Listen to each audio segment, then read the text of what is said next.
Good afternoon. Welcome to the live lounge in Portsmouth for some real international darts here over the next couple of days, where we've already seen one international qualifier make it through to finals night. More about that in just a second, because Group C is going to get underway over the course of the next few hours or so, and we've got some real top talents involved in that. But to see who is involved in the action, let's rewind to yesterday.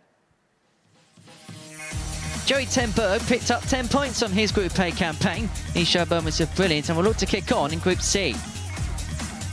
John Brown picked up a dozen, improving day upon day, and it could see him in a position to progress through to finals night.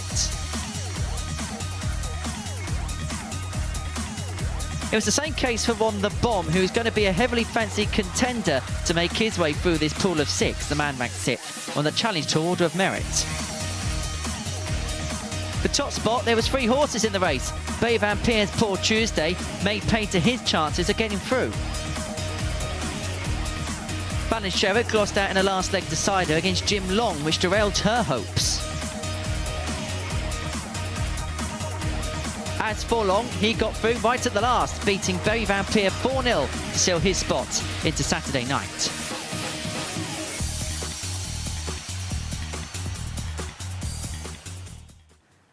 That was the story of, well, around about 24 hours ago. Matthew Edgar was describing all of the action down in the commentary box. He joins me up here on the balcony now. And do you know what? It was a group that we expected good things from. When you look at the casters, you look at the names. And do you know what? It had all the drama that we anticipated.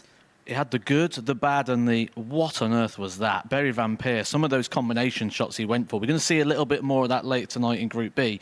But he's trying to come up with new, different ways and interesting ways to go out for these shots. And some of them aren't going to take on. Be interesting to see if he continues that. But the good side of it, so many good darts, but most of them went the way of Jim Long. He was sensational. And it wasn't just, as we have a look at the table, the great darts he played. It was the great darts he played at the right times, wasn't it? Absolutely. And when we look at what Jim Long did, he was consistently brilliant. We say about consistency at times, but this is brilliance consistency. He was always over that 90 average mark, barring just a couple of games. He's thrown 2 days of averages in the 94s. And what's impressive about backing that up after doing it the second on day 2 is on day 2 he did that, but he had an average of 100 in there, which is going to inflate and boost the averages up a little bit. On day 3, he never broke that 100 barrier. It was just consistently brilliant on the high 90s. So that is what we saw then at the conclusion of Group A. And so let's see the best stats then from the 3 days in Group A here at the MODUS Super Series. And we expect, as I say, some really, really good stuff over the course of the last few first few days. A couple of ton plus averages. It was 2.56 180s per game. It was some really good stuff. Yeah, it was good, and we saw a lot of big finishes as well. Fallon Sherrick was the best at the big finishes. She was filling that box up quite well. And when we look at the big finishes, it started the way it carried on. A 161 in the opening leg by Jim Long, followed with a 170 from Ron Muhlenkamp as well. The big finishes was there. It was a really good, entertaining Group A. Was it 30 ton plus checkout, 7 from Fallon Sherrick herself. That was some really impressive stuff. So let's have a look and see what's going to happen then over the course of the next couple of days here at the Super Series, because as we know, already through to Saturday night's finale is Jim Long. Now, he's going to be joined by the top 3 players in Group B. Now, that's going to take place a little bit later on this evening, and they're going to feature the likes of Lee Budgeon, Sean McDonald and Scott Taylor returning to the fold, along with Barry Van Peer and Fallon Sherrick. But today, the focus is fully on Group C, and it could be fast, it could be furious, it could be quick. We've got one of the quickest players in the world here in Alex Small, but we also have an ex-world finalist in Alan Norris, and the 3 players who dropped down from Group A, I think every single one of them perhaps has a point to prove. Definitely in terms of a point to prove for some of them. We look ahead to what we're going to see in this group. We see Ron Muhlenkamp coming into this as the bookies' favourite. On the basis of what we've seen so far, something you've got to kind of disagree with in terms of being here, but that's short-term form. We're talking about a guy that's got a lot of pedigree and what he's done away from this venue, and that reputation and respect that he deserves for the darts that he has thrown worldwide, not just in small arenas, in the biggest arenas in the world on World Championship stages, winning matches regularly on World Championship stages. So he's there on that reputation. But if we're talking form and how that form line's going, I'm interested to look at John Brown and Joey Ten Berg and see how their day develops, because they've been growing into this week. Most certainly. And so Ron Mullenkamp goes off the favourite. And then what about when you look at the likes of Alan Norris? Obviously back here, he's played some bits in exhibitions elsewhere. This has kind of been, this alongside the world seniors, this is kind of the basis for his work at the moment. Yeah, and we see this quite a little bit. We've seen with Robert Thornton, haven't we, who's decided not to go down the route of going for the PDC Tour card on the development of the Seniors Tour. And there is a tour there now. There's opportunity to get onto major broadcasted events streamed worldwide. So there's big opportunities there now with big prize money, when you'd like to see the Robert Thornton bank account on the back of what he's won. So he's a guy who's really sort of flown that flag, and people are following that lead and seeing that there's an opportunity now away from the main professional game, and this is a real good base for that. Most certainly. I mean, when you look at Jim Long as well, I know obviously he won yesterday, but he got his way through. He won that seniors event in Newbury. And I think if you actually have a look at perhaps some of the forms, some of the guys, you actually look at the players who make it through to Champions Week over the last couple of series, the players that have had success on the Seniors Tour or played a lot on the Seniors Tour are correlating that kind of success over here into the Super Series. There's one attribute you need to win here at the Super Series: consistency. It's all about consistency. These players are going to play 10 matches across the next 2 days. And in this sort of format, you lose 3, it's pretty much done. You need to be consistent. You need to be able to be competitive in all those games. Give yourself opportunities. But if you lack that consistency, if you've got that wavy level of performance where 1 minute it's really good, then 1 minute it's down, then you're going to get caught out on the downs, and then you're under pressure on the ups. Right, so just having a little bit of a delay to proceed, so we're going to carry on talking up here on the balcony. Many apologies for that. But let's talk about this format in general, because Fallon Sherritt's come into this week and opted to play the full week. And she's opted to play that full week on the basis of she wants to get match reps, match time, match practice. Now, you've been here, you've been in this format, and you've been in this scenario. How much does this format, when you've then gone to tournament play elsewhere, helped you, the short races and the magnitude of matches you play? Well, I'll reel that right back to the very start of that question. I was there that day in Leicester with Fallon Sherritt. We was on an exhibition together, and she said to me, she says, I'm going to go to the Super Series, and I've requested the full week. The reason she requested the full week, she was just falling a little bit short on that women's tour. And that women's tour is the be-all and end-all for Fallon. She is the defending Women's World Match Play champion, and she wants to defend that trophy. And that's coming up in just a month's time. She reached out to the organisers here. She normally does 2 days. She only comes in on an evening session. She drives back to Milton Keynes. She comes back the next day. She has commitments with her son. And she's sort of figured out a way that she can come down here for the week. She can spend the week down here. She can get the timing on the board. Look at her own social media channels. She's been saying during this past week on her social media channels about how good it's to have quality time on the board. Now, fast forwarding to the next part of the question about me playing in this myself, as somebody who isn't playing a lot of darts at the moment, I played in this 6-7 weeks ago. And when I left here, I felt like a completely different person to the person I came in as. Because actually what you're doing here is you're getting a crash course in darts. If you go out to tournaments and you go out to these events, you might get a couple of matches, but you're certainly not getting matches on stage, and certainly gets the quality. You go to tournaments, first couple of rounds, you might play the postman or the milkman. You're certainly not playing the quality that is here in an international field. And when you come here, it's quality from the off, proper conditions, because that's something as well you don't always get in some of these events. I went to one of the, it was a ranked event, and there were 2 practice boards for 32 boards, and there was 300 players in the field. Here, it's proper conditions, and that is where she's going to flourish. And we saw some players flourish on the Pro Tour as well, who played at the Super Series over recent times. Chris Murphy's back in the commentary box today. He spent earlier on this week in Hildesheim commentating on the action down there. And Chris, we saw on one of the string games, Jared Cole get the better of 2-time world champion Peter Wright. We saw a player in Danny Lauby, who's going to qualify for Champions Week here, go deep in a Pro Tour. And Christian Kiss make a semi-final. So it shows that the game time you get here at the Super Series can stand you in good stead at other tournaments. Yeah, absolutely, Henry. And also the players that are here this week, some of those opting to come here to the Super Series rather than go to the Pro Tour. As Berry Van Peer, top of the Challenge Tour Order of Merit, would have been the first reserve for that event, chose not to go and play here instead. Ron Mullenkamp, 6 on that same Order of Merit. He could have easily opted to play in Hildesheim. They knew that a lot of players would not travel from the UK to that tournament. So those players deciding, as Matthew Edgar's just put it perfectly, to come for this crash course in darts and get a full week of action rather than a couple of days where, look, they could have made a name for themselves. They both obviously played development to a tournament at the weekend before the Pro Tours on Monday and Tuesday. He's played in all of those events, and across 5 days, he's been knocked out in the first round, I think, in 4 of them. So he's gone there, he's played his 5 matches, not earned an awful lot of ranking money, not had the best time, and not had the opportunity to get back on stage or back on the hockey as it would be there immediately to try and put things right, where we see here players get the opportunity to grow into a week. And I think that is what they all really like about it. We've had players who've had a bad day, had a bad start to the week, but are there on finals night competing for that big check. And in the space of a week, you can turn your form around. The Challenge Tour players might have to wait a couple of months at times. Most certainly, and we're going to see Thibaut Tricol again in action at the World Cup tonight. Thank you for now, Chris. We're going to see Thibaut Tricol in action at the World Cup of Darts. Now, we saw him here last week, didn't get through to finals night, but again, from that perspective of a player who's been here, got match reps, then going into other tournaments, would he feel, compared to maybe the other non-tour card players that will be playing in that competition over the course of the next couple of days in Frankfurt, the most prepped because he's got the match reps? No, because it wasn't positive. It wasn't positive match reps. It's all right having practice and having games. It has to be positive. It's like when you practice. There's no point in standing throwing at a board the whole time. You need to be having a purpose and a focus to the practice in order to make the practice purposeful and be development for you.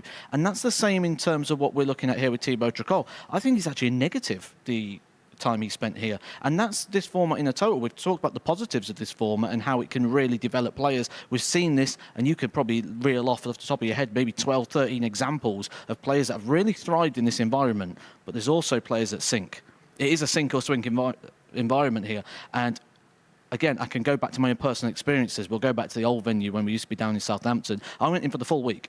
And I think on the first day, I lost all my matches on Group A. And then you go into the next day and you're like, well, I can't really win the group now. And it feels like you're going on quite a long journey, but a journey of defeat and a journey that you've kind of on hiding to nothing. You know the outcome. You're not going to win the group. You're playing games to try and save a bit of face, because one of the things that this product's very good for is the interaction with social media and the interaction of the product. But with that as well, that means all these results are going out, all these tables are going out, everybody's seeing your name bottom of the table. And as somebody who's had a lot of experience in the tour card in the past, you look at that with a bit of embarrassment.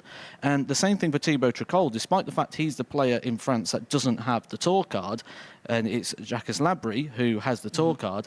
When we talk about France, we always think of Thibaut Tricol as the flagship of that team. Again, apologies. We were hoping to bring you live darts very shortly. Just a couple of technical issues here. We will get to games very shortly. Now, we're going to take a very, very quick break. We will return and there'll be more chats and build up to our live action after that.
Welcome back to the MODUS Super Series. Many apologies that at the minute we're unable to show you any live darts at the moment. Just a little bit of a technical delay. Matthew Edgar is alongside me up here on the balcony now. As a player yourself, what are these situations like? Because this happens in tournaments all across the world where there could be a little bit of a delay, whether that's a game finishing late, whether there be something technical happening. Have you had an experience like this, and what is that moment like? Yeah, there's a lot of times where you'll stand and you'll be practicing ready for a game like these guys have. They've got an idea, especially the first game on. When you're the first game on, you sort of have a rough idea what sort of time that's going to be.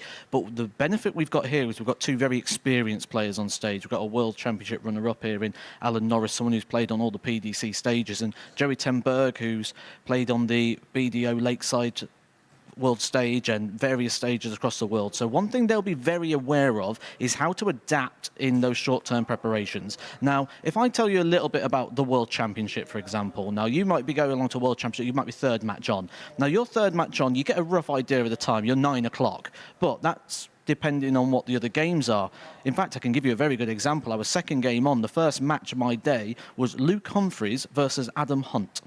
And you'd look at that game and think, that's going to be a game that's going to go quite tight. So I'm probably going to have about an hour's term of preparation. And when you get to 2 sets, you get moved into a back room. There's 2 boards in there, and that's when you can practice. So you're right near the stage, ready to go when it comes. And within minutes, they came through and went, right, you need to go through to holding. And it's like, but I thought we'd go through at 2 sets. Luke Humphreys was 2-0 up in no time. And then he won the last set 3-0 as well. He only lost 1 leg to Adam Hunt in that match. And it's a game you'd have expected to go quite tight, and actually you're on a lot sooner than you thought. So you kind of got to be prepared for different situations and examples. If you're one of the seeded players in those early rounds at the World Championship, you're always going to be match number 4. So you've got 3 matches before you. They could go the distance. They could all go 3-0. So you've kind of got to be ready within about an hour's window.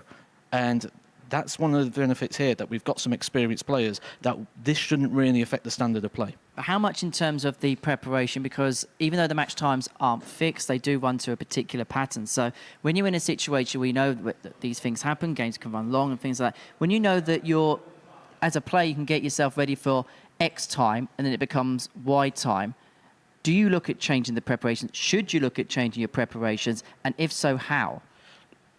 About 20 minutes ago, the 2 players behind us walked onto stage, focused, ready to play. They got the news, and it was almost like a switch went off in the head. You could see the intensity come out the face. They're just having a little chat now and having a casual throw. They've been off stage, they've been backstage again. They might have revisited the toilet.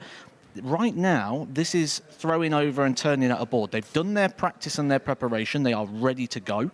Now they're just turning over the technique, keeping the arm loose. They're just chatting away on their throw. They'll probably be off the stage again in a couple of minutes' time. They're just getting ready, keeping it easy. And then I guarantee you, as soon as they get the nod that we're a couple of minutes to go, that face is going to change. That conversation's going to stop, and it's going to be game on. Most certainly. Now, we are a few minutes away from the dart starting here at the MODUS Super Series. Many apologies about the delay that we are experiencing here at the beginning of our action at the Live Lounge. Now, myself and Matt will be back in a few minutes' time. But before we do that, this evening's session is going to feature Fallon Sherritt, the Queen of the Palace, is back at the Super Series, narrowly missing out on a finals night spot through Group A. Now, she caught up with Chris Murphy last time she was here to talk about some brilliant experiences, including the 9-dart finish on the Challenge Tour. Fallon, you've been making history again. First woman to hit a 9-dart finish in the PDC. How did it feel when the double... what double was it actually? What route did you go for it? I went the traditional route. I went with the double 12 at the end. Yeah, to be fair, when I hit it, I don't think I realised what I'd actually done till actually walking up to the board and I took the dart out. And I was like, oh, I've just hit a 9-dart. And I thought, I always had this imagination in my head that if I did hit a 9-darter, because I've been so close so many times, that I'd celebrate or something, but I didn't. I literally just took my darts out and walked straight round, and then the opponent I was playing fist pumped me, and I fist pumped him back, just turned back round and carried on playing. I was like, surely I needed 5 minutes or something, but yeah, no. You're someone who's usually had your big moments in front of the camera, so to kind of do it on the Challenge Tour away from the attention, but it still got a lot of attention, didn't it, afterwards? Yeah, no, but I'm quite happy that it did get the attention, because it just meant, you know, that the world still likes the idea of a woman being part of the darts as well. So, you know, it's not just me now. You know, you got Lisa, you got Bo and all that play in it. So next time they do something special, hopefully they get the, you know, audience to it as well. But yeah, no, I'm just so happy, you know, that it went a bit mad again. And of course, one thing that we haven't seen a woman do yet is hit a 9-darter in front of the TV cameras. Maybe that's next for you. Maybe even at the MODUS Super Series. Yeah, well, to be fair, I've done it once now, so I'm sure I'll probably be able to do it again. I mean, at the Grand Slam, I got close, hit 7 trebles there. So, I mean, who's to say that I can't do it here or next on TV? Another thing that is new for you, you played in the Pro Tour for the first time as well. How did that come about? Was it a bit of luck just being there with Cami, and how did it feel to play it on the PDC Pro Tour for the first time? Yeah, no, I think it was a bit of luck because obviously where I was there with Cami anyway, because I was playing in the Challenge Tour prior, I just decided to stay over with him for them extra couple of days. And I literally got a phone call at 11 o'clock to say, oh yeah, get ready, put your shirt on, get your darts you're playing. So I was like all rushing about, trying to get there, get to the venue, trying to prepare. So I was really excited to play in it. I'm a bit disappointed with how I played, but at the same time, I was rushing about. I didn't prepare how I normally would, but coming back from the experience from it, if I do get another experience to play in it, I know how to prep myself better for next time. Yeah, like a lot of people, I watched the match on Dart Connect. You did actually hit a few 180s, didn't you? But it was just not much in between, a few poor scores as well. Yeah, it was the inconsistency, I thought. I think I missed a couple of darts at doubles the first couple of legs, and then I was overthinking. I was like, I shouldn't be in this position. I shouldn't be, 3-0 down or 2-0 down or whatever it was. And then I remember bringing it back, and then I just kind of was like just trying a bit too hard, I think it was. And I think, yeah, I see the post on, Twitter with my bad scores, but I think they're missing the fact that I hit a 180 at the end of it. But yeah, no, that was just a bit inconsistency. But I think, it was one of them, it was one of them experiences that I'm happy that I got, but I definitely weren't prepared for it. That is something you've had to deal with, isn't it? People, just when you were selected for the Challenge Tour, people put on social media, or fans being invited to another event. That obviously wasn't the case. The rules were followed. You were the next player available to attend. How have you dealt with that kind of so well for the last few years? To be fair, I've just had to deal with it. I haven't had a choice. I've had to deal with it. My thing is to not read anything. Yes, I might see stuff online, but I never read the comments. So, I mean, people can write what they want. I'm not going to read it. And I mean, you can try and message me as much as you want. I'm definitely not opening your messages. But yeah, no, it's just kind of like when I won the 2 games at the World, I literally got thrown into it. And it's the same with anything that I do now on social media. I'm just thrown into it, and it's either good or it's bad. There's never anything that's just constantly good. There's always bad to it. But I know that's why I choose not to look. Yeah, let's just take a trip back. You mentioned the run at the World Championship when you won that first match against Ted Everts, the first sort of history-making moment in your career. Obviously, you've just turned up to the tournament with the intention of winning a darts match and won one. But the next 24 hours were an incredible whirlwind. What do you remember about that period? Just a blur. Literally just got thrown from one interview to the other. And I just remember, starting off at really early in the morning, 6 in the morning. I don't think I got back to my hotel room until 11 or something like that, because it was just constant going around London, doing interviews left, right and centre. That's probably why I could actually speak quite well in an interview now. But yeah, it's one of them. You just get thrown in at the opportunities, and if you don't take the opportunities, you'll never know how you're going to deal with a situation unless you're thrown into it. And then you have got a lot of opportunities since then. I think people forget as well the height of your kind of fame and what you'd achieved. COVID came very quickly, so you missed out on a lot that you would have been doing. But then when the opportunities did come, you had that fantastic run at the Grand Slam, final of the World Series event, played at Madison Square Garden in New York. Do you have a favourite moment from the last sort of 3 years? I don't have a particular favourite. I mean, probably the last few months, I think if I sit there and look back, because my game dipped a little bit, so it'd be winning the match play and stuff like that would be the few months. But obviously getting to the quarters of the Grand Slam, yeah, it was, yeah. That's definitely a moment for me as well, if you want to go after the Worlds and stuff like that, because no one else has really got the opportunity to do it yet. Given a couple of years, I eventually think another woman will get there, if not further. But it's always nice to kind of open up the stepping stone and just kind of say to the world, we can do it. And it's just nice, that I had the opportunity and I took advantage of it. Yeah, first woman to beat a man in the PDC World Championship, first woman to win the first ever women's world match play, first woman now to hit a 9-darter in the PDC. What else do you want to achieve in your career? And is there anything else that you want to achieve first? Well, I think there's a lot of firsts that I've done as well. So, you know, maybe the next one is because I do want to win a world title. That is something that I want to do before, you know, I finish playing darts. And judging by all this is going, if I do a lucky run or if I start playing well, who knows, the PDC World Championship might be my first world title because everything I seem to do is a first in the PDC. So why not that one? Watch this space. Thank you very much, Simon.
Welcome back to the MODUS Super Series. Apologies about the delay to the start of our session here at the live lounge in Portsmouth owing to a couple of technical difficulties. But we are ready to get the action underway here in Portsmouth. It's an exciting session ahead of us here on the South Coast. It kicks off with a former BDO World Championship finalist in action in Alan Chuck Norris. He returns to the Super Series stage. He takes on Joey ten Berg. It's his fourth day here at the live lounge in Portsmouth, and he would love to seal a finals night spot on his debut. So let's get the action underway then in the commentary box. As you can see, Matthew Edgar has made the run down to join Chris Murphy. Afternoon, Chris. Afternoon, Henry. Afternoon, everybody. Yes, we are about to get the action underway after that little delay. Gave an opportunity for Henry and Matthew to have a longer chat and to hear from Fallon Sherrick, of course, who will be back in action this evening. But as far as this afternoon goes, it's time to get the action started. And it is, as Henry said, Alan Norris, former Lakeside finalist, against Joey ten Berg, the young Dutchman, who did finish bottom of Group A, Matt, but it wasn't a bad bottom, was it? We've seen a lot worse in terms of points tally. And to be fair to Joey, it's first something that you gets Alan to throw first. Wouldn't really expect. I mean, we talk about Joey ten Berg and how good he's been over the years, but he hasn't really played on this sort of stage since 2016, which was the PDC UK Open. So we can kind of give him that little bit of leeway 135. Get practice, get used to it, get back into the environment again. He certainly did grow as the event went on. His best day was 45. Day number 2, but I was impressed with Joey towards the end. He was really warming up to it, and I'd be really keen to see how he gets on here in Group C. 100. Yeah, we have seemingly a small issue 100. still with the scoreboard, so we'll keep you up to date with the latest scores in this match. 135 and 100 for Alan Norris. 99. And followed by that 99, leaves him on a finish after 9 darts, 167. 66. Alan, you require 167. A long way ahead of Joey ten Berg at the moment, 290. after his opening darts. Norris will do some 62. weird and wonderful things with checkouts as well. I mean, there's not much he could have done with 167, but he'll have options on the 105 when he comes back. 135. A little bit of pressure Alan, there. you That require 135 for Jerry 105. Tenberg leaves him the 155. It's going to be a dart at tops. for a cushy first 65. leg. Joey, you Does it nice require and simple in the 155. end. So 155. As you can see, Norris will return for tops. 95. Alan, you require 40. This is a preferred area of the board here for Alan Norris.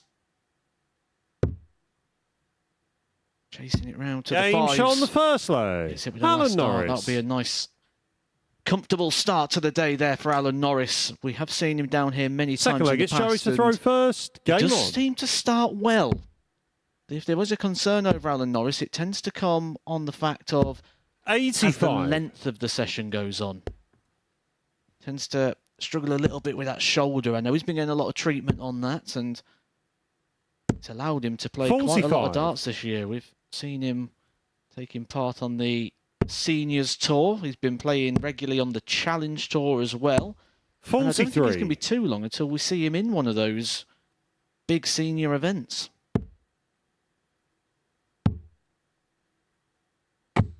58. So Alan Norris, having won that opening leg, down to 398 after 6 in the second, 60. only 45 and 58.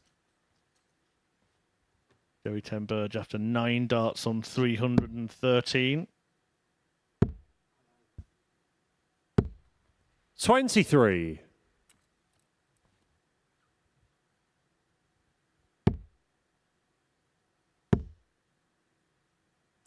$140.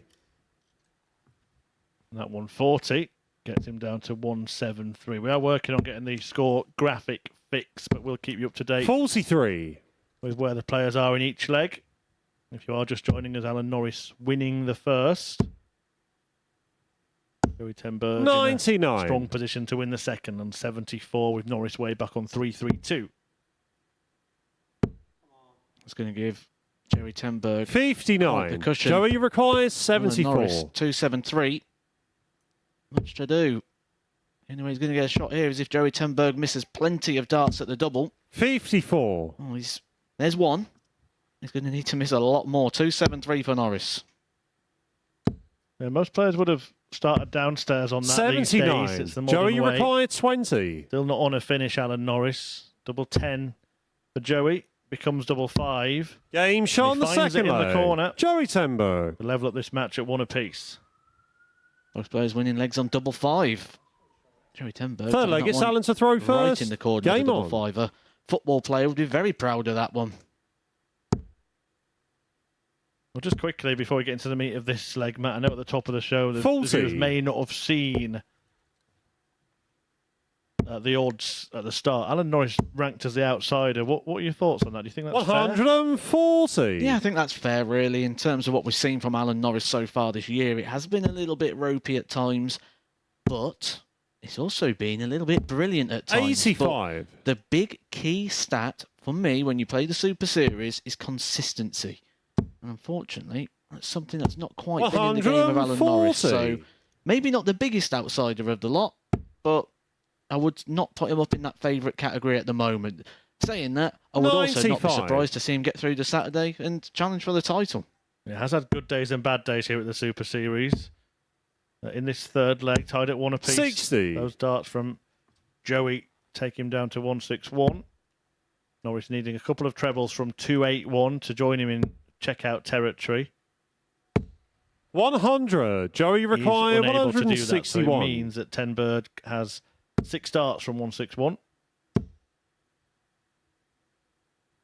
May just look to take the... thought he might go for the 95. ball. Would have been on 56 rather than 66, meaning just a single to double. 45. Joey requires Stuck 66. at these sort of shots a lot this week where by the maths and by the numbers, they don't look that big, but they tend to turn out to be 3-dart finishes. Game shot on the third leg. Joey Well, he Tenberg. managed to pull it off anyway. Fourth leg, it's Joey to throw first. Game on. A 2-1 to Joey. Having lost the first leg. 60. There was a breaker throw as well there for Joey Tenberg. A man who, like John Brown, has been growing into the week. I'll be interested to see John Brown, who's coming up in match number 3. 140. He'll be taking on Alex Small, the winner of the Champion of Champions event. More about that in match number 3. 140.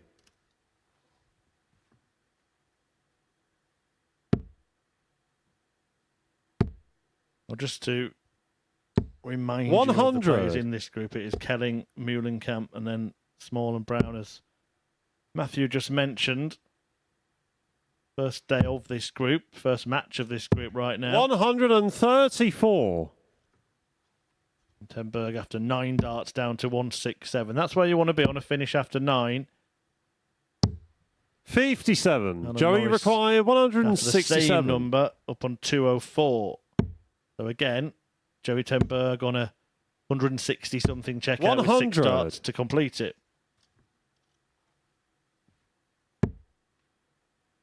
Norris will need to find a treble. He finds it with the second dart. Finds it again, the 140 to put Joey himself requires on the 67. 2-darter. Leaves the 64. But he's only going to get a shot at it if Joey doesn't polish up this 67. Gone this way to leave himself tops. Game shot on Alan the fourth Norris leg. was nodding Joey along in the Tenberg. background. He expected it to go. And Alan, you was right. It did. 3-1 to Joey Fifth leg, Tenberg. it's Alan to throw first. Game on.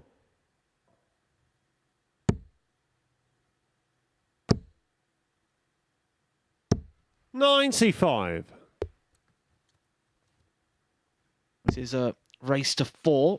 So that win for Tenberg puts him just leg 180. away from the match. 2 players that will know each other very well because they was both on the BDO circuit doing well at the same sort of time. 140. Was reaching the world's final around the time when Joey Tenberg was in what you'd say was his prime. Yeah, couldn't find any 140. meeting on record, but there are gaps in the history books, particularly from the earlier rounds of big open events. So, as you say, even if they haven't crossed paths, I'm sure that they are well aware of each other's presence. But again, it's Tenberg who's making his presence felt. He's actually averaging 95.66 at this stage. And again, he's going to be on a finish after 9 darts. 181 before these. Norris after 9 himself is on 184. So a potential match-winning shot of 117 for Joey when he comes back. Well, Norris is going to be there, though. He's going to be breathing down his neck. 96. Joey, you Left require himself 117. The best Joey will get here is 1 dart the double. He should get it. He does get it. Tops for the match. 97. That is very low. A little Alan, bit you rushed, require potentially. 88.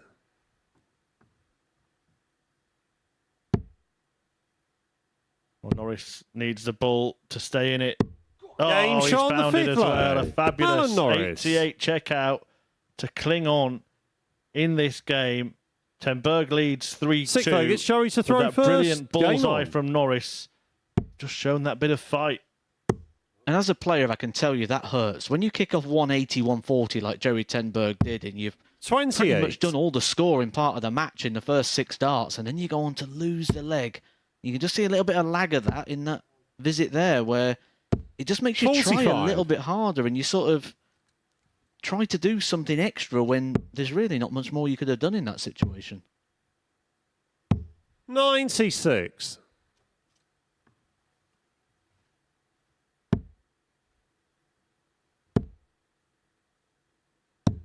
$61. Well, it's a bit scrappy. I think Norris has been a little bit slow out of the blocks in legs compared to Joey Tenberg. He's been more 60. consistent in the game. Of course, that bullseye finish to save Norris, but a 91 average for Joey, only 79 and change for Norris.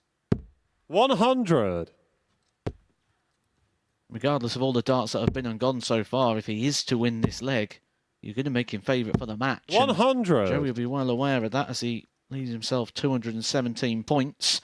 Norris, 295, so opting to start downstairs. 99.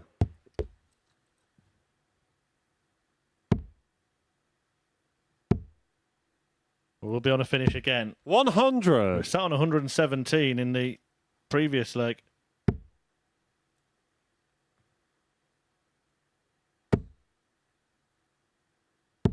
$100. Joey Joey wants require that 117. to win the match. Norris on 96 waiting. Can he deny him a go? Treble 19 would have left top, so Alan Norris has just taken out 57. 88 to stay in it. Alan, you require 96, a 96. slightly bigger challenge. Is he up to it?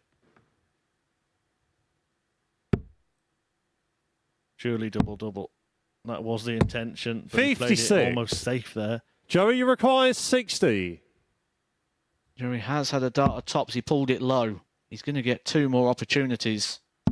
Game, And shot, he needs and no the match. more. Joey Tenberg Tenberg wins our first match of the day. A good performance and continues the upwards trend that he's been on this week. An average of 90.49 was enough to see off Alan Norris. Coming up next, with Jamie Kellin taking on Ron Muhlenkamp. This is the MODUS Super Series.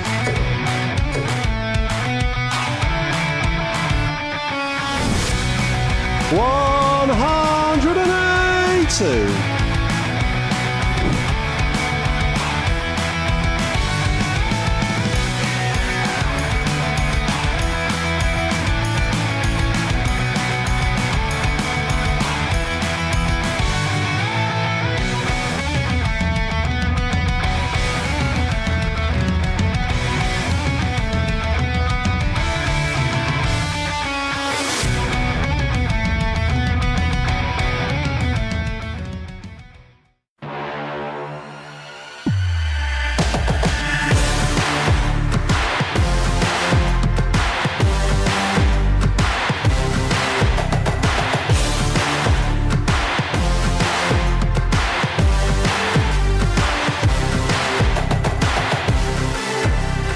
Ball 1, Joe Taylor, Gareth Tilly. And ball 2, Craig Nixon, Robin Young.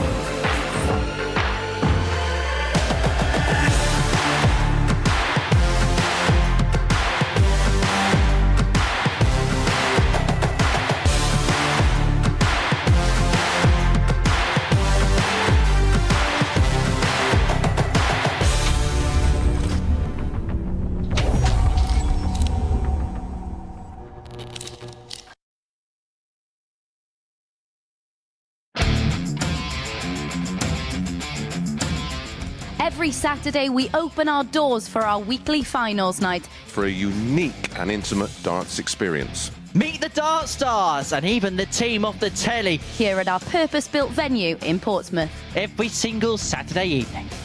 Tickets can be booked via this QR code Or at www.dartshop.tv for a very small booking fee. Follow us at MSS Darts on Twitter, Facebook, Instagram and TikTok.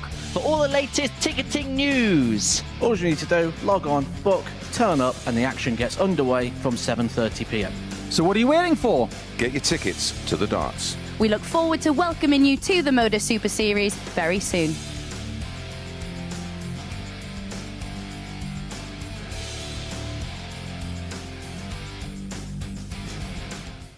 Welcome back to the MODUS Super Series. Our first game of the day saw Joey Tenberg get the better of Alan Norris by 4 legs to 2. Matthew Edgar was watching that down in the commentary box. And considering Joey has been getting better and better and better as the week has gone along here at the Live Lounge, you'd be happy to kick off with a victory.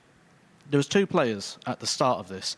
Joey Tenberg, John Brown, who I said I'm really interested to see how they get on throughout this Group C campaign, because we've got 2 players here that, as you just mentioned, have been growing into this and doing really well in terms of where they started to where they are now. John Brown's really been settling down and sort of getting into this format, but Joey Tenberg, we haven't seen him play darts for a very, very long time. 2016 was the last time he went out onto a proper international field. He has been playing locally, didn't really want to do the travelling, didn't really enjoy the lifestyle of a dart player, certainly hated the sort of roller coaster of emotions that you go through, and decided that lifestyle wasn't for him. He does still go to the Dutch Open, reached the quarterfinals. I can tell you that means he's won a serious amount of games. 5,000 or so entries go into that. He lost to Barry Van Peer in that quarterfinal, who went on to win it, who's also here this week. We'll see him later on in Group B.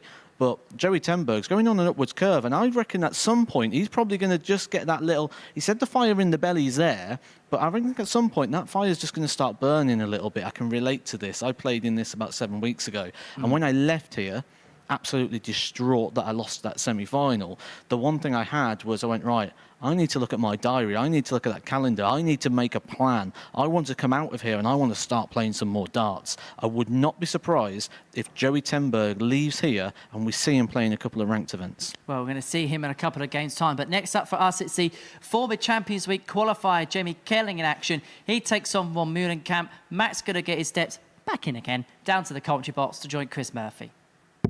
Cheers, Henry. Yeah, here we go then with Ron Muhlenkamp, former PDC Pro Tour player himself. Had some good results as well in his time as a professional, and the bomb will be hoping to explode back onto the scene next year, I'm sure. But it'll be a difficult opponent in Jamie Kelling. Make no mistake about that.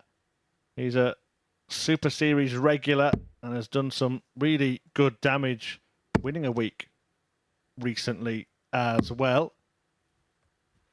And Jamie Kelling is a top quality player from the Hampshire area.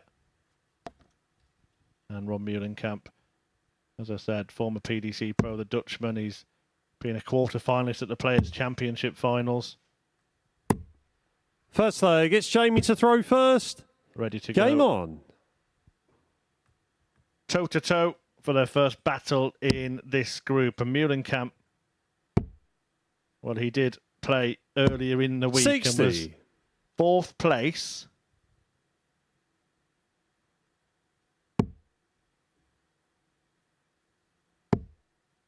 Uh, 4 points off the pace of Berry Van Peer. Not really 60. Close enough to be in Group B. I was disappointed with Ron Muhlenkamp. I was disappointed with Ron Muhlenkamp on the 65. standards of Ron Muhlenkamp. I'm judging him by his own excellence and his own brilliance, and like you've mentioned, a PDC tour card holder, but not just a PDC tour card holder, a PDC tour card holder for quite a serious amount of time, which, as we know, 100. that ranking system has regularly defending money and prize money. So you can't just have one good year and it sees you there for forever. You need to defend that again 2 years later, and Ron Muhlenkamp was doing that very successfully.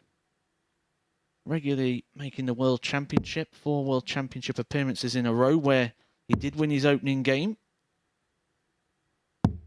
58. It just seemed a little bit off yesterday, and it's that reputation that makes him the favourite to win this group. The things we've said about there in regards to 120. the PDC Pro Tour, but if we're going to look at the short-term form, and we're going to be very narrow-sighted, on the basis of what I've seen this week, I think he's far from the favourite. I've always found 140. It's a harsh thing to say this, but a difficult player to watch because the throw itself, it just seems to be so much going on. I almost get worn out 58. watching it. So what must Ron, it you feel require like having that throw? 143. It has been a little bit off this week. There's been a bit of a pause at the pullback set position there, and there's been a lot of lift in that shoulder. 89. Jamie, you require 138. At times. But this is quite a famous finish in the world of darts, the 138 for Kelling.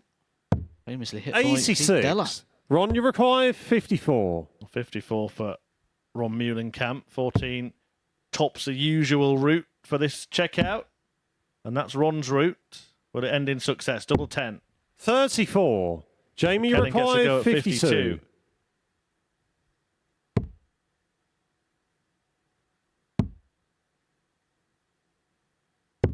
Game shot on the first leg. Jamie Kelling is a man who's had success on this stage before, has made it all the way through to Champions Week.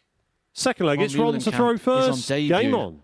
And yet to produce the Ron Muhlenkamp that we have seen for many years prior to this one. I do keep alluding back to it, though. This is short-term form. Because 60. When we think about Ron Muhlenkamp's season, it's not been what we're seeing here. Number 6 on the PDC Challenge Tour Order of Merit.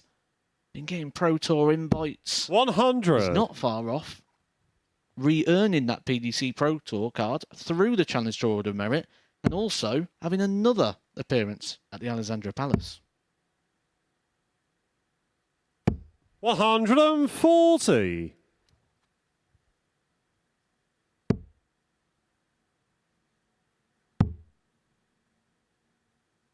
Well, having seen 93. all the players in Group A earlier this week, Ron Muhlenkamp included, it's the first time I've had a chance to chat with you, Matt.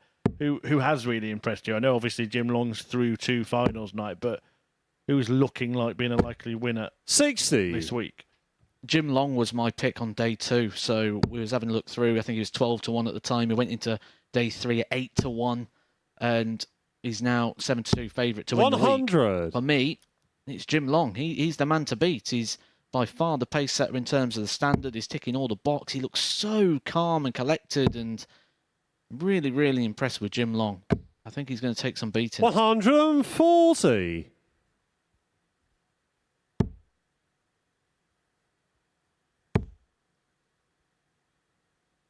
100. Ron, you require 101. 101 for Muhlenkamp to level us up. It won't go. So 108 for Kelly. 61. Jamie Same sort of require equation, 108. one treble. Opts to go to the 19s to try and set himself up on the 32. Doesn't find it on this occasion. 56. So offers the opportunity for Ron, you Muhlenkamp require to get us 40. level. Well, again, he misses tops low, so we'll go down to 10s for cover. Well, that's become awkward, hasn't it? Become difficult for him to get past. 20. And there is Jamie, you the proof. require 52. We could see how far he had to move across the hockey to get a shot. This one straight down the line. Nice big open bed, the way Jamie Kelly's darts sit up. 12. He's unable Ron, to you find the require double. 20. That would have been for a breaker throw.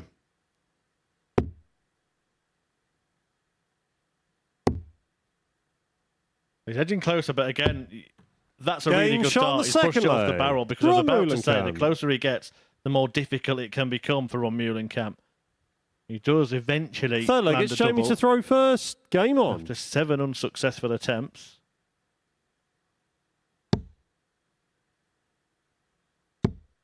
And when you get it in that sort of situation, as a player, you don't 60. take too much from that. You almost feel relief rather than any form of a growth of confidence. And you can see that straight away in the fact that release that we spoke about. Very lifty. 45. And again, with that last dart, you could see how it went flicky. That's because the shoulder is far too engaged. The shoulder's not acting as a support. 96. And then the arm as a lever.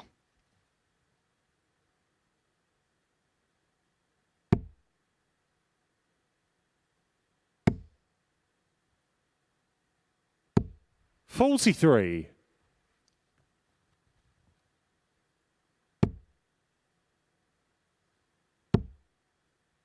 This will be the third visit 45. for Jamie Kelling. He's only down to 300 after it.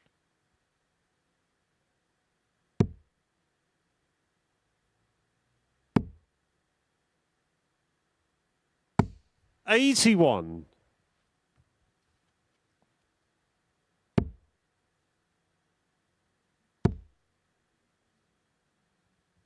$100. Does work his way down.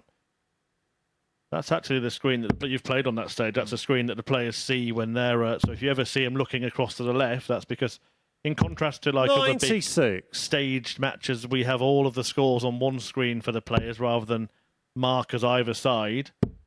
I actually like it. And I like the position on the stage where it is. It is literally just to the player's 140. left. That's sort of a 10 o'clock angle. And it's one of those things that you don't have to look at if you don't want to. You can just sort of ignore it's there. You roughly know where you are in a leg, and you don't need to look at the 86. scoreboard until at least Jamie 9 darts in requires anyway. 60. So 60. Tops. 40. Ron Muhlenkamp Ron, gets you an require opportunity. 150. Charlie Corstefin, the referee, calling out 150 required. I was about to make a joke about the 150 on the 68. bullseye, Jamie required 20. and then he stunned me and actually gone for it. There's a time and a place, isn't there? Game shot on the third It's not normally when your opponent's on double Kellin. 10 to take a 2-1 lead, which is exactly what Jamie Kellin has right now. We did see Simon Fourth Whitlock leg, use it's Ron that to to throw actually first. win Game the on. match. Well, anybody who watched the Pro Tour at the weekend would have also seen Gary Anderson do it in the heat of a bit of red mist that came over the Scotsman. And as we know, when Anderson gets angry, he can't miss 140. 3 bulls to set up a shot. Steve West did that here as well, although he was, I think, already through at the time. As I said, what does that tell you about Ron Meulenkamp's mentality that he's trying that at that point of the game? 140. I think that's just, in that situation, we've seen examples of it, like you said, in terms of a red mist or in terms of a confidence. That's just a frustration, and he's just thinking, well, I'm not hitting anything else, so why not have a pop at it? 77.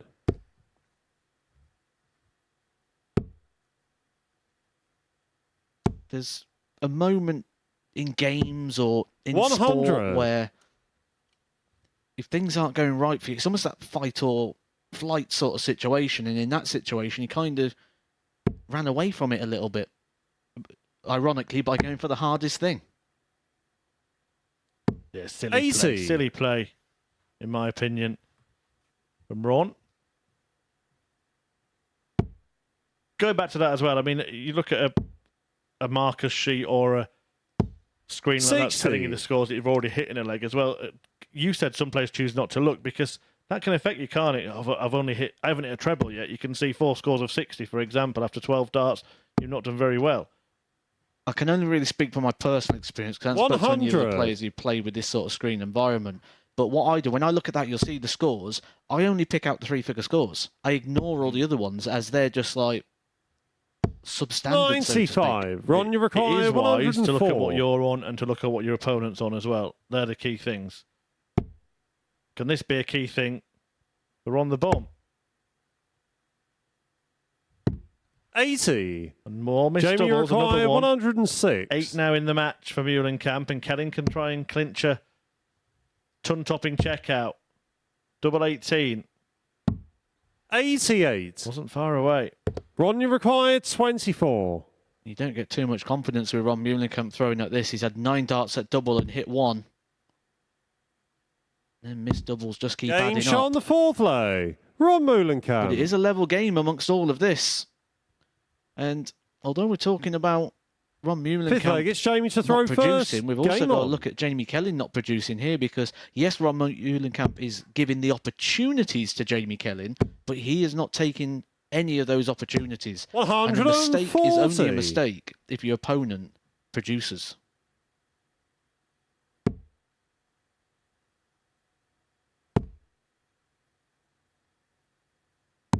$97.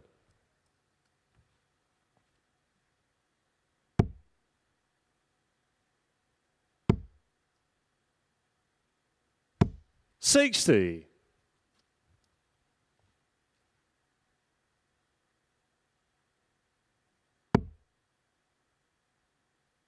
Well, Ron Meulenkamp said welcome back to the doubles, and we say welcome back to the 83. scoreboard. It's all welcome back this last minute.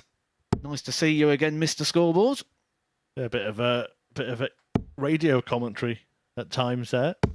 What we have to do when we're 55. covering it on the wireless. Which way is the game going to go? I think that Ron Meulenkamp's there for the taking in this one. 140. I think that's how it's felt a lot of this week, that he's been there for the taking. But one thing about a player with quality and pedigree is they will find a way to win. And I wouldn't be surprised if Ron Meulenkamp can just reel off 96. just 6 or 9 darts. That's all it's going to take. 6 or 9 well-placed darts back to back that just separate the two players. It might be here because his last score was a 140. 140. Backs it with another 140. Jamie And require this is the 6 darts I'm saying, 150. because this could be a breaker throw here now for Ron Meulenkamp. And out of nowhere, when he was facing darts to be a leg away from losing the match, it could be a leg away from winning. 75. No, Ron, you Kelling require didn't start on the 41. bullseye there on 150. But they, as Matt says rightly, that touch of quality for a player who's been playing at the highest level. Can he land the double? This has been his problem in the match. 17. That is a long, long way away. Jamie requires 75. First dart is key here. That will only be One dart of the double. It's at tops. 35. Ron, you required 24. A mistake is only a mistake if your opponent punishes. It is double 12 for Ron Muhlenkamp. This is the double he hit in the last leg. Game shot on the fifth leg. He hits it again in this one. Ron Muhlenkamp takes the lead for the first time in this match. A breaker throw for Ron Muhlenkamp. He is one away from what at times sixth looks leg. an It's Ron to unlikely throw win. first. Game on. And he has the darts to get it.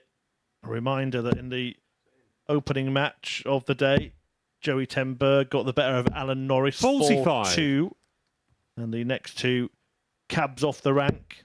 First appearances in Group C for Alex Small and John Brown. 58. Small, a former weekly finalist here at the Super Series. Kelling actually made Champions Week, didn't he, in Series 2, winning a week back then. It was a big, big moment for him. That's one of the real things I like about the Super Series as well. Is that 140. everybody's here at the very different stages of the career. This is a completely different game for Ron Muhlenkamp than it is for his opponent, Jamie Kelly. 140. And I don't think everyone's here for the same goal. I don't think everyone's here for the same ambition. I think there are some people that are here to win this week and get through to Champions Week. On the same aspect, I think there's people that would be happy to win their group. I think there's people that would like to get so far on Saturday, but I don't think all 12 people are thinking championship here. Yeah, some just to play 83. well, some just to find some form, maybe try a different throw, a different setup, whatever it might be. And anything can be a bonus for some players. Of course, everyone walks onto the hockey. They're trying to win each match that they're in. And that maximum, Muhlenkamp's first of the match. In fact, the only one in the match. Might help him over the line. Ron, you required 36 to get the job done and match the score of his fellow Netherlands native in the opener.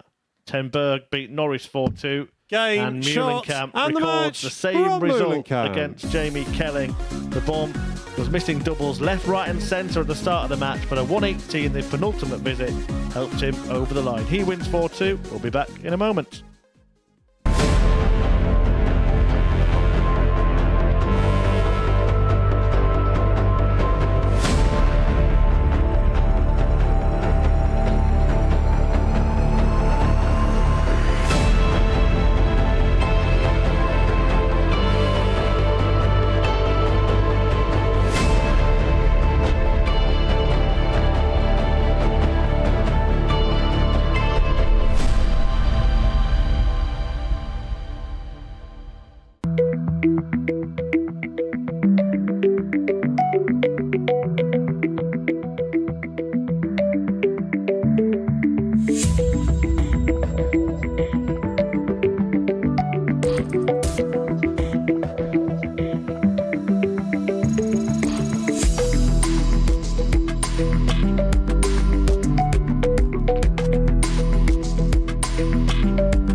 Welcome back to the MODUS Super Series. So before the break, Ron Muhlenkamp got his campaign off to a perfect start, getting the better of Jamie Kelly by 4-2. Right, it's a first appearance of the week for Alex Small, the reigning champion of champions. He takes on John Brown, being watched by Matt and Chris.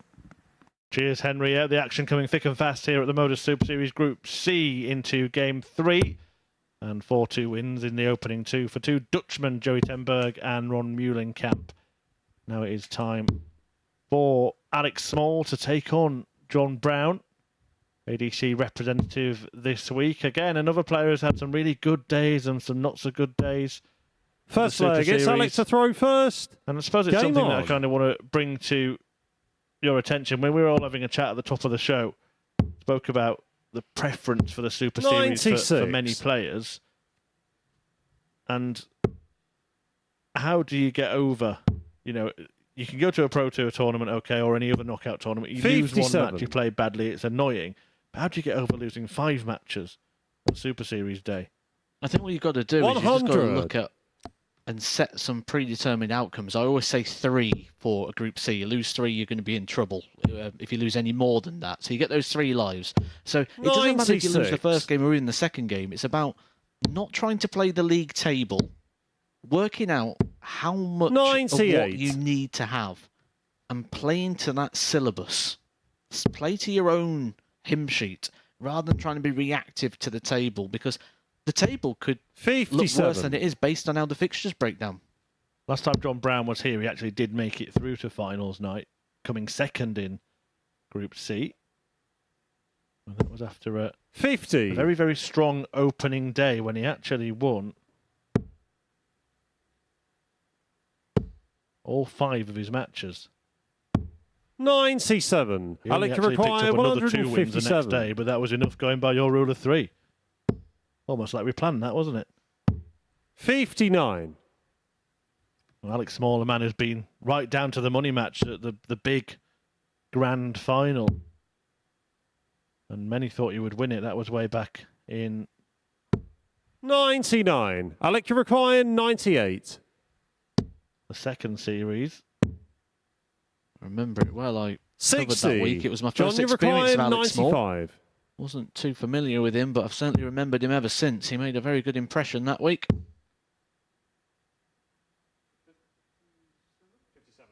Yeah, lost the final to Adam Warner, of course, who's gone on to get a 55. PDC Alex Tour card and only 38. lost it in the last leg decider as well.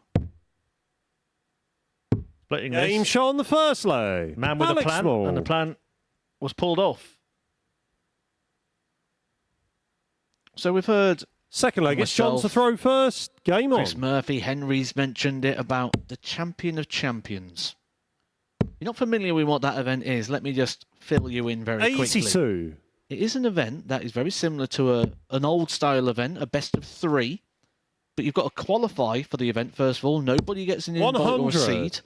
It's a qualification event played in your local area where 256 people will descend on Cardiff to battle it out in a best of 3 format from the very first game to the last. And listen to this roll of honour.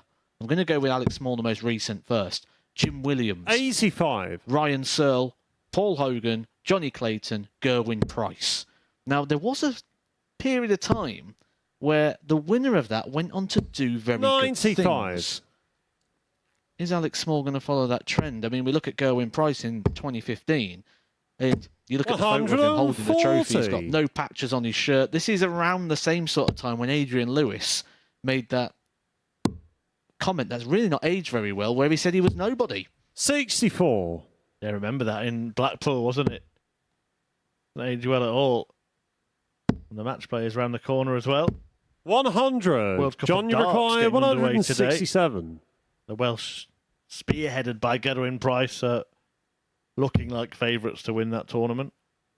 I can't argue against it, to be honest. I do like to take on the favourites and find a bit of value for people, but not easy in that one. That's pace stuff in this one, and it's 2-0 to Small in the blink of an eye. A 76 checkout, following that 38 in the previous leg, and this is a really good start Alex to throw from Small. first. Game on. And John Brown has a puzzled look. Last time he was during a Thursday, he couldn't lose. He's lost the first 2 legs. 92.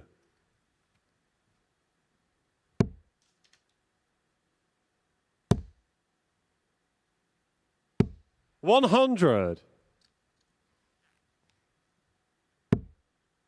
Well, I was really excited to see John Brown today, actually, because 127. we've seen him throughout the week, and we've seen him really grow into the week, and the jump in the average is incredible. Day 1, 78.82.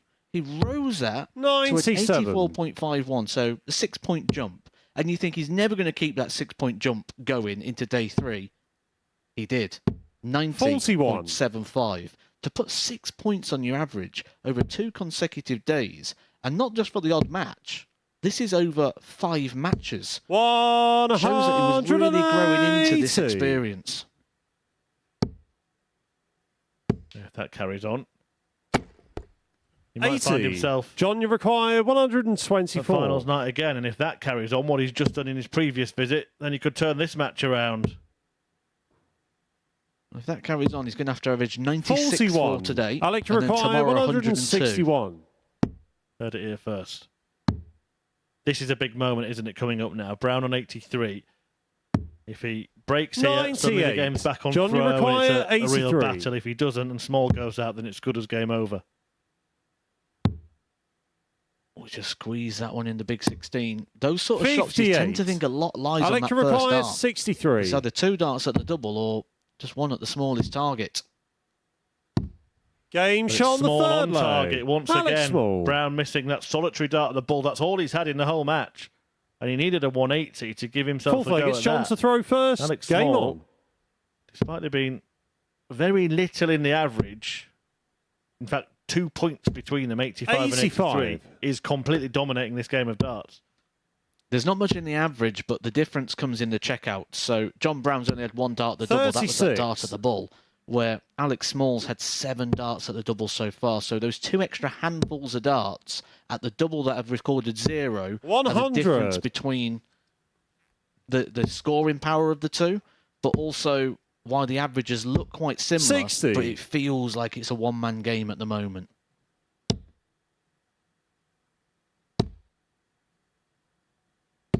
$100.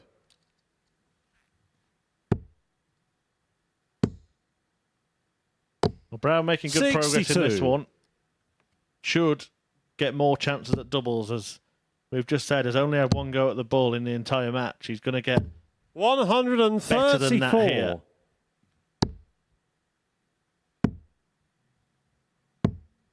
$75. John, you require 82. Plenty of time on his hands, but he'll want to get this wrapped up early. It's tops. A nice Game 15 shot on the dart fourth leg. John When Brown. you've got the throw, 15 darts, really ask the question of your opponent. You force them into a 12. Fifth leg, it's Alex to throw in those first. situations. Game on. Alex Small, a long way back. And that actually flip-flops the averages completely now. John Brown 7 points ahead. Yeah, won his good leg well, with Small a long, long way back and took out the finish clinically. 81. That stat can be deceiving at times, but anyone that's sat and watched the match will know that Small is good value for this 3-1 lead. 100. However, if his little lull continues and Brown can carry on, then we could see the game start to turn. We can often see this as well when a player's 3-0 up and they're playing against the darts, that they just almost have a bit of a, this is a freebie sort of moment, and then when they get the darts back again, they get back on the pace. It is risky trying to relax with those emotions, but I mean, James Wade's done it so well over the years, being able to sort of switch off and then switch back on again. Mentioned James Wade was listening to a fabulous interview with the machine on the way in on a podcast with Simon Jordan, in fact. Well worth a listen. Well, this game could be as good as over. 58. No finish for John Brown. There are options here 90. for Small. Maybe treble 18 might start the bull. Goes for the former. Well, that's a great dart. 72. Can't quite finish. Now his favouring of double 18 has left him with a little trickier finish than he might have if he'd gone a different route there. Well, we saw him earlier on split the 38. I would not be surprised to see that. Alex to require 80. In play here on the 18. Game, I would not be surprised hitting the double 9 either. A 4-1 victory there for Alex Small. Good way to start the day, and he's up and running. Coming up next, Joey Tenberg, Jamie Kelly. This is the MODUS Super Series.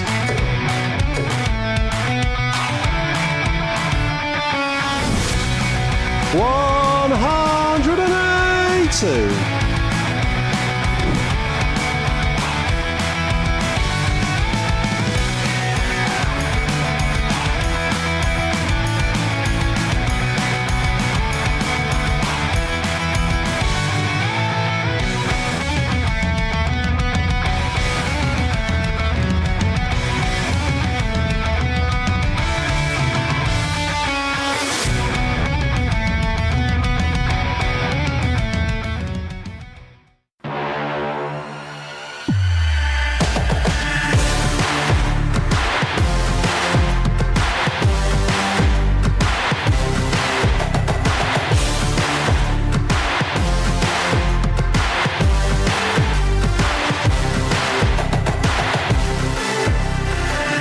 1, Joe Taylor, Garrett Tilley.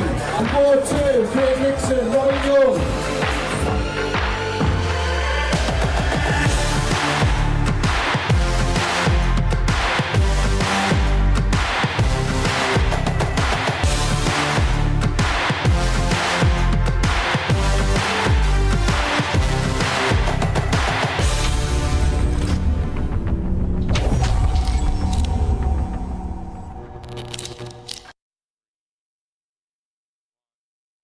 Welcome back to the Super Series. So Alex Small got his campaign off and underway of a 4-1 win against John Brown in 9 minutes flat. So that concludes the first round of fixtures for our day. We kick off with Joey ten Berg, fresh off a 4-2 win against Alan Norris, up against Jamie Kelling, looking to get his first points of the day. Watching this one, Chris and Matt.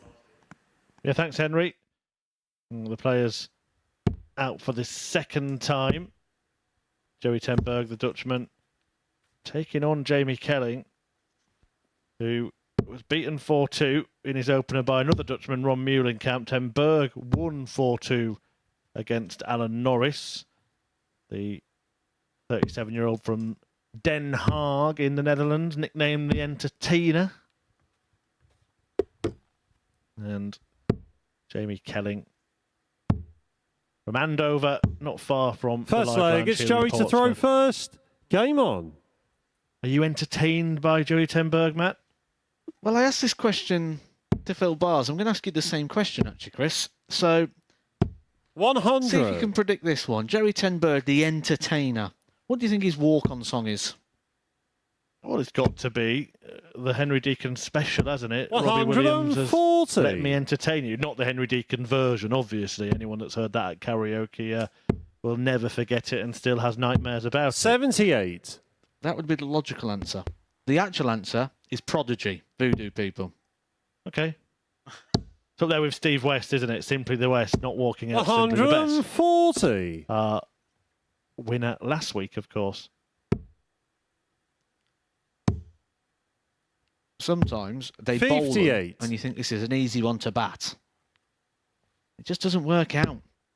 The song was there. 93. He's a World Masters quarter-finalist in 08 and 09. 87. Jamie required 128. That's Joey ten Berg. But Kelling didn't need to go the 18s on this shot. 120. To stay on the treble 20s. Oh, very good success there. And will return back with 3 darts in hand. 140. But there Jamie will be require 8. an element of urgency. Game shot on the first leg. Jamie Kelling. A fist pump there for Jamie Kelling. You can see he just feels a lot better as well than he did in his opening Second game. leg, it's Jamie to throw first. Did just Game average on. 81.20 in his defeat to Ron Meulenkamp 4-2. But he just seems to have 60. a little bit more swagger at the minute. The shoulders seem a little bit further back, and we're starting to see that Jamie Kelling here that won a week not too long ago. 180. Well, that's entertaining. A maximum from Joey. 60. His first of Group C, but his 15th of the week so far. He recorded 14 maximums in his Group A campaign. 134. Of 100 or more in the finishing column. So for a player that hasn't really played on a stage for 140. 7 years or so, he sure remembers how to hit the big stuff.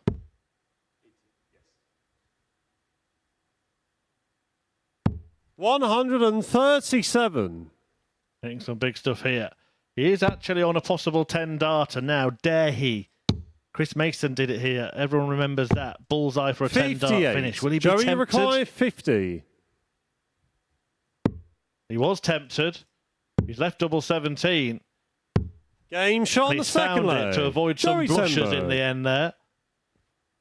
10-darter is the best leg we've had so far. We know that can only be bettered Third leg, it's Joey to throw by first. one leg, and that is the 9, Game on. which has only been done in this venue by Conor Heenahan. But he certainly could have added his name to that roll of honour of people on the 10-dart leg. 100. Would you have even put that in Saturday night's checkout of the week contender if he'd have just gone up and pinged the bull with the first dart? 1-dart bull, I think, would win the checkout of the week for me. 180. Wouldn't mind seeing a 1-4-1 attempt at the end of this leg either. 140. We just teed it up saying there's only one leg better than the 10. Surely not. As I was saying, surely not. 80. And that reaction there just shows you when people start to think of the 9-darter. As a player, I can tell you most people tend to 60. think of the 9-darter after the first 180. That's when it first enters the mind. And in that situation, you could see there, dart number 5 took the deflection. He knew what he was on. 99. Suppose for you, the 9-darter ends after dart 1. Before. 82. Jamie required 142. Options. We said we fancied seeing a 1-4-1 checkout. One higher. 119 is one of those tricky ones. I've seen players go bull 19 bull on this, but Joey, the you usual require route is starting on the 119. 19s. This one's a horrible finish for this reason. You hit the treble and you still feel like you need another treble. I think he's gone for a double 18, yeah. Double 18, yeah. Yeah, I think he's gone for a double-double on the 18s, and luckily for him, he's missed it because that would have been bust. The 129 shot he's gone for rather than the 119 shot. So as I was saying, the 119 is a horrible shot because if you've got no idea 64. how to take it out, yeah. Jamie require 86. Well, this is conventional, 86. A single 18. Might be near the double, this. Oh, well, made me look silly, didn't he? Double 7. 72. Joey require 55. Right, let's help you out here, Joey. Big 15 for tops.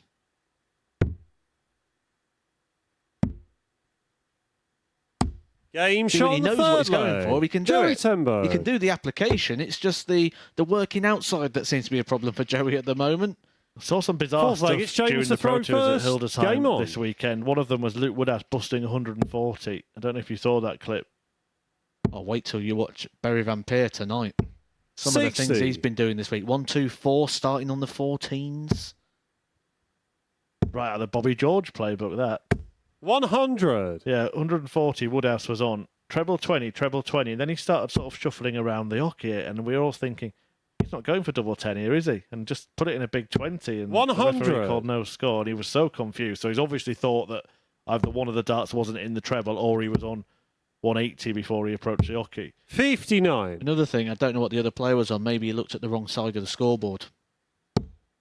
Possibly, yeah. And also on the Pro Tour, as you know, you don't get the Luke, you require call. 120. Well, it's definitely not in, but it was in at one point.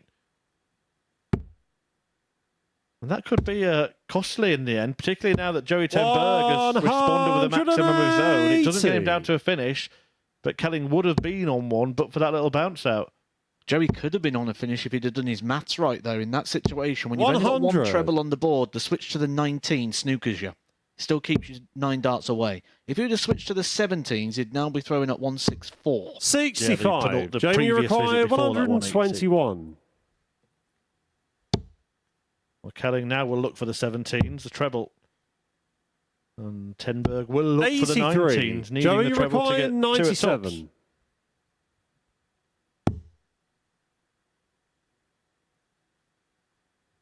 Just working it out, making sure. 57. That last shot, it's always Jamie good just to take an required extra 38. moment. A good game, both players in the mid-90s in terms of the averages. Well, that was close, but it's damaging. 22. And Joey Tenberg required 40. can take advantage, double top.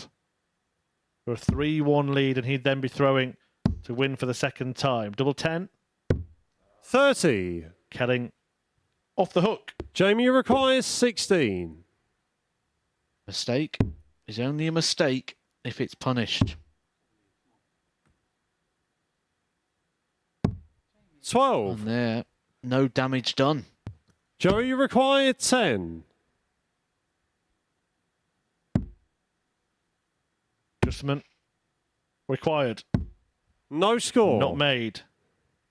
Jamie, you require Often it's 4. these dodgy legs where both players miss darts at double that decide a darts match. Is this going to be the decisive one in this one? Game shot on the 4th leg. Jamie Kelly goes on to win it. He might well think that's the case. It wasn't pretty, but it counts the 5th same leg, as it's a Joey 9 to throw darter, which first. is just a point Game on the on. board. And I think already, after 3.5 games, we've got a new phrase for the Matt Edgar bingo card, which is the mistake is only a mistake if it's punished. Quite a long phrase to fill in the window on the bingo card, isn't it?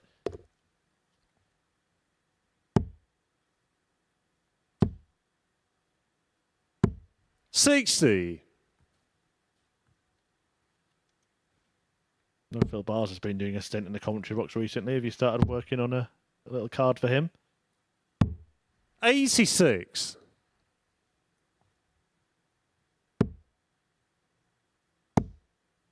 Nugget of gold. 22. He likes the nugget of gold. There's one for the Phil Bars bingo card. I like a different kind of nugget. 59. Large box. Yeah, sharing box. Well, the spoils shared in this one so far. 100. No player has won by a smaller margin so far. No match has gone down to a last leg decider. 4-2, 4-2, 4-1. 99. But Ten Burge himself, Muhlenkamp, and then Small in seeing off John Brown. 56. Jamie, you require 160. Kellen's in a position to break here, and that trend may continue, as he could find himself throwing for a 4-2 win in a couple of minutes' time. 60. He looks frustrated there, but should he be? I sometimes question that with players. He's still in a very good position. I think the frustration 100. comes from his own expectations. Jamie, you require 100. He'd have expected a little bit more in that situation, or a bit more of himself in this game. And when you get to that point, even taking a shot like this 100 might not even get a positive reaction. You can see that he'd left plenty of room there. He could see it. Game so shot the on the 5th pause was leg. only about Jamie Kellin. calming himself down, making sure he was ready to take that checkout out, and that's exactly what he's done. 6th leg, it's Jamie to 100 throw finish, first. and he leads Game 3-2. He's one away from beating Ten Berg. And I like that reaction from Jamie Kellin, because one thing that people can get a little bit guilty of is just holding back a little bit too much. And I'm probably saying this because I strutted around the stage growling and snarling a couple of weeks ago when I played in this. But at the same aspect, we need that sort of reaction. Just be you. If you feel happy, be happy. If you feel 85. If you want to celebrate, do what just feels natural and what comes to you. But what a lot of people will do is try and hold it back. And I think you can really see that. And it really affects performance, because when you're holding that back and that emotion back, the emotion's going to take hold of you.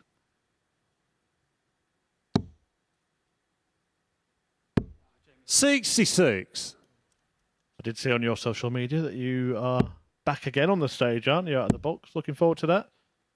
I am. 23. I did really enjoy my stint back on the stage, but I've not played darts since. So last time I was here, I was like, I don't know what's going to happen. I've only played darts once in about 9 months. Well, now I've had about a 3-month gap between games, but yeah, really enjoyed 46. it. Looking forward to going up there again. Anybody who throws darts, it's a very recommended experience. Get yourself along to an ADC event, get yourself to the qualifiers and get yourself here, because 180. it's an event like no other. Yeah, you could be doing that on this stage. 3 180s in this match now for JTB. 93. Joey, you require 130. Now looking to force a decider in which he would have the darts. Treble 19 would help him. Kelly will get a go at winning the match here and now, but it's Jamie, a big require outside 151.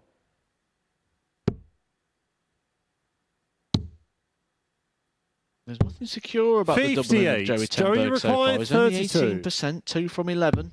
Game shot on the 6th leg. Joey Tenberg. Shut me up straight away. 1 dart. Bosh. 3-3. And he's got the darts back. 7th so final leg. It's Joey to throw first. Game on. For the first time today, And Jamie Kelling will be feeling like he needs to win this match maybe more than his opponent, who's already 60. got 2 points on the board. And when he sees 60 in 3 darts, he would have thought, punish him, punish him. 95. And after the first one, we'll probably be a little disappointed not to record a 3-figure visit. When you've got the darts, though, you do just get the opportunity to have that 99. one visit where you don't get that treble and still be in control of the game. But again, using the 19s rather than the 17s has put him in that same situation. He's 9 darts away from winning 45. this leg. If he was to hit a 180 like he did the last time in this position, he's still not on a finish. 93. And Kelling needs to find something big here. You would think 2 trebles. And he's searching for one. 60. Can't find it. Comes up dry.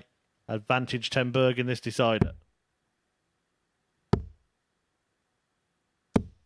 60. Yeah, I do like to use the term board mastery in terms of the working out of those numbers. Mastery defined as a deep understanding of task. 93. He has a cushion in this leg. The cushion is the 3 darts in his hand. 100. You sort of feel Kelling's going to need to find a couple of big darts here. Well, there's one straight away, sat lovely in the board. You might find all 3. 180. Pressure. Joe, you require It's 89. big pressure. A lot on this first dart, as Matt mentioned earlier. Now it might only be one at the bull. He gets a go at double 5, 79. but can't find it. And that maximum Jamie, has you put require Kelling 28. in with a real chance. To get his first points on the board. In a 50-50 split, he lost his opening game 4-2 to Ron Game, Muhlenkamp, shots, and he wins and this the one match. 4-3. Jamie You can see what it Kelling. means to him. A good game with 5 maximums shared between the two goes the way of Jamie Kelling. Coming up next, John Brown and Alan Norris.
Welcome back to the Super Series. JK picked up his first W before the break as Jamie Kelling got the better of Joey Ten Berg in a last leg decider by 4 legs to 3. Right, next up for us is John Brown in action up against Alan Norris, both looking for their first points of the day, being watched by Matt and Chris.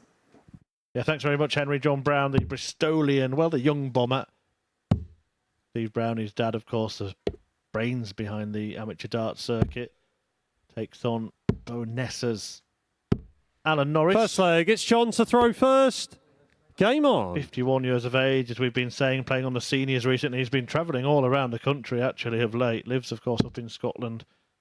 And returned there after his seniors weekend and then made the long trip down 57. here.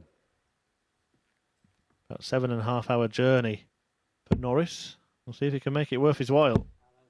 I'm going to pick up on something very quick and early here. These darts you're seeing on the board now, that 85, the actual darts are not the darts Alan Norris practiced with. They might be retired again already. When you talk about Peter Wright 96. tinkering, well, Norris is changing every throw. He practiced with one set, put them down, throwing 3 darts with the set. He's now bringing up another set. Could be.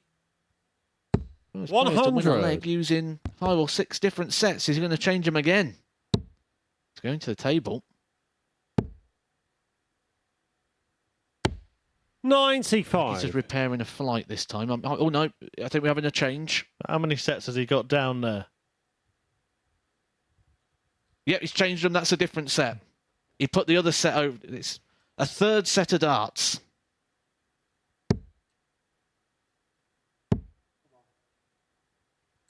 $100. Now, he is someone who does this, but from my knowledge, it's not 57 darts. It's just different feels. It's the same sort of length of barrel, the same sort of... Everything's kind of the same. 140. But that's a different colour. Yeah, completely different set, isn't it? He's just ignored them, spurned them this time, and playing with these ones for a bit longer. 100. Alan, you require He wants 76. to take out a 76 checkout with this set, and then probably start the next leg with another. Well, he's thinking about staying on the 20 there, but he's worried about hitting it. So he's gone 16 for tops.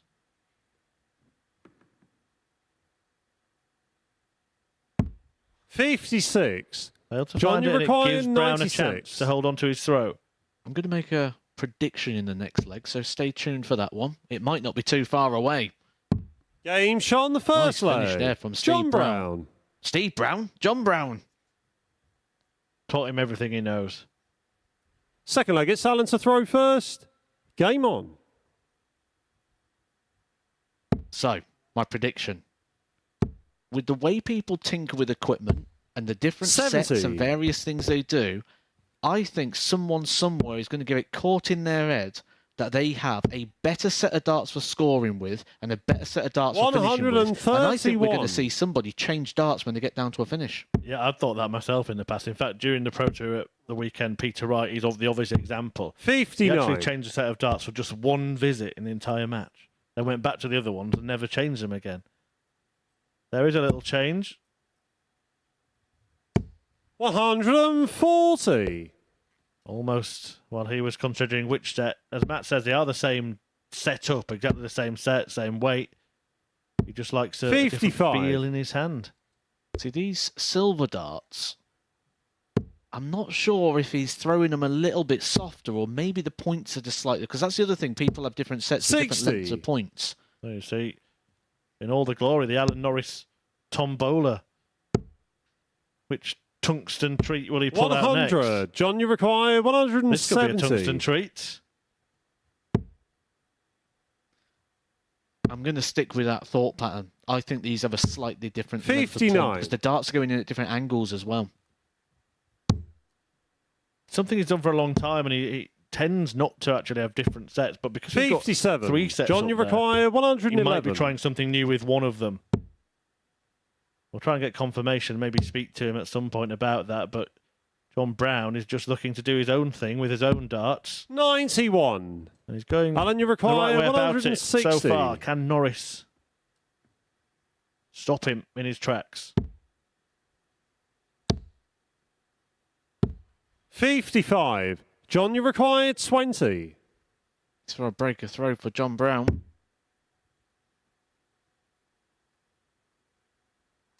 Game shot on the second leg. John Brown. Well, he's looking down the back of the table now, see if he can find any other sets. Third leg, it's John to throw first. Game on.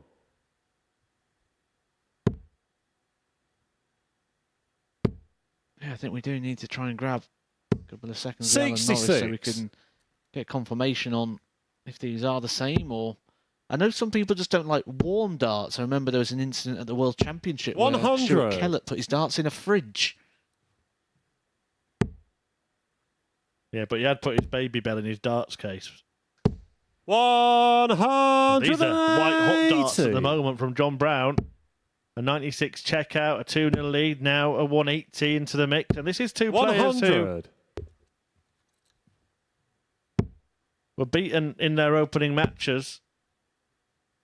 So already, according to 60. Professor Edgar's rule of 3, an important game. Losing your first 2 gives you a real uphill climb, doesn't it?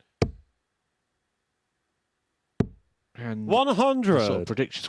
In terms of predictions, actually, I know you're a big fan of my predictions. I don't know if you saw my prediction this week. I said Jim Long would win the week with 20 points, and Jim Long the week with 20 points. No, I didn't see that 105. because I knew you would tell me about it on my arrival several times. That's only occasion 1. 100. Probably John, got you another 3 require attempts 90. before you get bored of it. Well, a 90 attempt here for Brown. Looking to bed the bullseye 65. on the green, not Alan, you quite in the require hole. 101. To give him a foothold in this game, because it's been running away from him a little bit. That was not the target, but it doesn't cause too much damage. He still gets a dart at the double. It'll be double 13, which placement-wise on the board 75. is really nice for a right-hander. John, saw you him shift the require wire there. 25. He was very, very close, but the game might be getting further and further away from him. Double 4 next door for JB. 2s never lose. Game shot on the And third that proves to leg. be the case. John A Brown. 3-leg lead for the youngster against a senior star. John Brown. Fourth leg, it's One Alan to away throw from our first. first Game on. whitewash of Group C. To recap, he was beaten by Alex Small in his opener 4-1. 80. Alan Norris went down 4-2 to Joey Tenberg, who was in turn being beaten 4-3 by Jamie Kelling, who had lost 4-2 to Ron Moulenkamp. Moulenkamp and Small 96. will play in the next game. Alan Norris has been playing quite a lot of darts this year. He's 100. been playing on the WDF. He played in the Scottish Open there. He's played on the Challenge Tour, the Seniors Tour. And he's obviously been down here at the Super 100. Series. The big standout result, though, of the year is a victory 60. over Richie Howson, who's been tearing apart that Seniors Tour. Beat him 3-1 with an average of 101.39. 60. So he still has the game and the levels to hit the very top. It's just not as consistent as it once was. 44.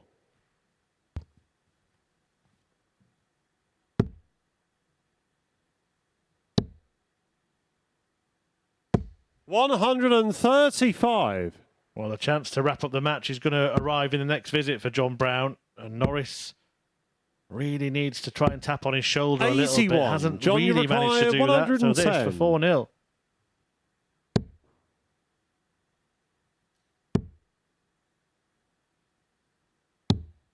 $54.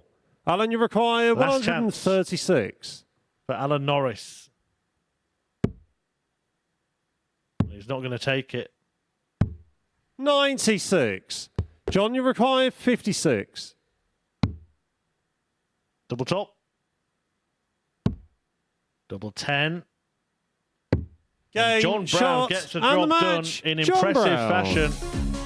An average just shy of 86, but an emphatic 4-0 victory to pick up his first points, and the day looks a lot brighter for him and a lot more miserable for Chuck Norris, still languishing on 0. Game 6 coming up in a short while. Ron Moulenkamp will take on Alex Small.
Welcome back to the Super Series, where before the break, John Brown got a 4-0 victory against Alan Norris to kick off his campaign for the day in terms of the points tally. Next up, we're going to see one player make it onto 4 points, the first player to do that, as Ron Meulenkamp and Alex Small, 2 first-round winners, go toe-to-toe here at the Super Series, being watched by Chris and Matt. Thank you very much, Henry. And as you rightly say, 2 players that will have the opposite problem, rather, of the previous match. Players who had lost their first game. And we have 2 who already have 2 points on the board. You would say that Alex Small's performance was rather more explosive than that of the man who calls himself the Bomb, Matt. Absolutely. Ron Meulenkamp's just not being the Ron Meulenkamp we know, but when you know you've got that in the locker, you never know when he's going to find the keys. We are looking very short term. We look across the year, Ron Meulenkamp is outperforming Alex Small quite significantly. 43. He's a really, really rapid player, Alex Small. One of those players that you would sometimes question whether on switching, for example, an example actually there, whether he could just be better off taking an extra second. 180. Compounds the 43 with a maximum. 60. Looks a lot more focused already here, Ron Meulenkamp. It's easy to be focused when things are going right. It's a real contrast in styles, isn't it? The speed will not suit Small at all. 140. So this will tell us a lot about him as a darts player. 57. Ron, you require 81.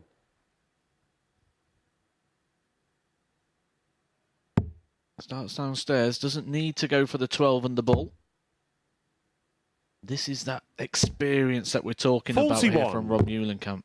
He knows the most important thing is just to win the leg, plays the percentages, sets himself 60. up on tops rather than Ron, chasing you the require ball. 40. So here he comes for a 13-dart leg. Has had trouble on tops today. Nearly every dart I've seen him throw it has gone low. He has had trouble on doubles today, but fortunately for him, Alex Small is nowhere near in this opening leg. 45. Ron, you require 20. That's nowhere near. Wow, what a miss that is. Could this No still go score. wrong for Ron? All the good work, surely now mentally, Matt, must be undone.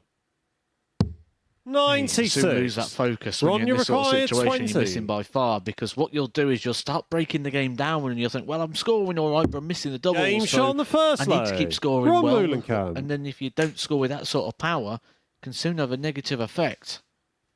Does get over Second the leg, line it's in the Alex leg, to but throw may have first. gone mentally Game on. from feeling like he really was the Bomb to being relieved 100. to have got that leg in the ledger. You talk about his double-ins in the opening game. He was 4 hits from 17 darts thrown. 83. He wasn't too bad throughout the week. 40 hit from 110 darts. 46. Not terrible. It's about par. Didn't really have any games where he got stuck on the finishes. Game 4 on Monday was probably the one match you can highlight, one from 100. 12. Other than that, it's been quite solid on the finishing. The problem was getting down there. Can he combine this 100. whole game and put it together and book himself a place in Saturday?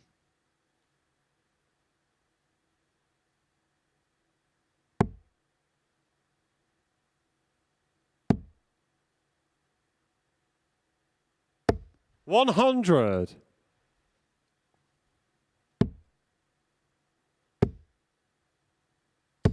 100. Meulenkamp's still here in a decent position. This is against the small darts, but he should leave a finish and a treble. Well, he's got one already. He'll fancy filling it up from there, surely. Begging to be joined by a bedfellow. Fails to find 100. Alec require 155. We'd need a couple of trebles there to get a poke at the double. 60. Ron, you require 118. So after 5 missed darts in the opening leg, these sort of combination finishes are normally the ones that settle you back down again. That is awkward. You have to move right. He doesn't like that lie either. Could go 48. Could go 48. That was the plan. Would have left him the bullseye. 61. Yeah, right across the hockey. Didn't like the way that looked. 95. I think he did the right thing there to come across.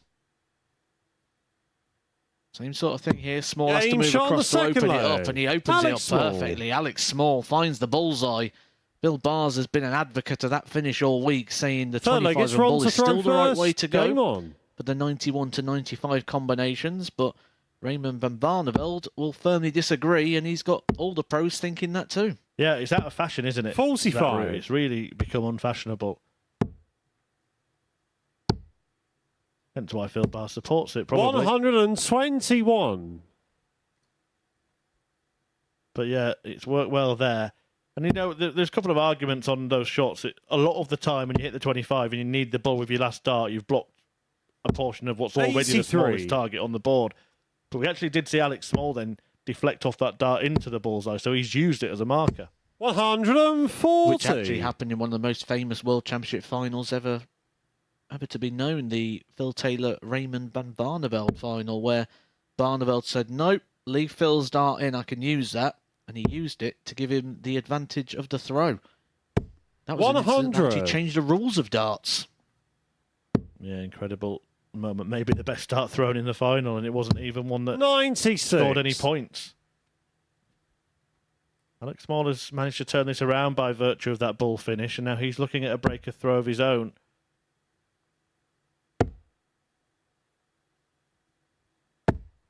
$135. Alec, you require 144. Still very much in charge of the leg. 56. Ron, you require 138. Could have left it more handy.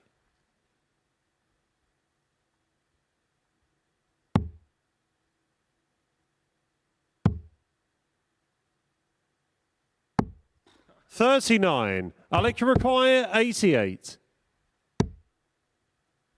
Double 14. We've seen him hit this already today. 60. Fails to find it this time, but Muhlenkamp Ron, you has left require himself 99. with 99 problems. In old school, this would have been the ice cream. And I'll be hoping to give it the licking.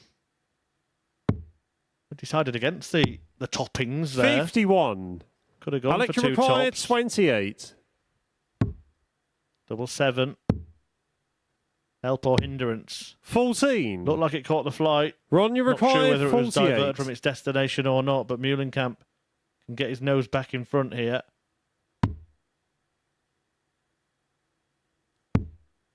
Looked like a dart where he wasn't really bothered which double he went for at the end of it. Game shot on the third The double he leg. left and the double Ron he found was Muhlenkamp. double 16. And been a strange old game. Both players will have feel they've had opportunities to win the last couple of legs. Fourth leg, it's Alex to throw first. Game on.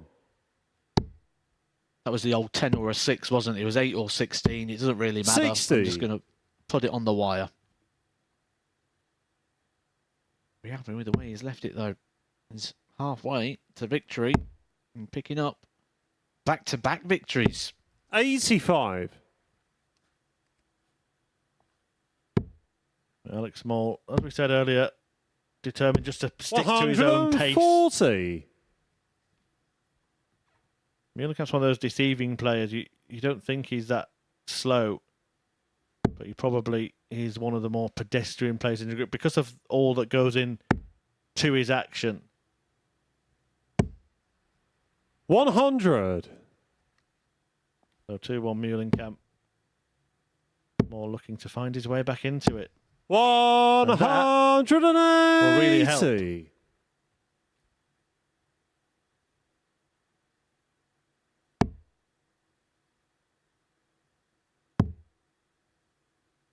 Welcome along to viewers on Sporty 58. Stuff TV Alec here to the MODUS Super Series. You 121. join us during the 6th game where Alex Small is looking to tie things up at 2 apiece against Ron Muhlenkamp.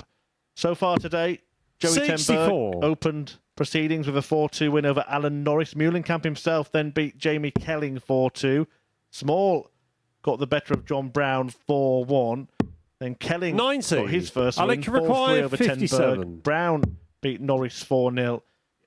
And now we're into this 6th game with Small looking to level 21. 2-2, but making a bit of a mess of it, Matt.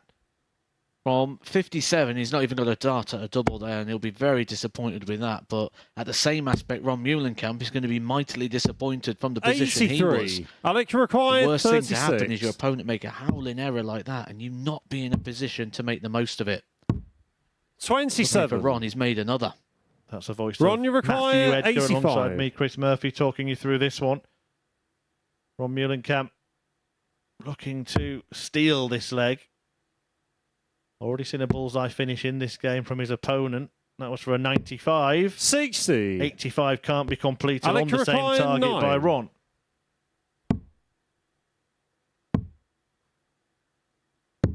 Game shot on the 4th leg. Mentioned Alex twos never Small. lose.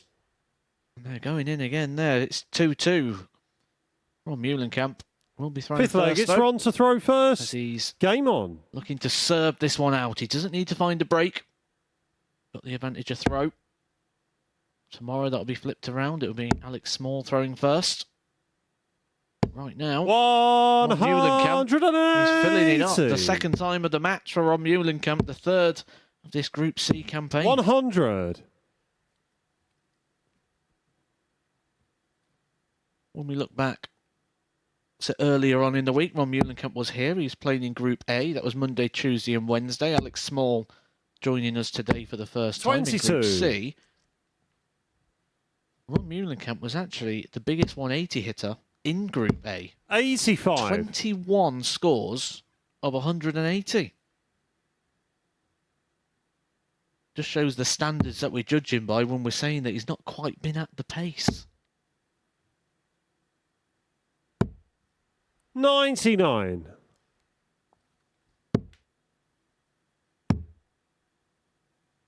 134.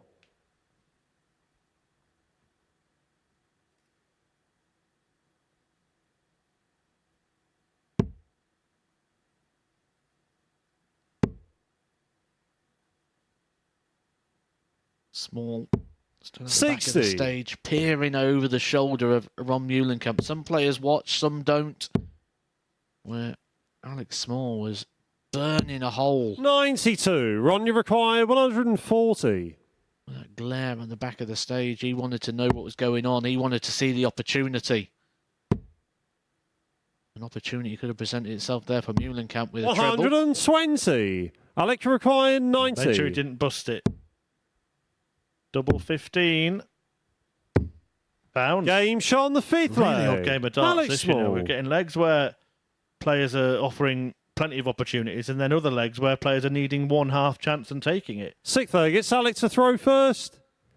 Game on. Ron will be mightily disappointed with that as well. He opened with a maximum there. And when you open on throw 41. with a 180, you expect to at least be getting a shot at a double. He didn't get a dart at a double in that. He did set it up. But disappointing there for Ron Muhlenkamp, and he will know that as well. 83.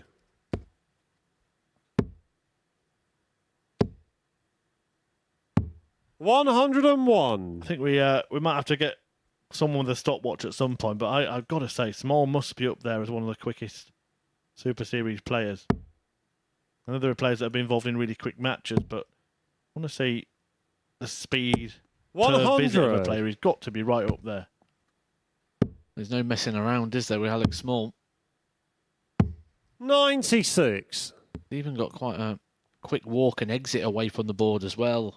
One of the players that used to always get touted as being a slow player was Justin Pipe, because people used to watch this part, the bit where he threw the darts. But as a player stood behind him, he was actually very, very quick. He'd race to the board and he'd be out your way. 100. Very, very sharp. Are players, which I won't name, who are much slower to play than the likes of a Justin Pipe due to that bit, the collection of the darts. Sort of dawdle to the board, take one out at a time. Alex Small, I think he thinks he's in a race. 100. Alec, you require 126. Well, the race could be run if he takes this out. Treble 19 would leave him on the bullseye. Not to be. 86. 118. Ron, you Now, whatever you require do, Ron, don't start on 118. 18s. It would be very silly. That's the way. Because you find that treble, you can hit that single and then get a dart at that double. 98. Alec, you require 40. Same double that Alex Small's going to be looking at to win this Game, match, and he shot, does. and Alex the Small match. Alex takes Small. his second victory of the day. He's 100%, dishing up the first defeat there to Ron Muhlenkamp of the day. Coming up next, Joey Tenberg takes on John Brown.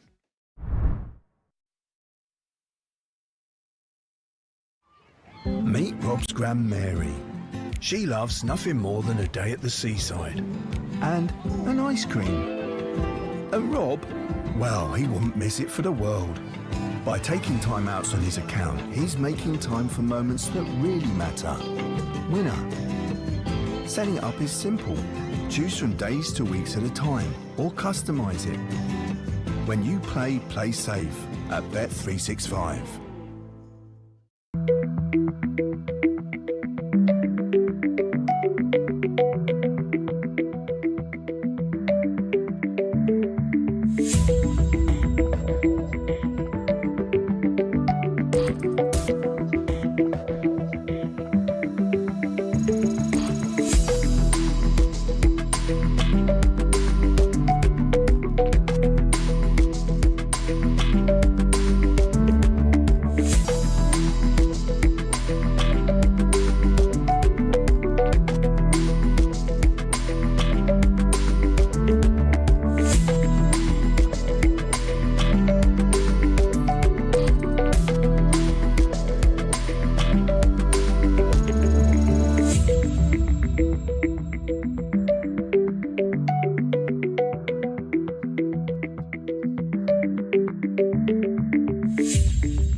Continuation of the MODUS Super Series. Every player has played 2 matches now, and so we're getting to the nitty-gritty of this afternoon's action. Before the break, you saw Alex Small get the better of Ron Muhlenkamp by 4 legs to 2. That means he is the first player onto 4 points. Next up for us is the game between Joey Tenberg and John Brown. As for John, his day has seen a 4-1 defeat and a 4-0 victory, whilst for Joey Tenberg, a 4-2 victory against Alan Noyes was followed up by a 4-3 defeat to Jamie Kelly. Watching this one in the commentary box, Matthew Edgar and Chris Murphy. Thank you, Henry. 2 players that have been here all week so far, both started on Group A campaigns this Monday morning. It was with First us Monday, leg, it's Tuesday and Joey to Wednesday. throw first. Game on. They're going to be with us today and tomorrow for a Group C campaign. They're going to be hoping they're here on Saturday for the grand final, where an opportunity to get through to Champions Week. 140. Big prize money would be on the line. Only 1 player will be going through from this week.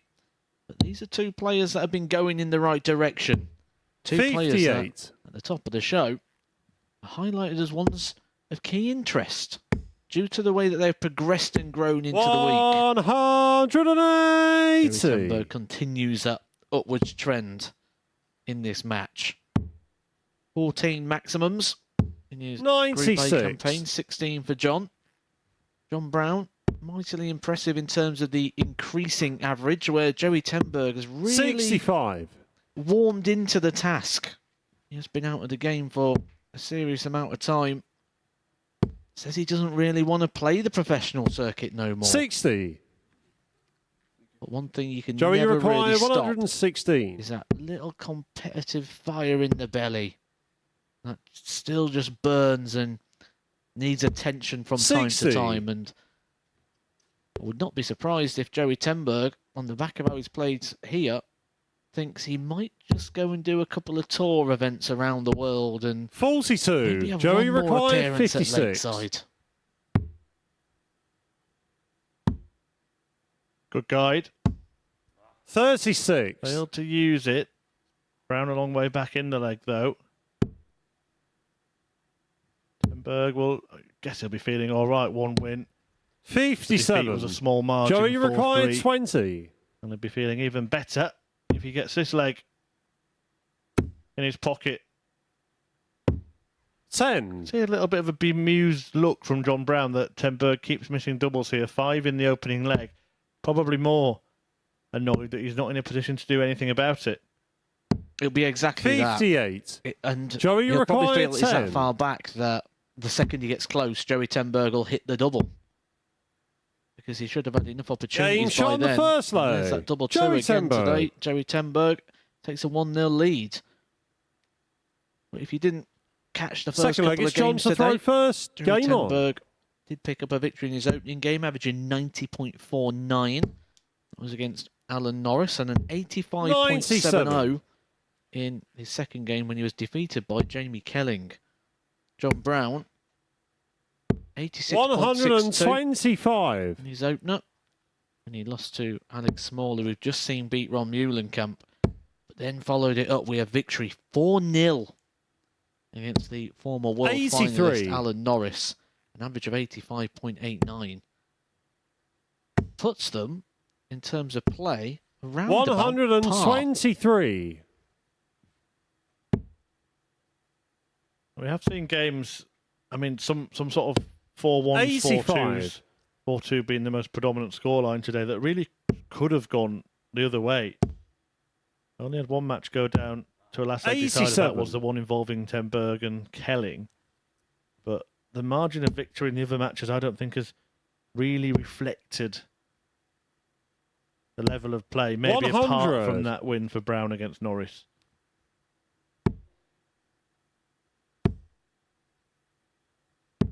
$98. John, you require 136.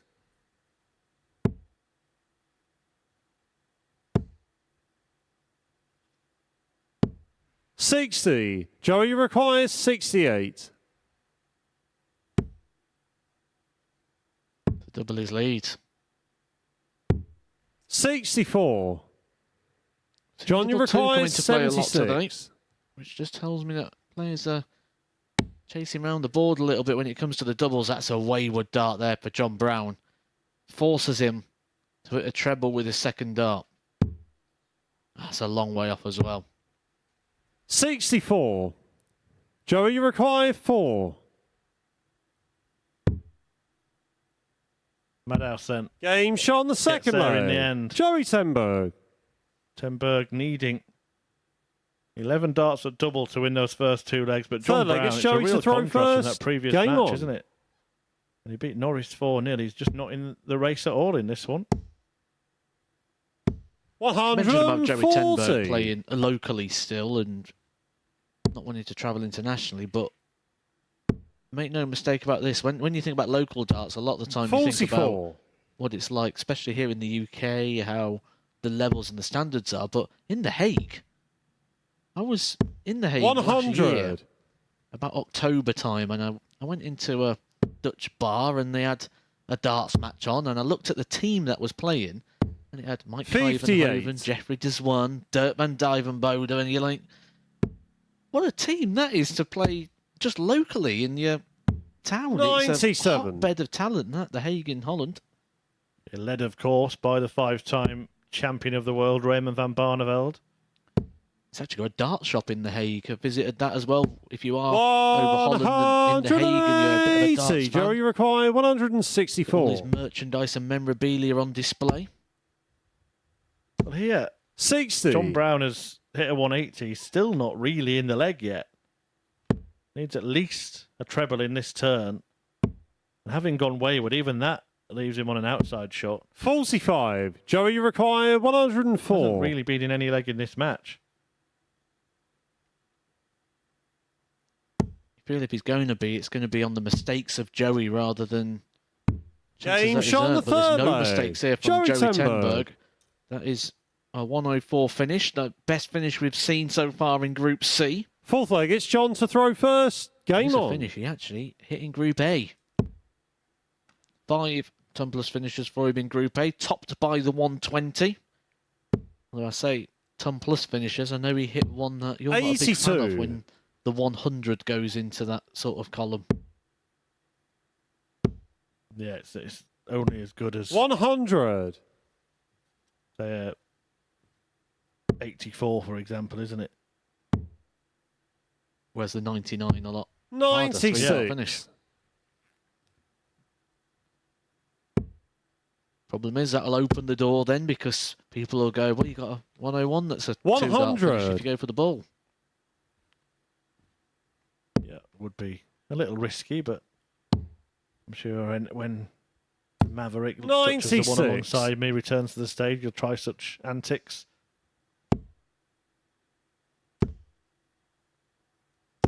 100.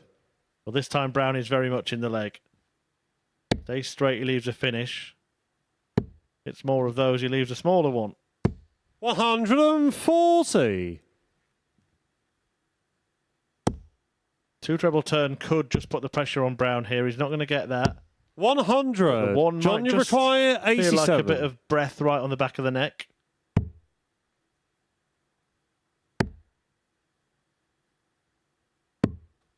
$56.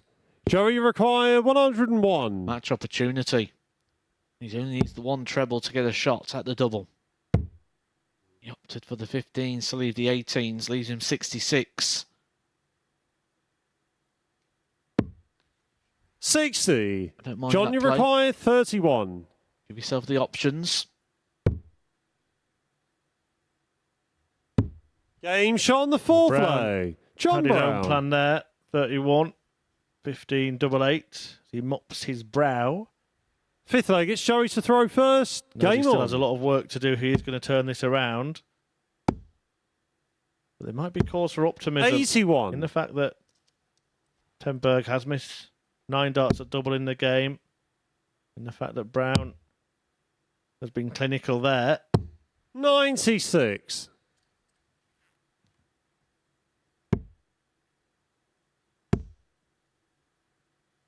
140.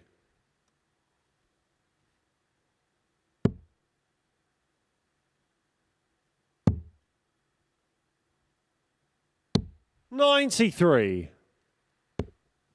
Big important last start there from John Brown. Doesn't want to give Joey Tenberg too much of an advantage before he's thrown the darts. 81. Because he is throwing first in this one. Time is running out for John Brown. Gonna need to find something big and something quick. 58. The urgency growing all the time for John Brown. 59. In a group where people are going to be beating each other. A sizable win like this one, if it was to convert to 4 legs to 1, could be something we talk about come the end of the week. 96. Joey, you require 140. Can he get it done here? He'll be looking to at least leave tops, and that is a bad dart. 45. Not rectified John, either. you The require door is ajar here 158. for John Brown to work his way back into this contest. And he might do it in style. Double 19. 120. So close to being a blockbuster from Brown. Joey, you require Tenberg 95. has made his own mess. Can he clean it up? No treble in the last 6 darts for Joey Tenberg. That is a treble, but it's not the one he wanted, so he's going to have to find... Wasn't able to. 55. John Brown has been John, you splitting require this week. 38. Continues with that plan. It will be 2 darts. Double 14. Wonder if that reaction tells you that was not where he was aiming. Might have been 6 for double 16. 24. The original plan. He just Joey, you require raised 40. his eyebrows and then tried to adapt but couldn't do it. And Tenberg gets another Game, go. And shot, this time and the match. he Joey seals Tenberg. the deal. A 4-1 success for Joey Tenberg. A second win of the day for the Dutchman. He beats John Brown by 4 legs to 1. Coming next, Jamie Kelling meets Alex Small.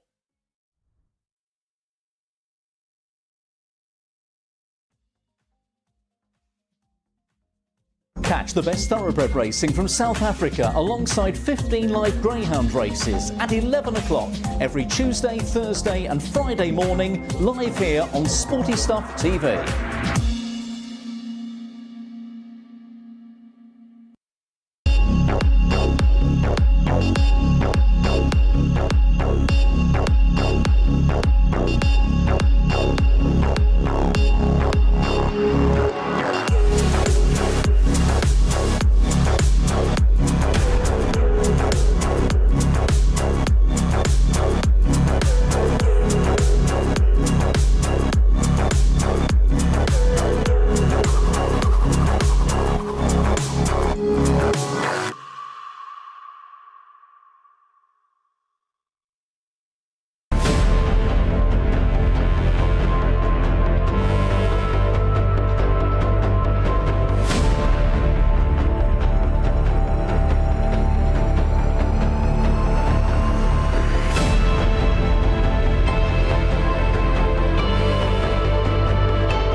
Welcome back to the MODUS Super Series. Before the break, Joey Ten Berg got the better of John Brown by 4 legs to 1. Next up, Jamie Kelling in action up against Alex Small. Watching this one in the commentary box is Chris and Matt.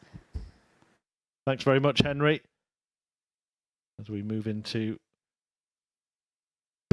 the 9th game of the action here at the Super Series, Kelling's meeting with Small, who is currently sitting at the top of the table, having won 2 of his games so far. Joey Ten Berg has joined him, but he's got 2 from 3. Small looking to make it the perfect start. Kelling could actually get himself to 4 points as well, having beaten Joey First Ten leg, Berg it's Jamie to throw on, first. Game on. being defeated by Ron Moulenkamp. We'll have a clearer picture of the league table 59. after this one. Apologies, 8th game, not 9th. That one is coming next between Norris and Moulenkamp. So yeah, after the next couple of games, we'll start to get a clearer picture, because I know it's only 3 games each in, but it's a Group C, and you're almost a third of the way there. Neither player have found their absolute best yet so far, both running around about the 81. 100. But I think this is the game we're going to see them both step it up, because I think one thing we're going to see here is the pace of the game really suit both. And there are people 100 that you'll go up against and you'll enjoy playing more than others due to the pace. And 41. Alex Small, it'll almost feel like there's not really an opponent there, because by the time you get back to the back of the hockey, he's only got 1 dart left to throw, and then it's your turn. 56. He's pacing around here, Alex Small. That first dart has gone before Jamie Kelling's even coming back into shot. He just wants to get on with this. He's feeling good. And rightly so, the man's top of the table. 140.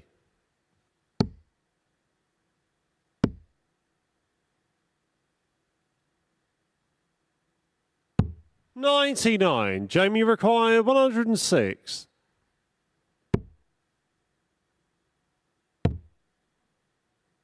2 18s. 70. Alex Alex requires 78. Hold the throw there for Jamie Kelling.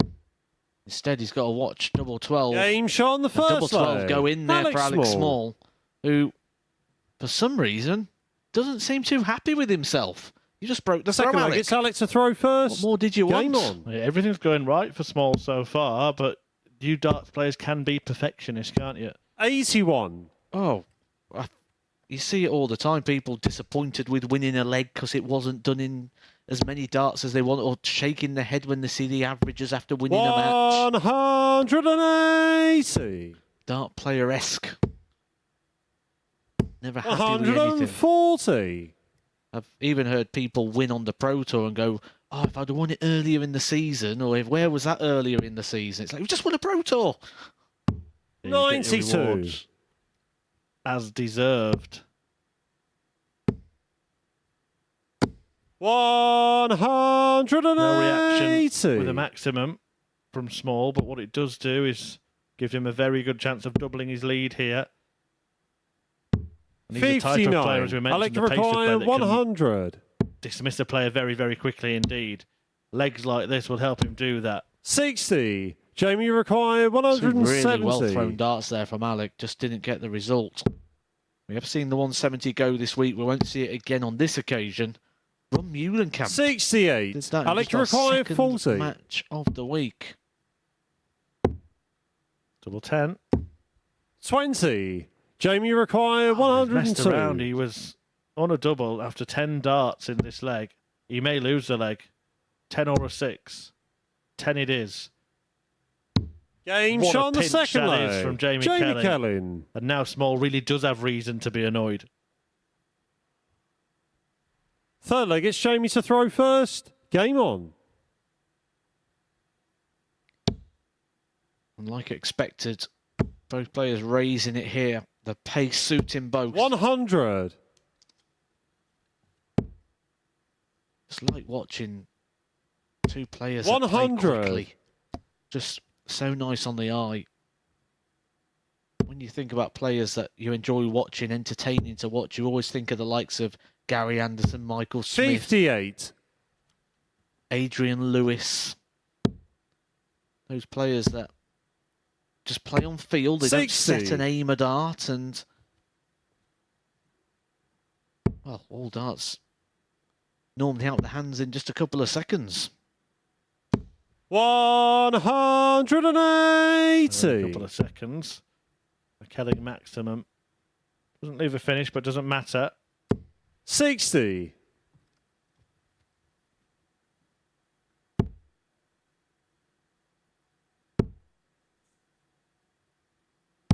97. Starting to find that level that saw him qualify for Champions League. 57. Jamie requires 66. You're hoping to repeat that feat this week. First job is navigate your way through this group. Right now, he needs to navigate 21 points. 46. No urgency there, though. Alex Small, right the way back on 2-2-4.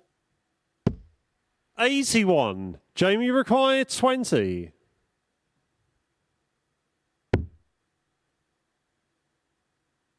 Game shot on the Good third adjustment. leg. Jamie Kelling. Well, for the first 2 legs until the very end of the second leg, Alex Small Fourth leg, it's Alex to throw would have felt like first. he was running Game away on. with this one. That's what it looked like. Kelling has done well. He kept his cool to take out that 102. Now he finds himself in front. 140. Just having a little look at the equipment. I do like to study all things darts. 140. If you have a look at the equipment here of Alex Small, it's a tribute dart to two of the best players in the world. So he's using a Michael van Gerwen 43. barrel and some Gerwin Price flights and stems.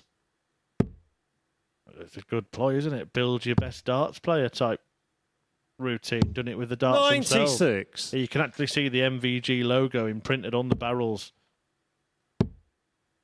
on those darts, although 85. annoyingly, the way he's thrown them in there, it was on the wrong side for us to get a look at that. And then there's trademark Gerwin Price aluminium stems. Not many use aluminium at all anymore, do 98. they?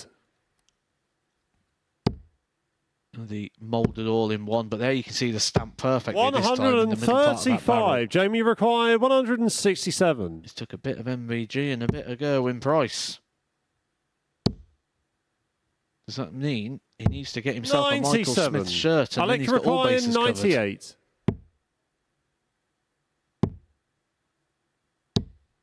58. Find any of the targets Jamie required requires to 70. get a go at double, so Kelling should get at least one.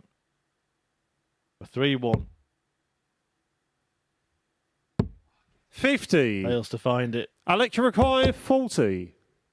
Same target. Game shot on different the fourth outcome. leg. Top corner. That Alex is not Small. where he was aiming, but he will take it. There's a little gleeful look in the direction of his opponent. Fifth leg, it's He James knows to he throw got away first. with that a little bit Game there. on. Some people just don't want to front things out, do it. If that was me, I'd have said that's 84. exactly where I was trying to hit. Well, it's interesting. Some players 100. really are surgical, aren't they? And the way that they try and throw darts, they'll aim for certain sections of a treble or a double. I mean, my assumption is that most players are aiming for the very middle of 120. the double that they're going for, but is that correct? Are you just aiming in the area?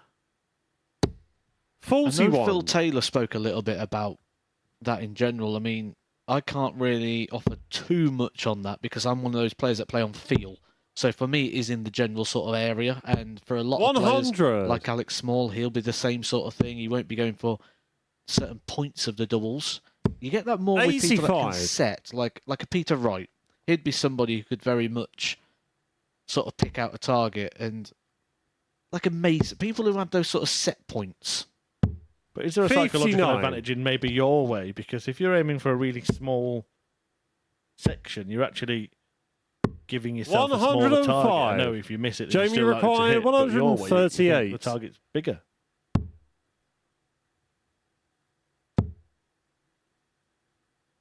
It's one of those weird conversations because the people that set the 94. dart envy the people Alex that, require aim, that don't aim, 170. and the people that throw envy the people that aim. Well, Alex Small just throws, but that first throw went horribly wrong. 81. But Kane Jamie has the require opportunity 44. to restore the lead in this match. Choosers double 16. Game shot on the fifth leg. And hits Jamie it for Kelly. 3-2. There was a conversation a few years ago in a practice room on the Euro tour. Sixth leg, it's Alex to throw first. Game Game on. And Darryl was saying that he'd love to be able to throw like Joe, where he just gets up and throws the darts. 56. And Joe was saying he'd love to throw like Darryl, where he can actually slow it down a little bit and set it and sort of be a bit more in control of it. Because that's one of the things with a bit of pace. Once you 84. start, you got to go. It's like a roller coaster. Once you sit on the roller coaster, strapped you in, and the ride starts, you're not getting off it. You've got to go over the top. Alex Small here looking at his first defeat in this group. 81. Unless he can salvage it, it is just a break and a hold in the opposite order. But 60. at the moment, Kelling is just looking the more, for me, cool, calm and collected of the pair.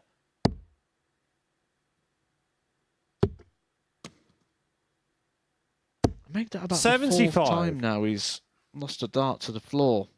And it's only Jamie Kelly it's happening to, so we know it's not an equipment issue. We know 60. it's personal to Jamie Kelly.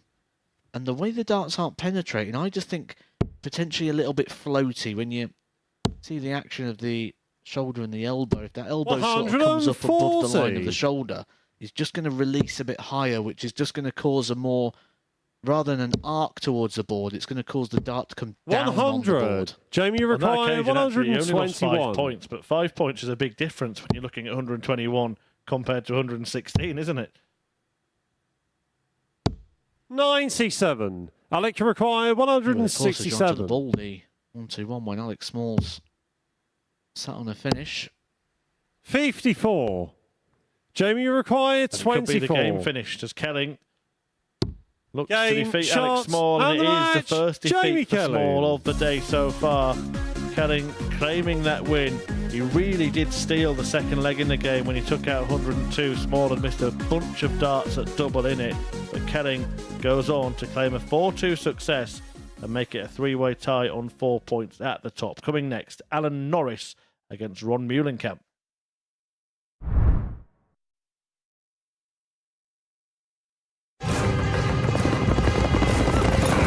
It's the final straight. Your horse is challenging for the lead. Victory is so close you can taste it. This magnificent animal giving everything for his jockey. And in the last strides, your horse is beaten. Fortunately, with Coral, you'll get a free bet up to £10 if your horse finishes within a length of the winner. Available every day of the season. Coral.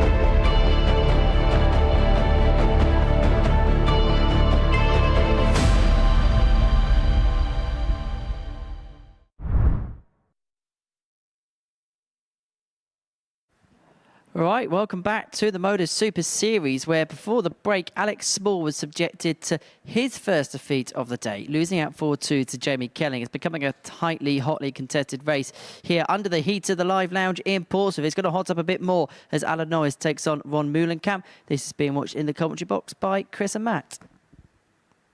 Thank you very much, Henry. Meulenkamp looking to join that party at the top. Alan Norris, quite the opposite problem, looking to get off the mark in this group. The man with 1 million darts, but none of them getting him any points so far. Did have some communication First actually leg, from it's Gary Alan to throw Stafford, a player first. who's played here Game at the MODUS on. Super Series. Hope you're well. Gary, who said that Norris was trying those new darts, trying something new at the seniors. And when they played, 45. he had to go with them himself. Said they're a nice balanced dart. Had a chuck with them. Was that a pun? Probably an unintentional one. 59. Because it's Chuck Norris on stage right now, and I like to scroll through the players' social media, see what they're saying about their experiences, and I'm not sure that I fully agree 55. with Alan Norris's on his social media at the moment. He said this morning that he woke up and had a small cooked breakfast. I'm not sure his sizings would have been very good. Then he went for a walk. 134. 22-gram weights. I'm not sure this can be classed as weightlifting. Well, it's all relative, isn't it? I'm not convinced that breakfast 135. was exactly small.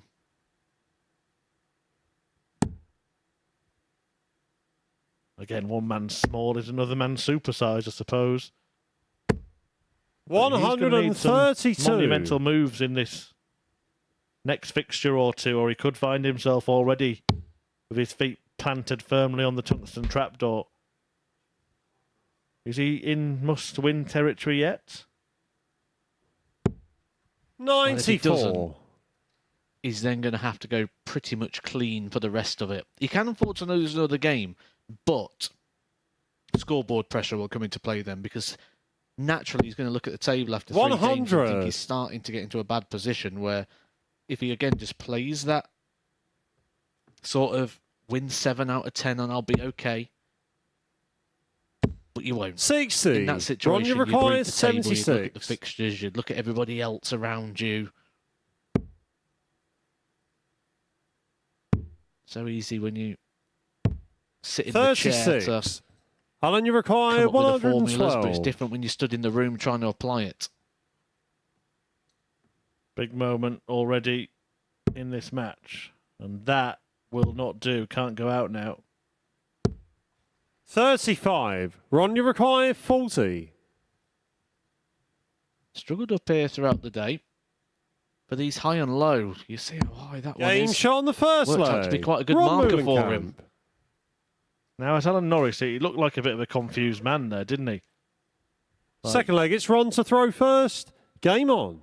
he's been given £1 and he can have a certain chocolate bar, but he's not sure which one to pick. Could just do the Chris Murphy approach and have both. 85. Well, I think he'd like to throw with 2 sets of darts at the moment. I think he'd going to use that as a metaphor. He might need 6 right now. 60.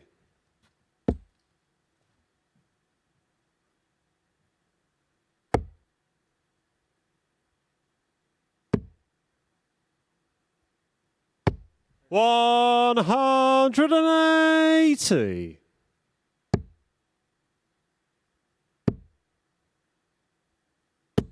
60.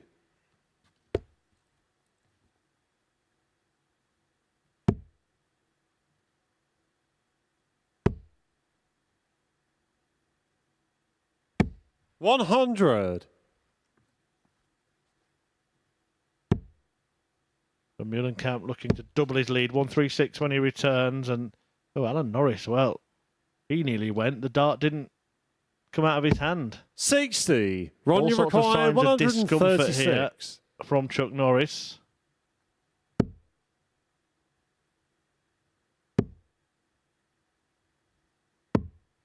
42.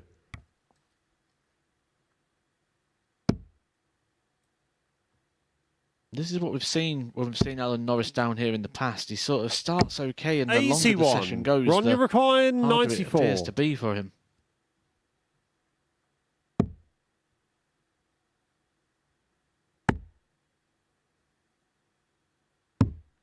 Game shot on the This is better second from Ron leg. Meulenkamp Ron by Meulenkamp. significant distance. A nice 15 dart leg there for Ron. And Third leg, it's Alan to throw very first. solid hold Game throw. on. He's going in the right direction, and got to be said, the back ends of the days have tend to be the better off the bed. 40.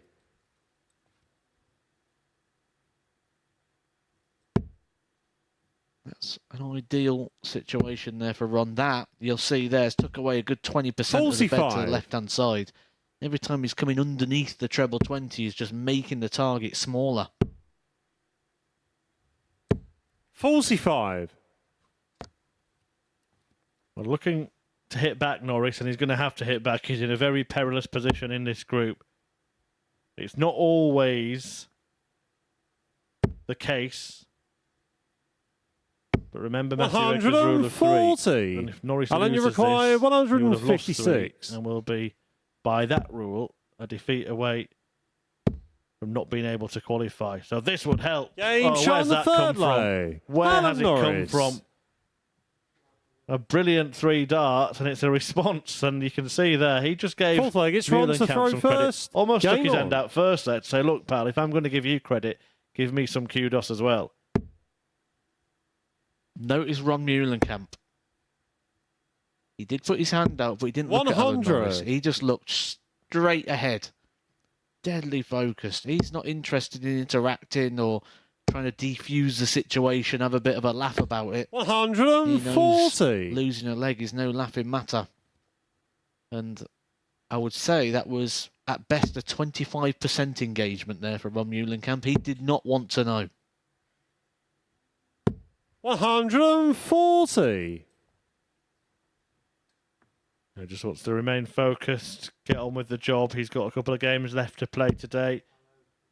Joey Ten Bird and John Brown, I think he'll see above as winnable, so don't be surprised to see Meulenkamp make a move towards the top of the table. If he wins this match, he'll be 1 of 4 on 4 after 3. 81. What everybody else beating each other does do for Alan Norris, I suppose, is gives him a little bit of a hope that for once your rule doesn't come into effect. We have had players get through in second place on 5 defeats. Yeah, we've seen players go through with less points. We've seen players go out with 14. 44. It's a guide of the norm, but it's not a certain formula. 140. That is a certain formula to leave tops, though, for Ron Meulenkamp after just 12 darts. Average touching nearly 95 here for Ron the Bomb. 126. Ron, you require 40. So for 3-1, double 10. Game shot on the fourth Just leg. stops Norris Ron there, Meulenkamp. gathering some momentum. He was waiting on 56. Pleasantries exchanged again between the pair. Fifth leg, it's Alan to throw But first. Alan Norris Game now on. is in danger of starting to disappear. In danger of sinking in the quicksand in Group C. 30.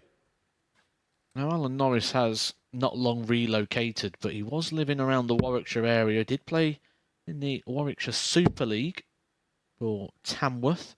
Played 10 matches there. 9 man of the 100. match appearances for Alan Norris. But with that, I think we can look at the range. And when we talk about Alan Norris being able to 96. find things in moments, but it not being consistent, I think there's no bigger stat than when you look at over those 10 matches, he had a high average of 34.16. That's per dart. So 60. 102. The lowest average was a 24.91. So 55. 74 and bits. That is quite a distance over just 10 matches. Talking nearly 10 points per dart between the highest and the lowest. And don't forget, this is a player who's won Pro Tour events. He's a player who's been, as we 40. mentioned, to the Lakeside final, gone deep in major PDC tournaments as well. And the big difference, and you'll testify this, I'm sure yourself, you know, you can all hit 180s, you can all have ton plus averages, but it's when you start being inconsistent, when, yeah, sometimes you're averaging a ton, but sometimes you're averaging 75, and the players that drop off the tour and 100 are in and out in things like the Super Series are those ones that have lost their consistency, not their ability. And you know guarantees that you're going to win when you throw 100 average. It just gives you the chance to. But there's guarantees when you're throwing down in the 70s that you're going to lose. 84. So you end up in a situation where when you're playing your best, you're in maybe a 70%, 30% sort of scenario. And then your other games, you got no chance. So you end up limiting the amount of wins, which stops you going on runs. Alan, you require 96. Picking up wins here and there, which is never enough to break that top 64. Opted for double-double there, so he's still on 70-60 here. Now, does he try and hit a double 18? Does he go for a treble 20? 56. Did use Ronnie the line require of that 142. dart outside and leaves himself on tops. But he's still in with a chance to win this match, Alan Norris. 60. Probably opted for the double 18. Alan, you on the back of require his, just 40. hit that 156 finish to win his leg in this match against Muhlenkamp. Chasing it down to the 10s. No score. Bust. He'll go back to 40. Ron, but you he'll only get a require chance 82. if Muhlenkamp cannot take this 82. So this for the match. 17 leaves tops. Game, shot, Ron Muhlenkamp and the nails match. it Ron to defeat Alan Muhlenkamp. Norris 4-1. It's been the worst possible start for Alan Norris. His base has been effectively chucked out of the tournament before his weeks got going.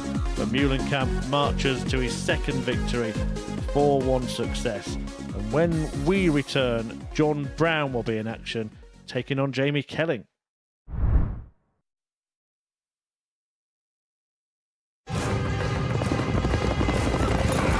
It's the final straight. Your horse is challenging for the lead. Victory is so close you can taste it. This magnificent animal giving everything for his jockey. And in the last strides, your horse is beaten.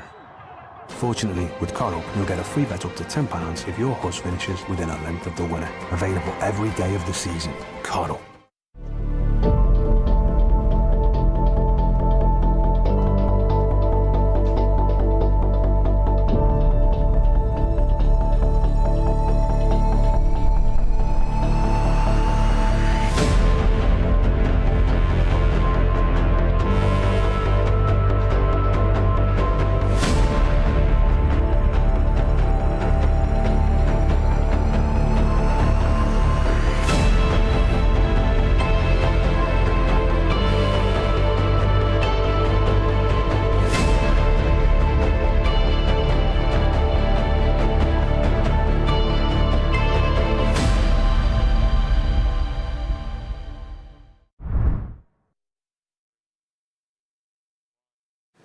Welcome back to the MODUS Super Series. Well, Matthew Eggert is alongside me up here on the balcony. Every player now having played 3 games from their day, and it feels like, as we have a look at the table now, every single time that we think that there's a storyline beginning to develop, well, something else just begins to happen as well. No one is undefeated after 3 laps. We normally get one player that's at the top who sort of pulls away with it a little bit. Not in this situation. Now, everyone's been beaten. Everyone's got a couple of wins. It's an interesting scenario. We've got 4 players now on 4 points, and the next couple of laps are going to really decide sort of who's going in overnight. But this one, like Group A, is looking like it's going to go down to the wire. Well, it looked like early on in proceedings, Alex Small was really beginning to stamp his authority on things. Came out, got a couple of victories, but then just halted there by Jamie Kelling.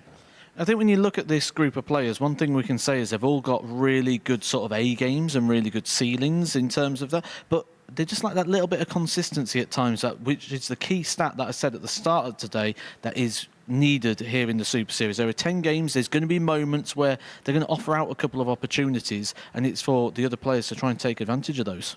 Well, Jamie Kelling came up with some key moments en route to his 2 victories, one of them here being the 102. And One thing about Jamie is he's got this consistent level that makes him so difficult to beat. He's been getting better as well as the day went on. He started a little bit slow. I don't know whether that's down to him coming in here before and having that success that saw him go through to Champions Week. Sometimes when you can go to a venue that you've done well in, it sort of just feels like a continuation, and you're sort of going with very high levels of expectation. And he might have came in here, maybe it just felt a little bit exciting as well, coming back to somewhere he's had that sort of level of success from, and probably earned one of his biggest paychecks. As for Joey ten Berg, best day so far for you from him? If it's not, it's very close to, because he's been getting better as it's gone on. I don't know if it's whether we're looking at the stats of Joey ten Berg or whether we're just reading him as a performer and as a player, because when you watch him, he's just throwing with a lot more rhythm and consistency. If you go back and watch Monday's action, you'll just see him a little bit slower, a little bit more stuttery, a little bit more cautious, I think could be the best way of putting it. And when you get a bit cautious and slower, you get a little bit too deliberate. He's a player that just needs rhythm and consistency rather than any form of deliberate. Well, next up for us, we're going to see John Brown in action. I nearly had Steve in my head for a second there, up against Jamie Kelling. And look, for Jamie, he's going to look at this opportunity. Look, I could put myself right at the forefront of the picture here. I think this is both ways round. Both these players will really fancy this opportunity. They'll both think this is a winnable game. As realistically, when we look through the entire group, I don't think there's a star standout player in this group. And I always say, when you go into a practice room, try and pick out the man to beat, especially here in these groups. Walk into a room, pick out the man to beat. If you can't find him, it must be you. Must be you in terms of the punditry today, mustn't it? But anyway, let's get to our next game. It's John Brown against Jamie Kelling. It's going to be watched by Matt and Chris Murphy. Thank you very much, Henry. And as the pair were just looking at that league table there, it is, well, opportunities for everybody, really. Alan Norris, of course, will be disappointed not to have picked up any points yet, but because everybody else is pretty much beating everybody else, he's not yet ruled out of the equation. Certainly if he can end his day on a high. And if John Brown can get the better of Jamie Kelling here, there would be 5 players on 4 points after 10 matches in this group. So everything at stake, everything to play for. The opposite side of the coin, of course, is that if Brown is defeated, then suddenly first leg, Kelling it's John goes to top throw of the table, first. Game on. Brown will inevitably find himself 4 points off the pace because the next match features another couple of those players who are already on 4 points. So actually a pretty big game for John Brown, and maybe even for Alan Norris, 60, who could find himself much further adrift if Kelling gets the win here. Remember, it's not about finishing top, it's about finishing in 45. the top 2. And often we will get a player run away at the top and others battle it out, but right now it's difficult to 58. decide which players are going to occupy those top 2 spots come the end of today, and certainly come the end of tomorrow. 60. I do have the answer to the Alan Norris darts conundrum. Oh, there we go. He's not wasted his walk back down from the balcony. Go on then. 30. This is Alan Norris. He's got basically 3 sets of darts on the table when he goes out there. I'm going to be a bit of a tease here. I'm going to tell you I've got the answer, but I'm going to tell you I'm not going to give you 60. the answer. And I'm not going to give you the answer until around about 30 minutes' time, 25 minutes, when Alex Small takes on Alan Norris in a couple of games' time. 140. There we go. Reason to stay tuned. I was just saying as you were making your way back down from that chat with Henry. 97. This match is actually important for Alan Norris because, yes, he's lost his first 3 and he's in a perilous position already, but if Brown wins here, he's still only 4 points off the pace. And that will remain the same going into his next match because one of Muhlenkamp or ten Berg will be beaten. But similarly big for John Brown. 96. John, you require 153. Kelling, but if he loses it, then he's going to find himself 4 points off the top 2 at the end of this round of fixtures. 57. And if you're following Jamie all that, require well done. 143. So many twists and turns like we're expecting to see throughout Group C. Just like we saw Monday, Tuesday, Wednesday with Group 8. 59. John, you require 96. At the very end. Doesn't sound like a lot, does it? But 4 points to claw back in one day is quite a big deficit. Well, 2 points, it's always in your hands because you're going to play the player that's 2 56. points away from Jamie, you. you 4 require points, you still 84. need somebody else to do you the favours. Yeah, well put. And that's well placed. 62. Checkout is not completed. John, you so require Brown, who's 40. had a sort of up and down day. One match won 4-0, one match lost 4-1.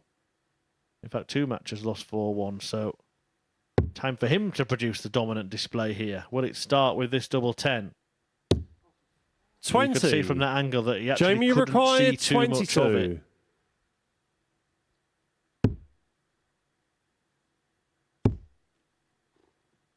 And you can see from that angle that he can't see too much of that. Got to go high, you feel. No score. That's what he tried to do. John, you require 20. The kick of the dart just blocked the bottom end of the bed. He tried to open it up. Game shot on the first leg. Brown finds the way around it. He gets the opening leg.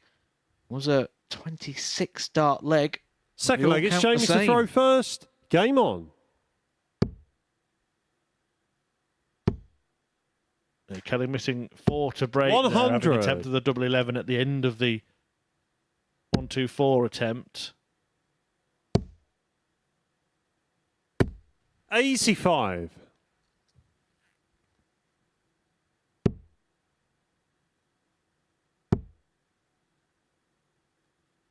$100.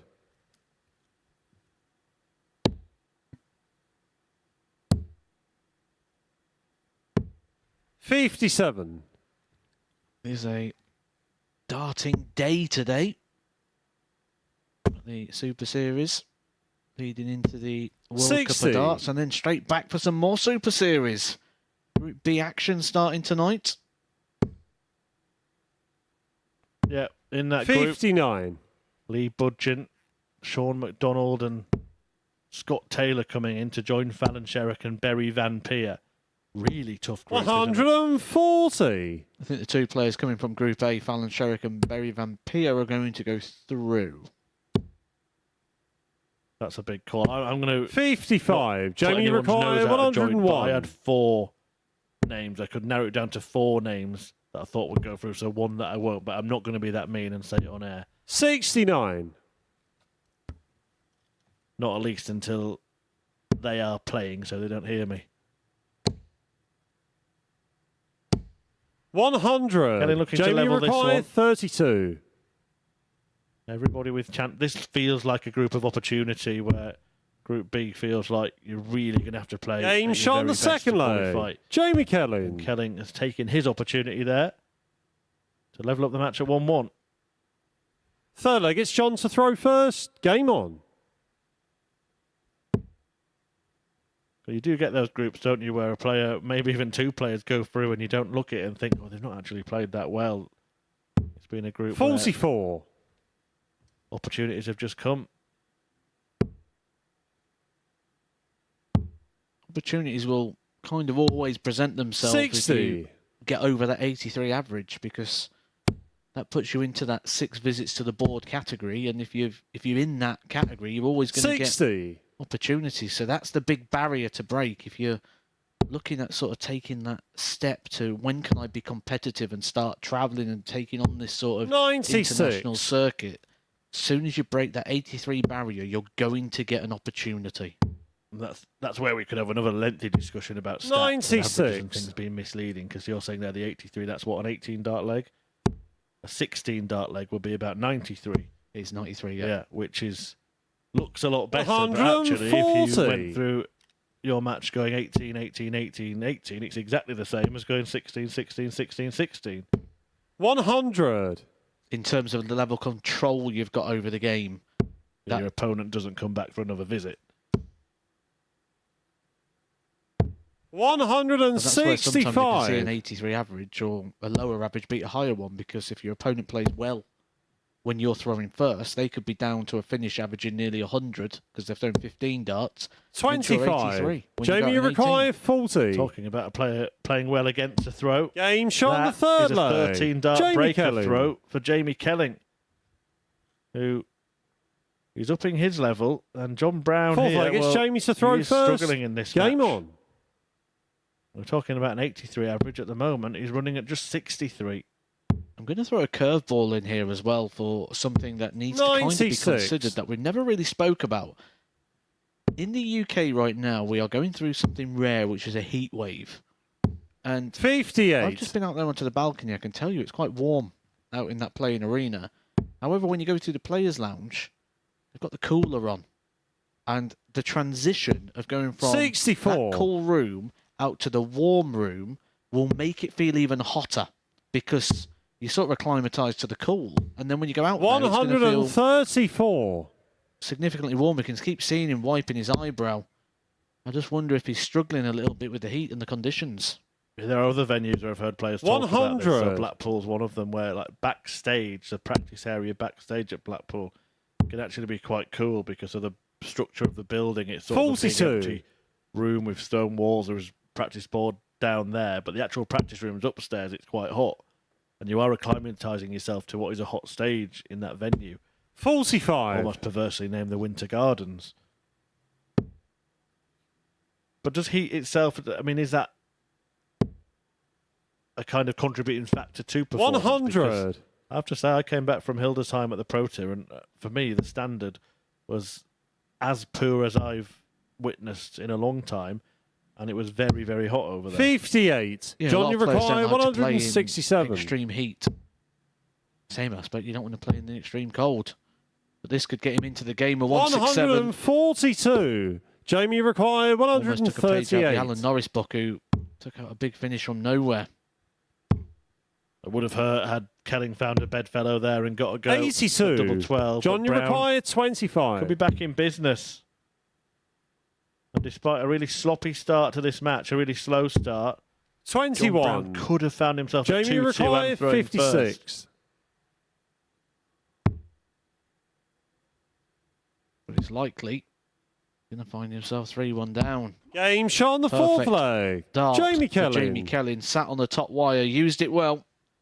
Puts himself a leg away from winning the match. Fifth leg, it's John to throw Can first. go back to my Game on. first experience of playing on the Alexandra Palace stage. And I'll tell you, that's a hot stage. And it's a struggle to acclimatise, like you say, because you come from those sort of practice rooms that don't have that level of heat, the amount of people that are in the room, the lights and everything that goes into it. When you add that to the pressure, which is naturally going to make the heart pump a little bit faster anyway, it just accelerates everything when you're in the heat. But there's a one little caveat 55. here, is that they're going up and playing at most 7 legs when you can be playing 30-odd legs in some of those long format World Championship and World Match Play tournaments. 140.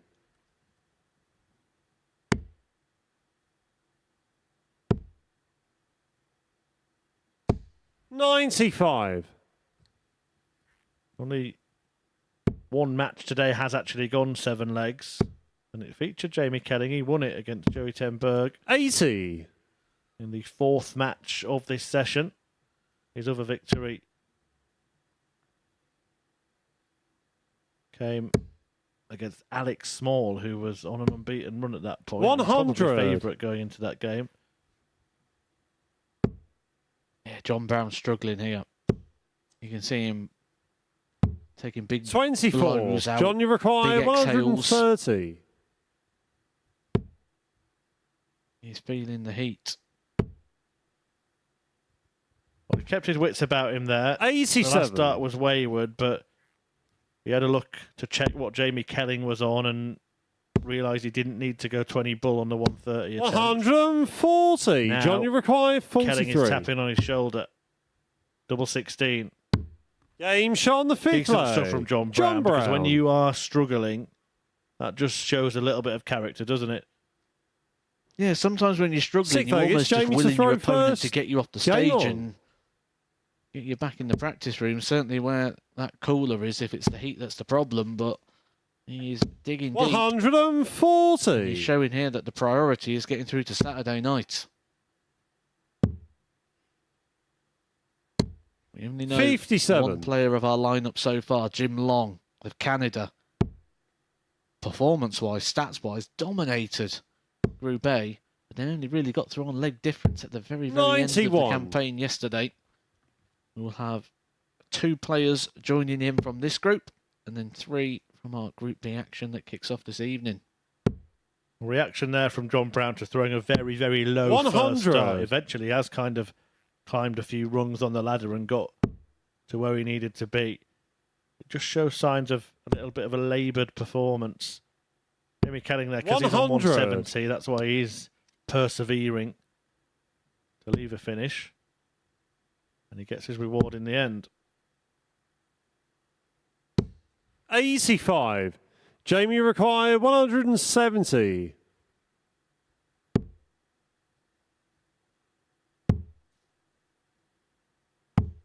$58.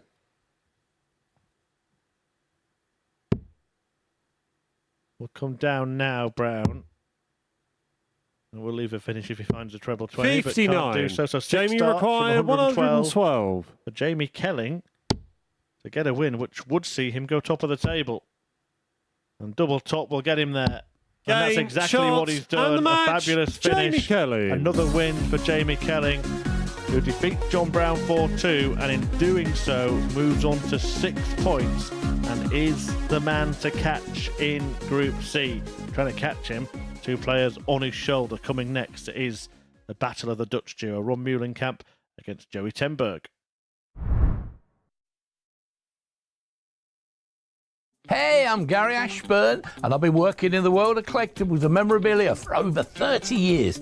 I'd love you to join me every Sunday night at 10 p.m. for Collectibles Guru, where we showcase awesome items from the worlds of sport, music, TV and film. You'll hear the stories behind the genuine signatures and get a front row seat into the world of sport and showbiz. So tune in every Sunday night at 10 p.m. only here on Sporty Stuff TV.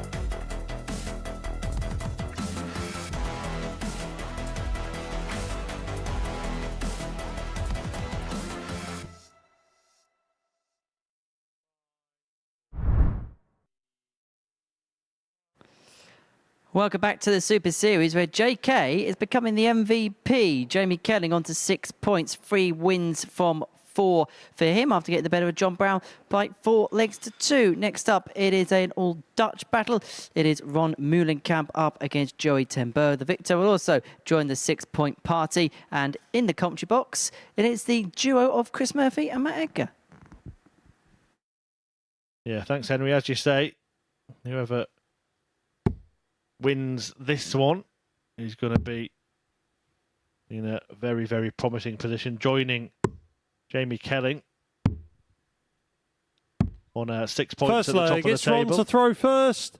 Game on. We'll go ahead of him as well on either leg difference or legs won, depending on the scoreline in this. And those of you who've been watching us this week would have seen Group A pan out, and the difference, of course, is that this is just a 2-day group, so being at the business end after day 1 is particularly important. 140. And I think, one of the things that I was going to ask Matthew Egger and Will now is that for the likes of Ron Meulenkamp, a debut week at the Super Series after losing his tour card last year, would he see it as a failure not to make it through to 45. Oh, absolutely. Absolutely. He will be minimum expectation to get through there. But I'm surprised here when I'm looking at the odds here, because a lot of people not losing faith in Ron Meulenkamp. He was 1-2 to win this match this morning. He's gone down to 2-5 before the off. So 7-4 on Joey Tenberg, which I think is some very, very good value in this one. 85. Of the levels that Ron's been showing, it's been a bit inconsistent. And as someone who's been on the tour for that long, like Ron Meulenkamp has, he would have been watching this while he was on the tour thinking, I'd win that. And then when he's got the opportunity to come here, he'd have come here thinking exactly that, especially somebody who's been in good form, currently sat 6 on the Challenge Tour Order of Merit. 42. Joey, you require Not getting through to Saturday 167. would be a disaster for Ron Muhlenkamp. Found one meeting on record between the pair. Of them, and it was at Q School, 139. but it was Q School 2014. How long ago this pair had a dance in pursuit of a PDC career. Ten Berg actually won the game 5-3. 171. Joey, you require 28. And he's looking to win the first leg Game on this shot on the day. He first does that as leg. well. Joey Tenberg. It actually, in the end, got right down to the money match, the final, to get hold of a tour Second leg, card, it's Joey to throw and first. lost it in the last leg, Game on. decided to another Dutchman, Benito van der Pas. 140. I do believe Joey did end up going through Q School that year, 2014. Just checking the Edgar result that day. First round exit it was. Lost to Tony Alcinas. 83.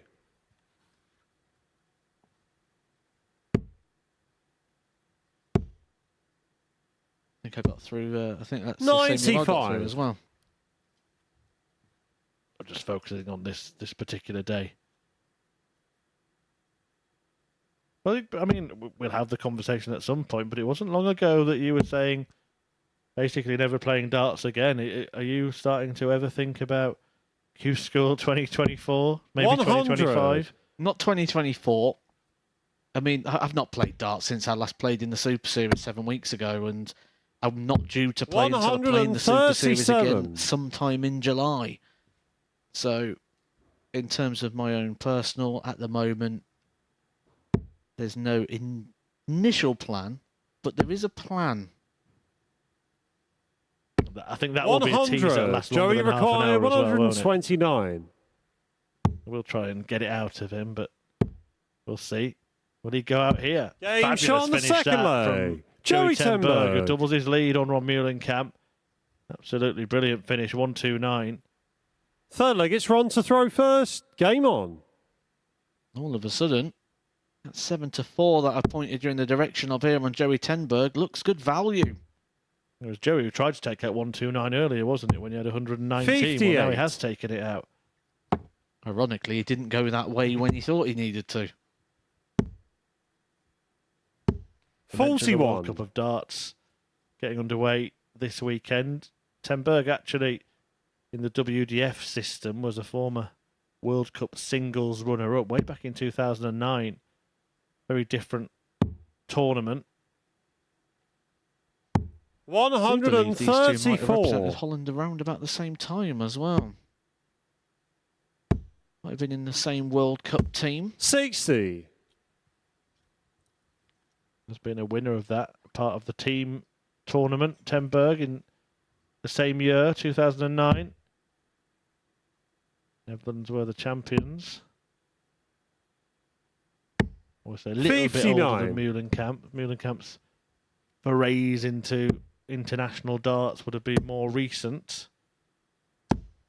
100. But at the moment, it's the senior who is holding all the aces in this darting duel.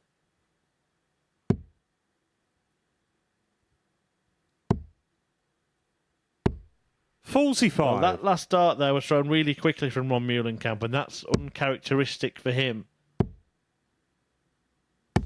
It's a suggestion that he's not happy, and they'll be even less happy hearing Charlie Korstefin bellow out 180 after that visit from his opponent. 100. Joey require 120. This is very, very tidy here from Joey Tenberg. Well crafted, this. Working his way around. 100. Only had about Ron, you half the require bed to aim at. 105. Is it going to be a bullseye start here? Well, that was the plan. 96 remaining, treble 20 for double 18. 29. Not quite there. Joey, you require 20. Made a mess of it anyway. For the last one out of the board, he was looking at the double 18 to Game lead shot on the top. third leg. I think there's Joey an air of Tenberg. resignation about Ron Muhlenkamp in this match. A few of the darts have been pretty careless and one of them when he was actually in front in that leg. Fourth leg, it's Joey to throw first. He's been doing that Game quite on. a bit this week. That's not just unique to this one match. He's been sort of throwing darts away and getting frustrated at times. But I can confirm 97. that the pair did actually share the orange shirt together. Well, while we're talking about their World Cup and national representation, what do you make of the Netherlands team for the PDC World Cup now? Because it's not going to feature Michael van Gerwen, it's Dirk van Dijvenbode and Danny Noppert. 100. Talk about two contrasting individuals. They are in no way similar, but then again, Van Gerwen and Danny Noppert aren't anything alike, are they? Van Gerwen's a bit of a, well, best way to put it is naughty schoolboy at times, isn't he? Yeah, I think it's almost like the team that you want to see, with no disrespect to Danny Noppert, is the dynamic between Dirk and Michael together. They would be an explosive duo. I think would have a lot of fun on stage together in a pairs tournament. Oh, absolutely. But just coming back to this one, Joey Tenberg, this is by far his best performance. 105.60 the average at the moment for Joey. Up until this match, he has recorded a 95.57. That was in game number 2 on Tuesday. But that continuous trend of improvement continues to run through the veins of Joey. 60.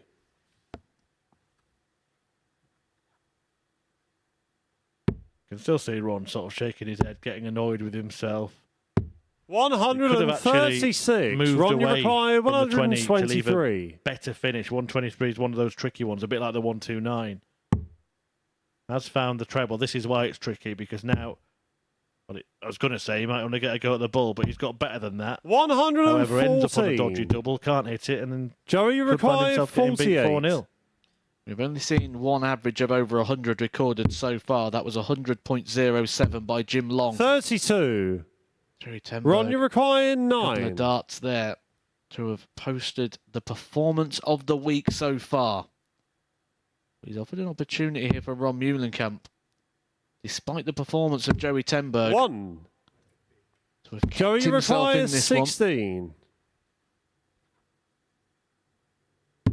Game, shots, But that is and the match. Joey The end Tenberg. of the match, and it is a ton-topping average for Joey Tenberg, 100.2, an average of 15 darts per leg.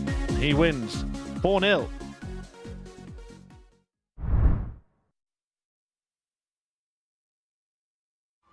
Meet Rob's Gran Mary. She loves nothing more than a day at the seaside and an ice cream. And Rob, well, he wouldn't miss it for the world. By taking time outs on his account, he's making time for moments that really matter. Winner. Setting it up is simple. Choose from days to weeks at a time, or customize it. When you play safe at Bet365.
Welcome back to the MODUS Super Series, where 60 was nifty for Joey Tenberg. 60 darts was all it took to get the better of Ron Meulenkamp by 4 legs nil. So the final game of round 4 of our fixtures pits together Alex Small and Alan Norris to the Oki. Alec, who won his first 2 fixtures of the day before being beaten last time against Jamie Kelly, whilst for Norris he's looking to pick up his first points of the day. Right, watching this one in the commentary box, Matt Edgar, Chris Murphy. Sorry, guys.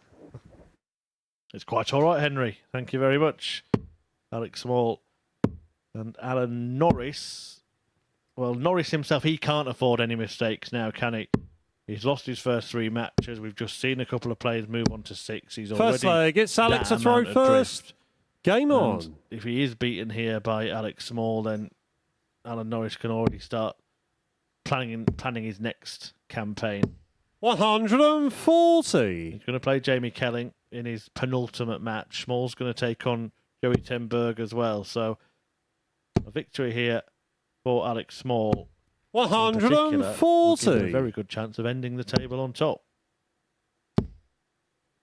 So earlier on, 140. I did say that I found out the answer to the Alan Norris darting conundrum. Oh yeah, so let's just remind viewers exactly what that conundrum is.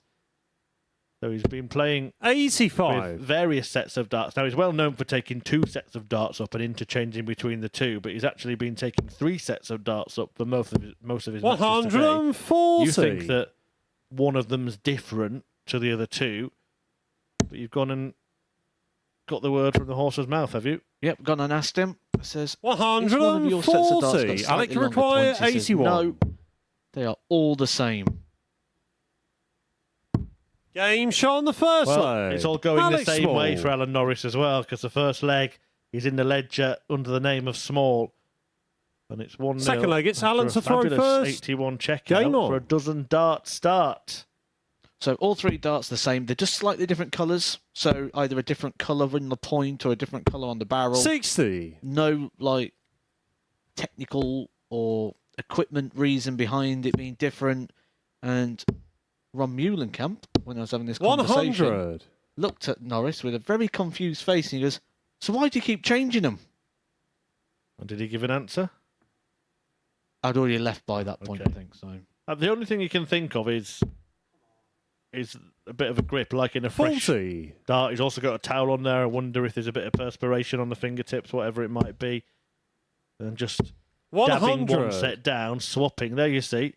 2 still on the towel, drying off, sunbathing. And the other one in his hands. well, that was a switch there. So 85. should we have a little game? How many times will he switch that we notice? I'm going to go for 6. Well, how many switches in the match? 140. Oh, I'm going to go for more than that. I'm going to take your 6 and raise you to 9. 96. Play along at Alec home. require 161. The problem is it's quite dependent on the scoreline, isn't it? And it could well be 4-0. The way Alex 93. Small's going about his business in this game. You say that. He changed his darts after 6 practice darts. He changed them after 3 darts. In the opening leg, he changed them 3 times. 84. Alec Before he's halfway requires through. 68. Here's a strange ploy. Can be rescued this. 56. I think he Alan, has you just changed require them there. 136. Yes, if you're playing along at home, that is 2. It's a strange thing, isn't it? It's 96. like going to a restaurant, ordering Alec the burger, required saying, "Oh, I 12. don't want this. Can you change it? What for? Game shot I'll on have the another second burger, leg. please." Alex Small. I think you've probably tried that tactic a few times after you've ate half of it. Can I change Third this? leg, it's Alex to Why, throw what's wrong with it? first. It's not a full Game one on. anymore. Yeah, I didn't like that. Well, you've actually eaten it, sir. 100. Small is getting his teeth into this one. 2-0 lead. And this is something else that can happen in the Super Series and many other tournaments, in fact. One player goes out and lays down a marker. The next player on stage 58. suddenly sharpens their focus and follows. You know, a lot of people play it as a continuum and an overall story rather than it 95. be individual matches. That is 3 changes. So you're halfway there. I'm a third of the way there. 135. I think these ones might stay for a little bit after a 135. 127. Yeah, when you see other players do it, it's because they're actually changing to a different set completely. Peter Wright being the example. Remember Raymond van Barneveld once at the match play? 98. Stage side, he had a big carrier bag full of different darts, and there were a lot in there. When you've got completely different darts, 99. it also says something about, to me, a lack of confidence. Yeah, like you're searching for something, but you're searching for it in the equipment, and also it disconnects 55. you. If it's not going well, I like it's to not my require fault. It's the 80. darts. Oh, he's walked past the table there. He's letting me down there, Alan. Alex Small looking at tops. 60. Alan, you require 155.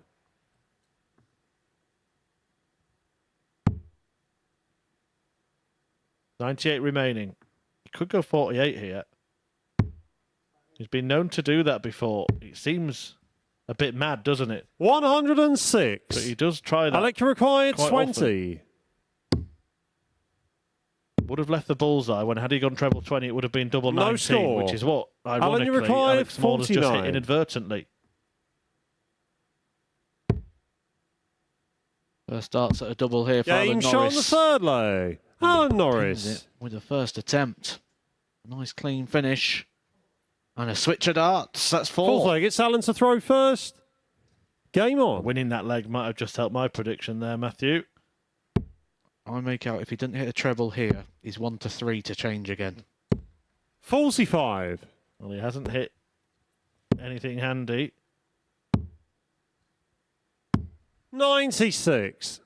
I don't believe there was a change of darts quick enough to the hockey with this set. I think he's definitely going to change after this visit now. 41. Sorry, we will focus on the match in a moment rather than just whether he's changing his darts at the table.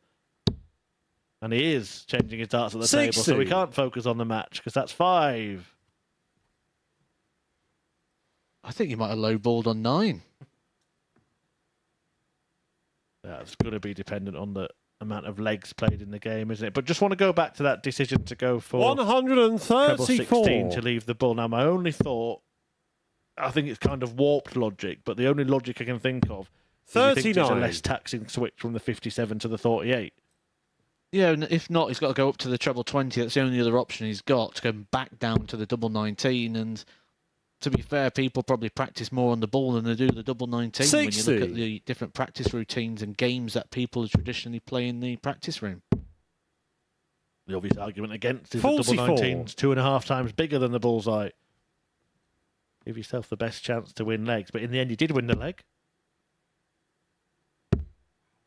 Well, you might win this one as well. 51. Again, hunting down that 16 segment, this time because the single has left him on 170. And there we go, 6. 92. Alan, you require So if he doesn't 170. change again, Matthew Edgar, you will be right.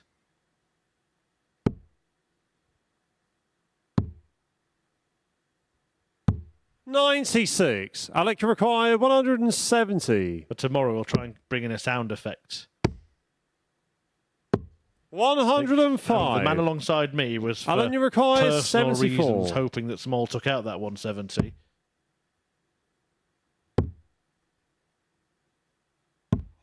$69. Alec, you pull require there. 65. Didn't quite get the flow on the dart. 45. Well, Alan, you Small's require level 5. has dropped significantly since those first couple of legs. He was averaging well north of 100. And Alan Norris is trying to reel him in here. Double 2 to do Game so. shot on And he the finds fourth it. lay. Alan For Norris. 2-2. So as we start leg 5, Alan is having a think. Yep. Fifth Go on, leg, it's I'll try Alec to that throw set. first. Game on.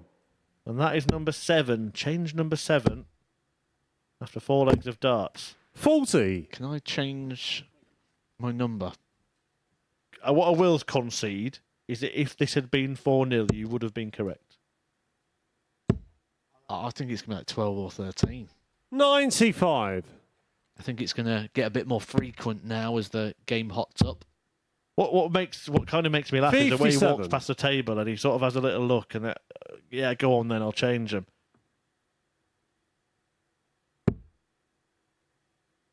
The reason we're making such a song and dance about it is because it is very unusual. 70. We see people change from time to time, but not as frequently as this. There we go, he's at it again. 60. So we're up to 8. 8 changes of darts for Alan Norris in this match so far.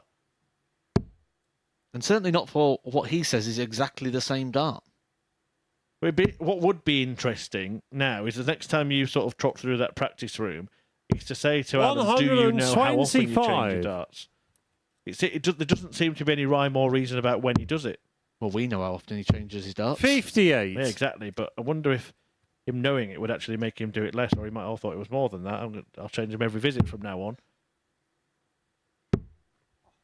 77. Just can't seem to resist. And it catches his eye. 85. Alan, you require Tempted by the tungsten. 134.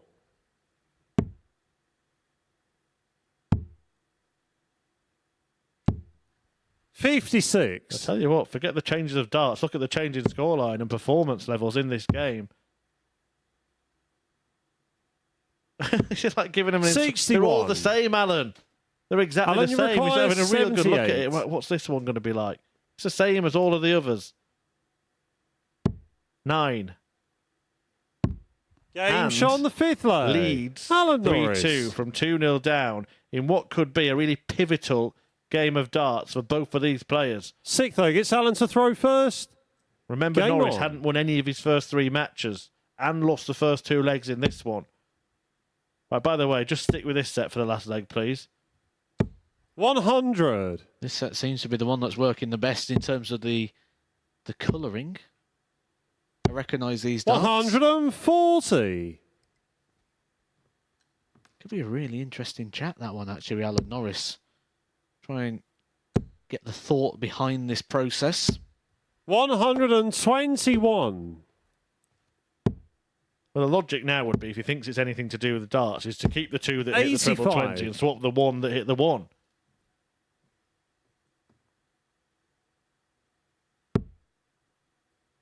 Sure, you mentioned on commentary not too long ago about people overcomplicating simple 100. situations.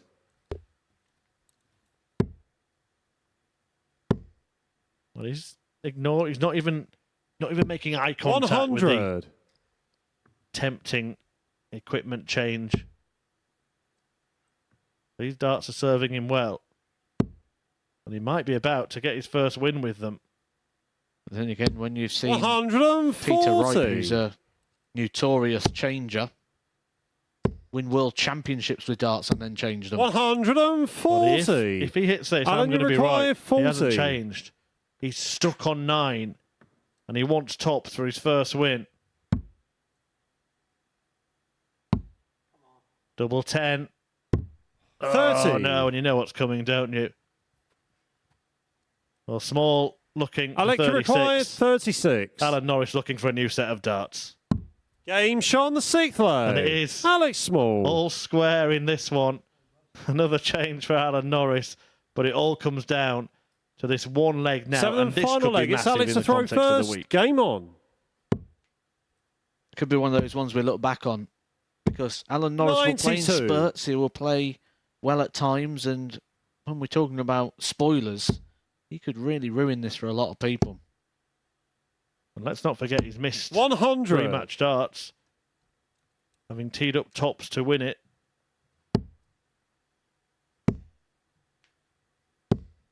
45. The Norris win here would have been good news for Ten Berg and Kelling, who have already moved on to 6 points.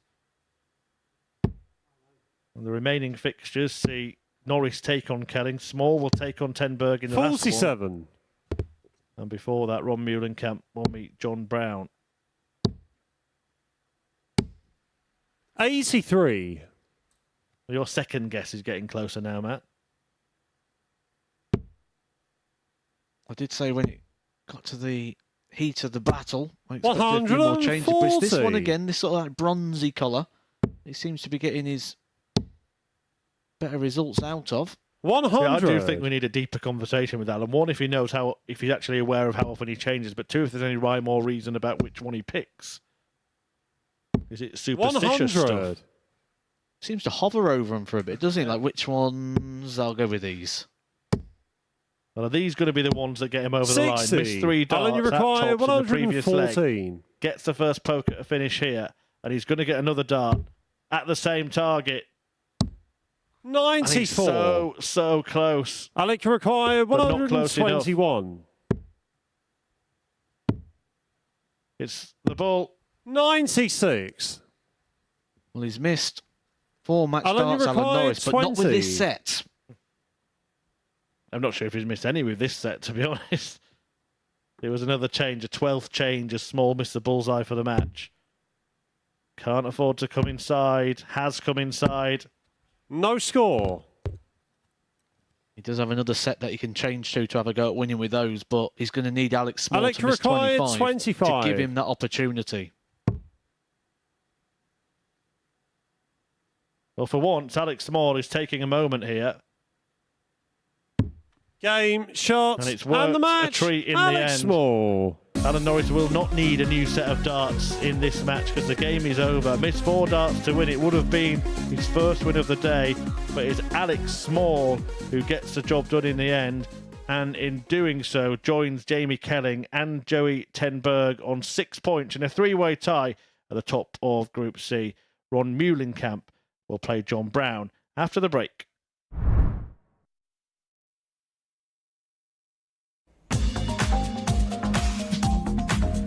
Catch the best thoroughbred racing from South Africa alongside 15 live greyhound races at 11 o'clock every Tuesday, Thursday and Friday morning, live here on Sporty Stuff TV.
Well, it's all the drama of the fair here at the Super Series this afternoon. Before the break, Alex Small got the better of Alan Norris in a last leg decider. Norris missing 4 darts in 2 legs to win the match, to wrap it up himself. That was after Small raced into a 2-0 lead. Small, the 4-3 victor. That's the end of round 4 for the day. To begin the final round, Ron Muhlenkamp up against John Brown. Ron on 4 points, John on 2. And so with the top 3 on 6, this is a big game in terms of position jostling. Here's Chris and Matt. Thank you very much, Henry. Yes, this is the one with Ron and John, as Muhlenkamp takes on Brown in their final outing of the afternoon. And as Henry was just saying, 3-way tie at the top. Muhlenkamp can join it, but of first course, leg, it's Ron to throw first. all the players still to Game play, on. and 2 of them meeting each other in Joey Tenberg and Alex Small in the curtain closer on day 1 of Group C.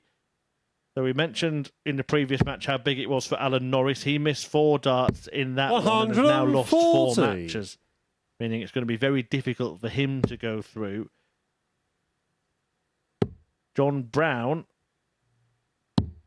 82 is in his final match, and if he loses this, he will have also lost 4 matches. Is this make or break for him? It's certainly looking that way when we look at the top end of the table with 57. Tenberg and Small already on 6 points. We know they've got to play each other, so there's going to be a couple more points added to those tallies yet. So 70. 4 defeats would limit the possibility of the points down to 12. Just start losing a little bit of touch, but the bonus of this group is second place goes through as well. It's not like Group A that we've just completed on Wednesday. 58. Only the top player goes through.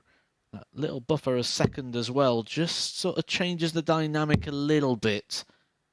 And it sort of almost changes the way you view things as well, because as a player, you can look at the table and think, okay, well, I'd rather someone just pull away at top and I'll just play for that second position.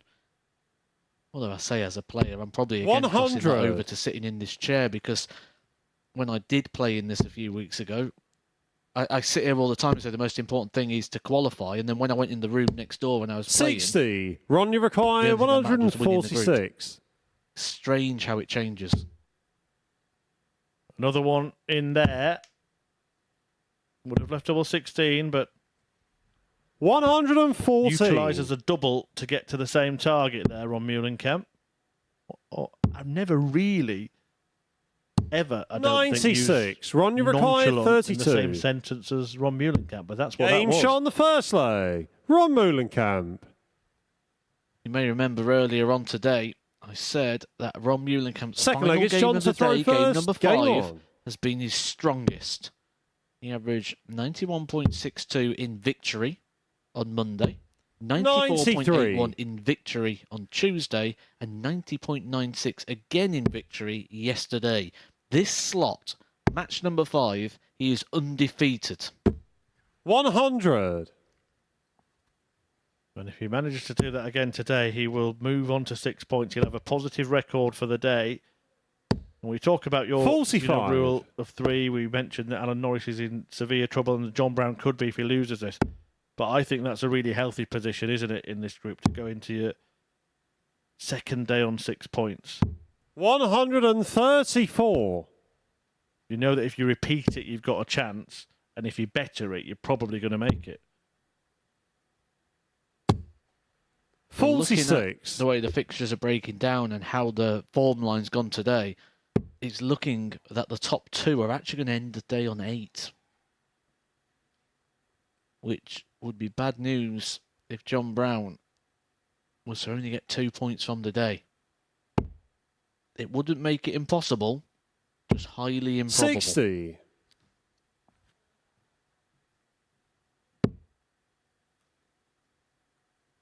I mentioned last time he was here, had a perfect day, then had a day when he only got a couple of wins. 57. But only getting 1 win makes it much, much more difficult. That even that perfect day would be enough. It'd make it a bit of a 66. lottery day, really, wouldn't it? Where it's not in your hands. You need 2 results to go your way, plus you win everything. So you're sort of relying on 7 games of darts to go right out of the 15. It's 100. Ron, you require 141. Starting on the bullseye there. 73. John, you require 160. Sure, I really see the value in that. Are you going to offer an explanation? I would if I could. 55. Ron, you require 68. You wait till later with Barry Van Peer. Working his way to the top of the board. 28. Couldn't quite John, you find the double, require so Brown offered an 105. opportunity on the 105. Treble 15 or treble 19. It is the former. The tops. 85. Ron, you require 40.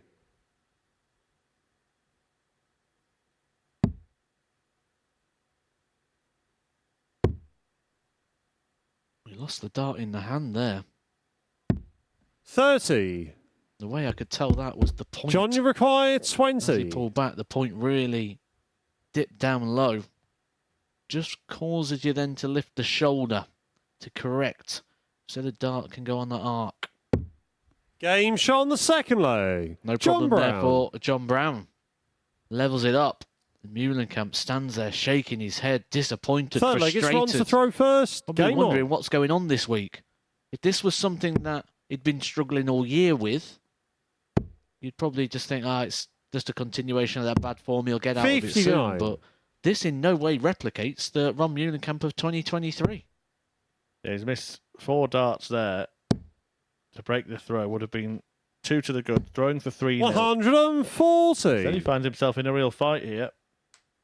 And we were talking about, almost because it felt inevitable the way he started the match, he could end the day on 6 and how healthy a position that might be. Particularly in this group where 121. everyone's lost at least one game already. But the small margins, if he loses this game, suddenly it looks like an uphill climb for him, doesn't it, tomorrow? 57. Especially when we look ahead to those fixtures. So Joey Tenberg takes on Alex Small in the last game. They're both on 6 points. Jamie Kelling is coming up next. He's on 6 points, but he's playing Alan Norris, the man bottom of the table, who 60. just doesn't know what darts to throw. Yeah, so there could be 2 players on 8. There'll be at least 1 player on 8, which means that Muhlenkamp could find himself not only 4 points off top, but 4 points off the all-important second spot as well. 140. And Brown is first to a finish against the darts, having left one after 9 in leg 3. Well, what is happening to Ron here? Well, the dart that he didn't take John any care with, ironically found the treble. 164.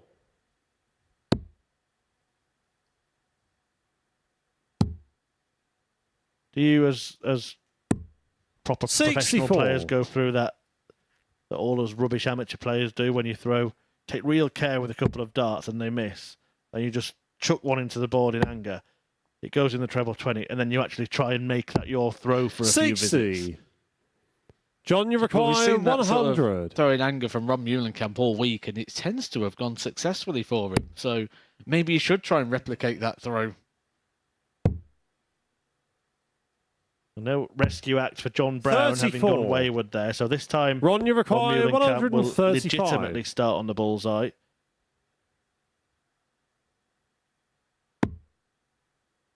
Well, how much can he see if he hits the treble 20? We're about to find out. 90. Not much, probably half. And enough John, to you distract require him to really have to 66. try and change the weight and line of it. I wouldn't have even said half there. That had proper Phil Taylor World Match Play vibes. Yeah, the one against James Wade, remember it well. Brown wants double 18. Ainge on the third and leg. he nails it. John Brown. And he is staking a claim to still be in the mix come Friday. Fourth leg, it's John to throw first. Game on. Muhlenkamp started this match well, but it's been a steady decline throughout. John Brown just 95. very consistent to that level. He doesn't need to find much, you feel, here to get the victory against Ron Muhlenkamp, but just keep his hopes alive.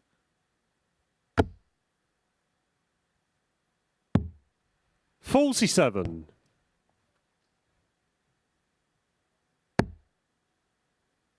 And Ron just looking in a difficult place at the moment, not looking like he's enjoying 56. himself. But it could be a very important match for him. Every game now becomes that. But he hasn't got too much margin for error, having lost a couple of games. 58.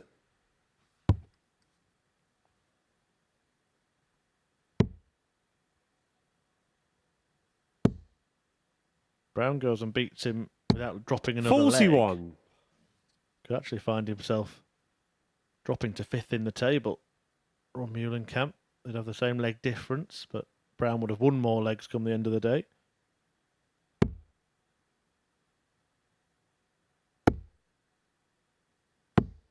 $100. There's that sheer frustration from Ron Muhlenkamp. He would have expected quite a lot from this campaign. We know 59. from his social media, he's really looking forward to coming over and having a go here at the Super Series. Here representing the ADC for the European version of the ADC. 83. Yeah, I'm sure you keep your eye in when you're not here, Matt. And last week, Steve West won, and it. When you looked at the list of names, he felt like Steve West should 82. win. He's got the air of that player, the ex-pro, stuff he's achieved in the game, and the competition was a bit more unknown, and the ones that had been here before hadn't really achieved those heights. 141. Muhlenkamp maybe came here thinking he should win, and that's why he's got the weight of the world on his shoulders. Oh, absolutely. I think, like I've mentioned before, I think he'd have watched this and seen this when he was a tour card holder, 128. Ronnie why did I requires get my card? I'd be 72. mopping up down there. Finding it a tough school at the moment. This would help his pursuit. One dart at Game top, shot on the nailed, fourth leg. and those can Rob be the Moolenkamp. moments when matches are won, because had he missed it, Brown was sitting on the same double, but he had 3 in hand. Fifth leg, it's Ron to throw first. Game on.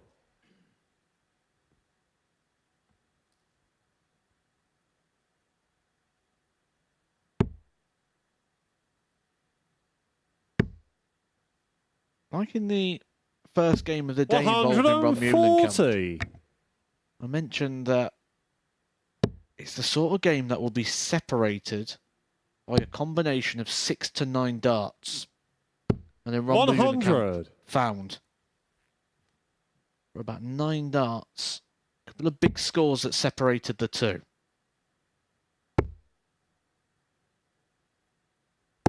$140. There's 6. Back-to-back 140s. Even a 100 with the next visit 96. will put him in a very strong position to be a leg away from the match. Here's that little 9-dart spurt that you need just to stamp some authority on the match. 145.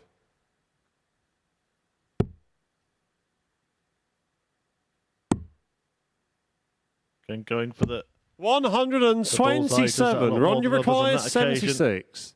From 101, it made sense with the last dart. Double top. 56. Took a nosedive, but he looks like he's got back in his stride after that crucial last leg. Well, this is the advantage of those big scores. 2 140s and a 145. 92. Just gives you that luxury Ron, to you required have 20. that setup shot. Have a bit of a free dart there at tops and then come back with 3 darts in your hand. That is a horror. No score. Horror dart. John, you require 86. Busted score intentionally in the end there, but he's offered Brown an opportunity that really he shouldn't have had. And he's getting 2 at double. Game shot on the fifth leg. Well, Ron John Moolenkamp Brown. did everything right in that leg until the very end. And then Brown has Sixth leg, it's John to swooped throw in first. Game on. and stolen it. Oh, it was textbook there from Ron Moolenkamp. Absolutely brilliant match play, but then the textbook just got slammed up. 125. There'll be no more reading of that chapter. Well, you can see there's a technique issue there. He wasn't happy with how he released that dart, with when he released that dart. 45. Real frustration at himself, Ron Moolenkamp, who's seemingly battling with not just Brown, but himself in this game. It's the hardest battle to win. The battle when you play yourself. 125. Whenever you're fighting yourself, even when you're winning, you're losing. A lot of the best players go up there and they don't even have to think about their throw, do they? But you get the sense with Ron, it's one of those sort of... 100. He's trying to think about the rhythm, trying to think about the timing of the release and all that kind of thing. And it's one of those things that needs to go into the subconscious part of the brain. It's 89. not a conscious part that we can deal with. If I asked you how you breathe, you haven't got a clue. That's in that subconscious part, or how your hair grows, your fingernails. All that stuff's just in that subconscious part of the brain, and that's kind of what we need to 58. train this motion to be in. And then you've just got to trust that development and those motor pathways to allow you to hit that peak level of performance. When we start trying to think about 105. like driving our car, how many times do you check your mirrors? Not a clue, but I do it. But as soon as you sit down on your test, you think, I need to check my mirrors all the time. You do something wrong. 22. John, you Ron require has gone. 57. I think it's safe to say another one of those darts that he's just tossed away in disgust, and he'll feel it's a match that he's Game, tossed away shot, here. and the John match. Brown winning John it 4-2 in the end. But Ron Moolenkamp, in legs and in the game itself, put himself in a very strong position, only to be beaten by Brown, whose victory keeps him in the race tomorrow. Alan Norris, Jamie Kelling coming next.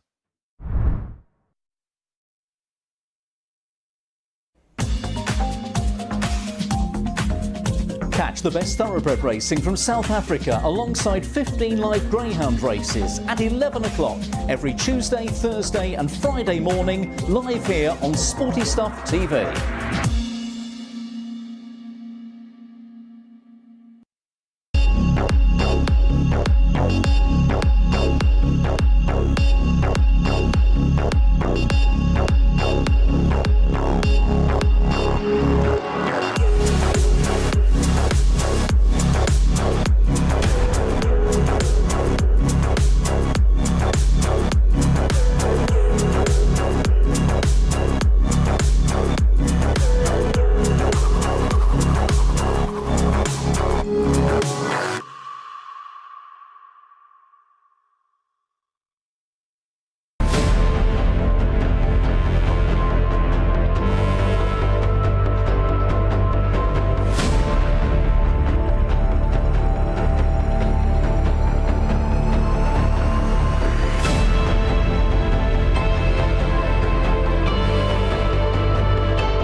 Welcome back to the MODUS Super Series. So John Brown has ended his day with victory. That moves him on to 4 points going into the overnight here at the Live Lounge in Ports after getting the better of Ron Meulenkamp.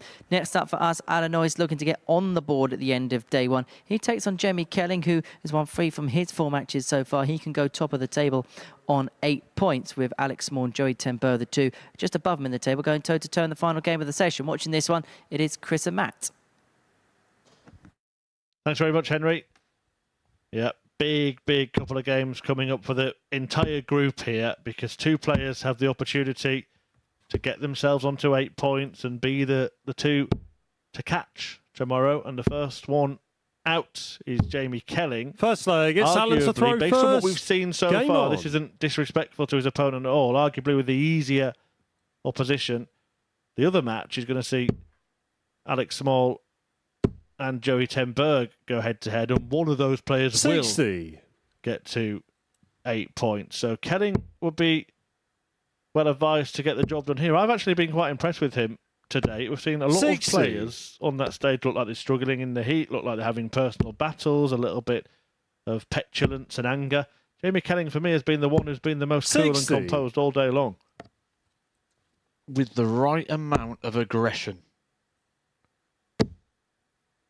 A lot of the time, people will 89. try and subdue that emotion and try and come across cool and calm, or try and play it a certain way because how they want to be perceived. Well, if you feel something, 60. let it out, let it come, and that's what Jamie Kelling's done. He's not done it in an over-the-top way. He's not done it in a way to antagonise his opponent or to try and change the outcome of the match. He's just done it in a 45. way that he needs to, so that he's true to himself. And what of Alan Norris now? Is he in the position now where he's thinking, I'm not going to go through anyway, so I just want to try and produce some best stuff? Or did you think he still thinks, if I win this game, I might still have an outside chance? No, I think he knows his race is pretty much run, and he'll probably be thinking about home, or 44. maybe thinking he wishes he had an extra sausage on that cooked breakfast. Maybe he'll go for the medium one tomorrow. You know what I'm thinking about? 45. The conversation we had right at the start of the day when we were having a chat, myself, you and Henry, about the benefits of playing here at the Super Series. And we said playing 5 matches rather than just losing one and getting knocked out is one of them. But on the other side of the coin, if you do have a day like this and you know you're pretty much out of the race, you've then got to play 5 matches the next day, and that must be a bit of a chore. 82. Jamie required 123. It does. It feels like a bit of a chore, and at times you're almost sitting in the practice room thinking, oh, 91. get up and practice Alan, you again and require try and be ready, because 149. you want to go up there and produce your best because you're still on show. The world can watch. Well, Norris might produce his best here. Treble 20, double 16. 117. Jamie required 32. He's done a lot right, Alan Norris, today, just not enough right. Game shot on the first leg. That was Jamie an Kelly. example of it.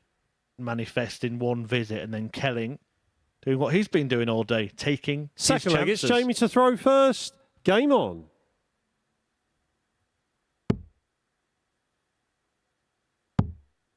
When you compare the two, in terms of their 58. actual averages, there's nothing really in it. It's very, very close. Jamie Kelling's had that one game where he hit the 89.39, 41. match number 3 of the day. Other than that, been very, very close in terms of the stats and the averages, which just goes to show you how that sort of gameplay 97. and match play can break down. Because, like I said, Jamie Kelling coming across quite impressive in times. He's got 6 points on the board to Alan Norris's 0. He's able to 100. turn these sort of steady performances into victories where Alan Norris just seems to get caught in a negativity. 43. Yeah, we could have been talking about Alan Norris potentially a little bit like we were with John Brown at the end of the previous match. 100. Winning this game to put himself in the mix. Had he hit one of those 4-match darts he had in that defeat to Alex Small half an hour ago. 139. He is warming to the task. Alan Norris does not like that dart. There is the option to switch here. Down to the 19s. Opts against it.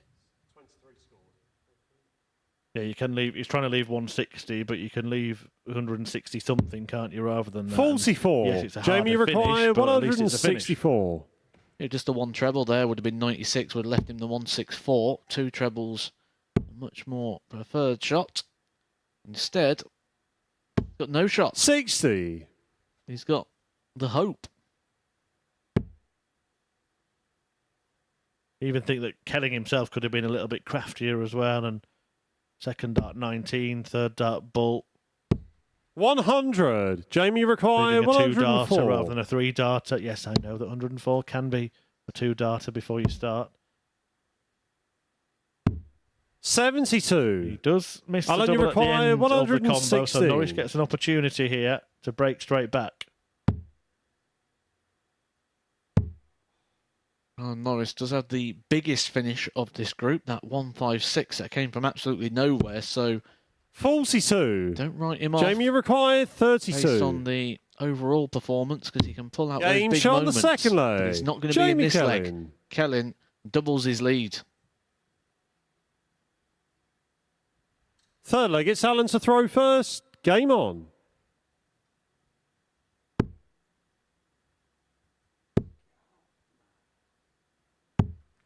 $59.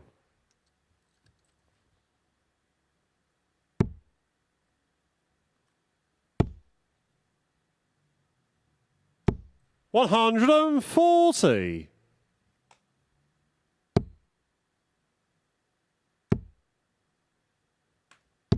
Wild last 140. start from Norris.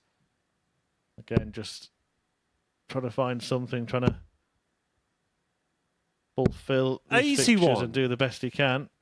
Well, we've talked about the change in darts. I'm sure Alan Norris was wearing glasses a minute ago. 78. Yeah, well, he's obviously looking for something, isn't he?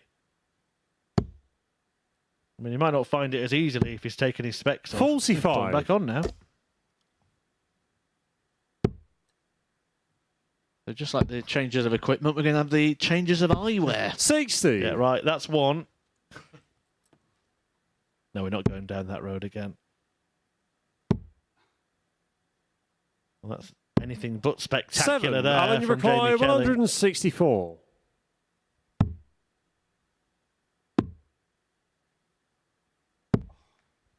$59.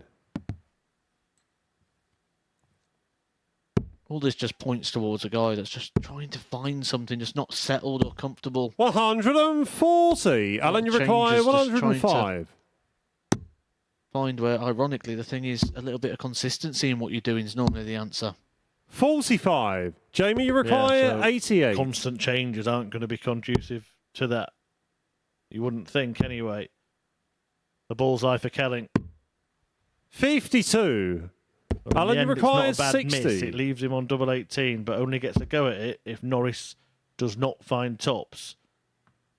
This is a man who's missed his last, well, now 6 starts at double, including 4 for the previous 40. match. Jamie, you require 36.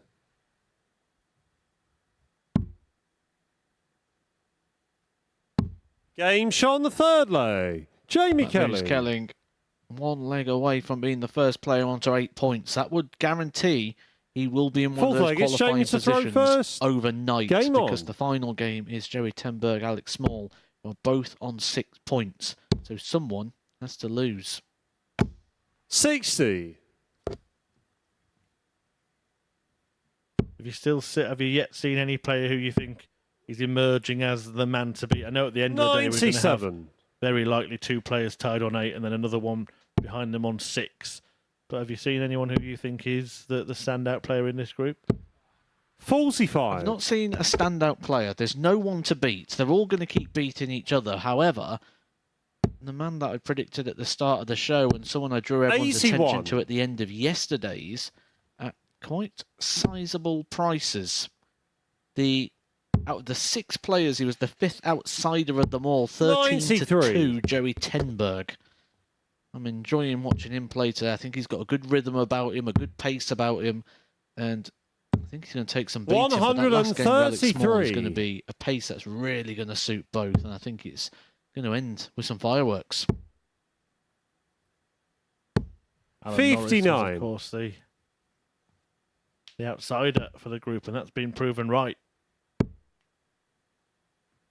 Horrible end to his day if he does go down 4-0 here. 82. But he's put himself in a position to try and ensure that doesn't happen. Again, everything about him, you said it looking for 60. The way Alan, you even just require did 108. A throw, practice throw in the background there. Rebel 17 would leave tops. Well, there was an old expression, wasn't there? Do the same things, get the same outcome. Maybe he's bought right into 51. that and he's just trying to do new things every single time. Maybe he'll take his shoes off next. 60. Alan, you require 57. 2 at tops then to avoid being bageled. Becomes 1 at 10s the and he fourth finds leg. that. Alan Norris. Is it just a consolation for Alan Norris, that break of throw, or is it a way back into this match? 5th leg, it's Alan to throw if you first. take a look at the averages, Game on. Jamie Kelling is only averaging 74.21, so you can't really say that he's bossing it and pulling away to a state that Alan Norris couldn't play himself back into this. 135. Just with average level of improvement, because he's not dropped below an 80 average all day, Alan Norris, in his 4 matches, so Kelling may need to find something a little bit more. 140. A little bit of aggression about him as well now, Alan Norris. That could aid him. 26. Or not.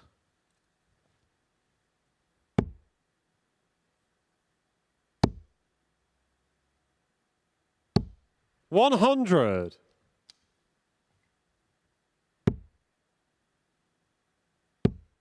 We talk about lack of consistency. We're seeing it here just in this leg, aren't we, from Alan Norris? 135, 26, 100. Here's the story of the day, unfortunately, for Alan Norris. 100. It's kind of been the story of his year. And for Kelling, it's probably, for me, been about timing for him. Clinical finishing and timing. 140. No Jamie require 161. He's just got on with his job and taken the chances when they've come his way. 83. He leaves himself in a decent Alan, you position to require take another 100. chance. Should it be presented? Which it will. If Norris doesn't find treble 19, he gets nowhere near it. 28. And he's nowhere near the race. Jamie requires qualification 78. for finals night.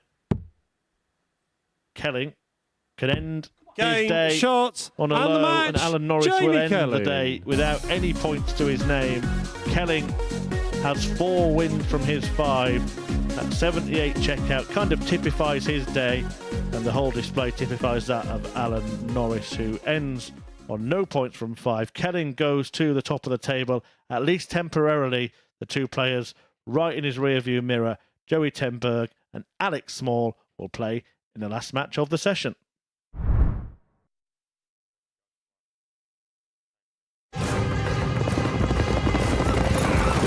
final straight.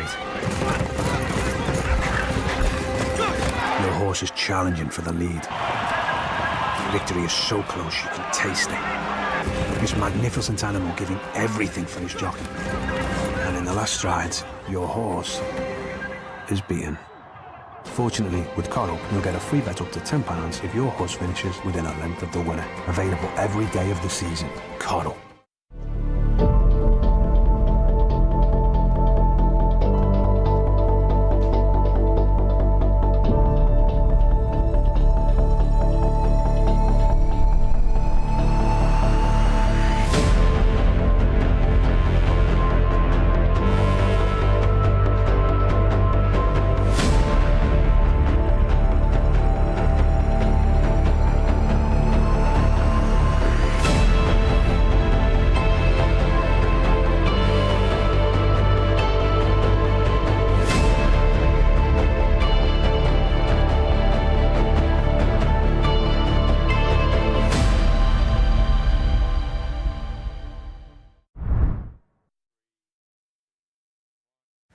Welcome back to the MODUS Super Series, where we are joined by Jamie Kelling up here on the balcony. A 4-1 victory for Alan Norris, which sums up your day, a 4-1 winning record. How would you assess your performances today?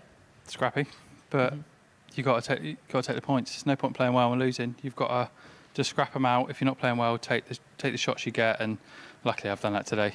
You've become an experienced campaigner in this format. You've been here right from the very get-go. So when you come here, can you prepare for this in a different way perhaps to other players and different way to other tournaments because you're so used to the intricacies of the group stage format? Yeah, maybe. Although, having said that, the first game I was really nervous today. But, you know, you soon get used to the environment.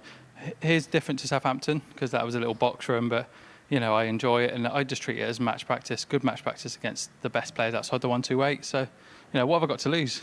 What have I got to lose? Where is the Jamie Kelling career at the minute? Because we saw you at Champions Week at the beginning of the year. Where is you and darts at the moment?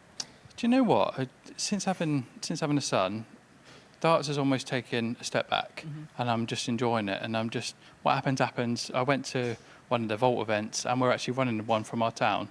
So I'm just going just playing what I can. But you know, if I win, I win. If I lose, I lose. It's not deadly serious. It's not the be-all and end-all. That's what I've learned, I think, recently, and I'm enjoying it. Yeah, I'm enjoying it. Other priorities in your life. Well, we're going to show you some of your best bits from today now. We're going to show you on this monitor just down there some of your key finishes at key times in these matches. So that was an important leg, that one. That was a huge, huge shot, that one. And so this is against Alex Small. This is a pivotal time in that particular match, and really the pivotal game in the day as far as you're concerned. Absolutely, Alex class as well. You know, that 102 was massive. He was sat on a double there as well, as you just see. But you've got to take your chances against these boys because if you don't, they'll take theirs. And that's how I look at it. And that is exactly what you did. That was the 112 you got to get the better of John Brown. As I say, experienced campaigner when it comes to this format. This is you getting that victory against Alex Small. But you know this competition also well, and you know that day one is just day one. It's just something that sets you up going into day two. So what's going to be the planning once you get back home, put your head under the pillow? What's going to be the thought process when you wake up tomorrow? Relax. That is the most important thing, just relax. And, you know, what happens. No point stressing about it. You can't change what's going to happen. So hopefully I'll have a similar day because then I'll get through to the Saturday. But, you know, just relax. I've got points on the board, which is all you can ask for. And hopefully I'll build on that tomorrow. I know you say you take everything as it comes, but how nice would it be to be back in front of that crowd on a Saturday night? You've done it before. You've won it before.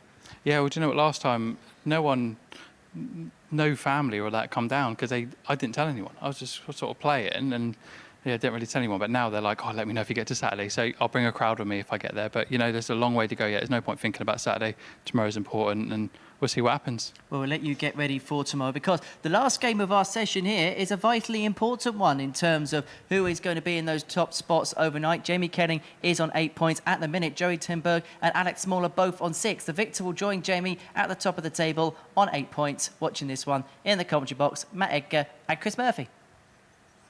Thank you, Henry. Yeah, all eyes on this last match of the day. Very important one to join that man. Alex Moyer is looking up towards Jamie Kelling. Will he be joining him at the end of this contest, or will Ten Berg take the points and in doing so take top sport. I know you've been a big admirer of what Ten Berg has been doing this week so far, Matthew. I'm going to, for the first time, really put you on the spot and ask you to pick a winner of an individual game. Are you going to go with Joey?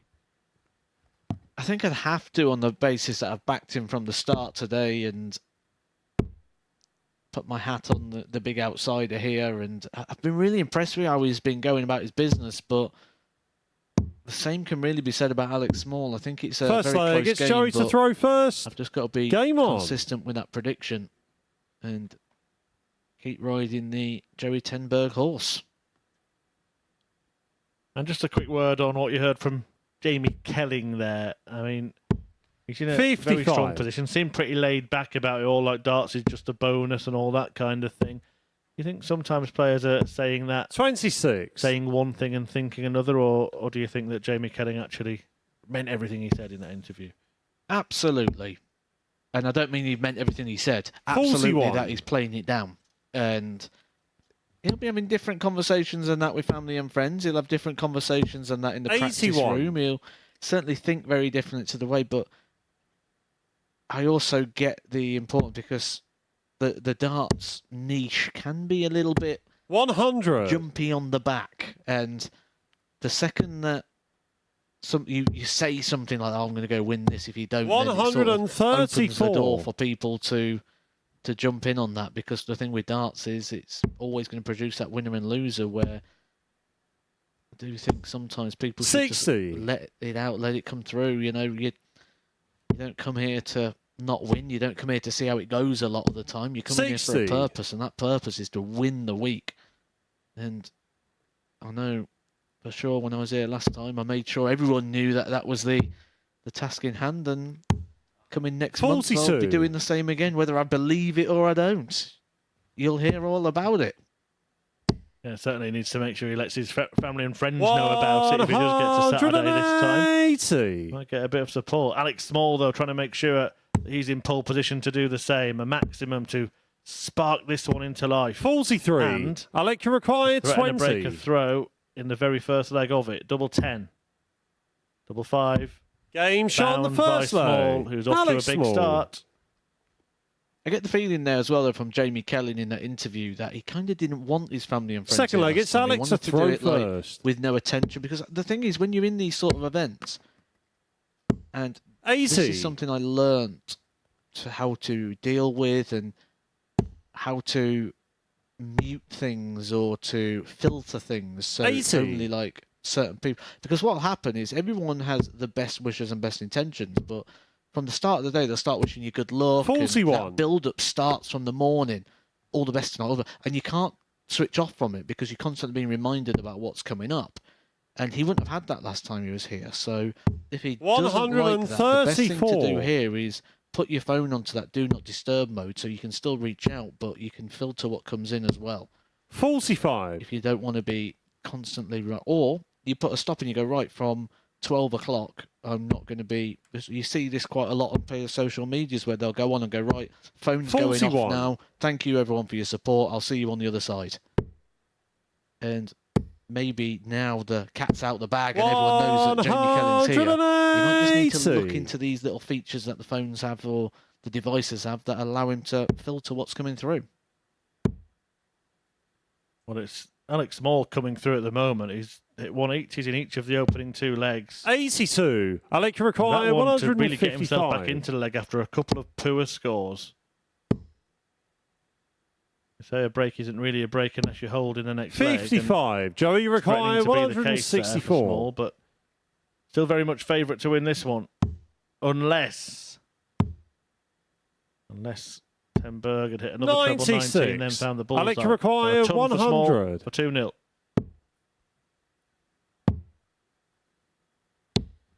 $28. Yeah, Joey bust. requires 68. Bit too close to comfort there on the treble 20. Oh, I'm looking at the wrong score.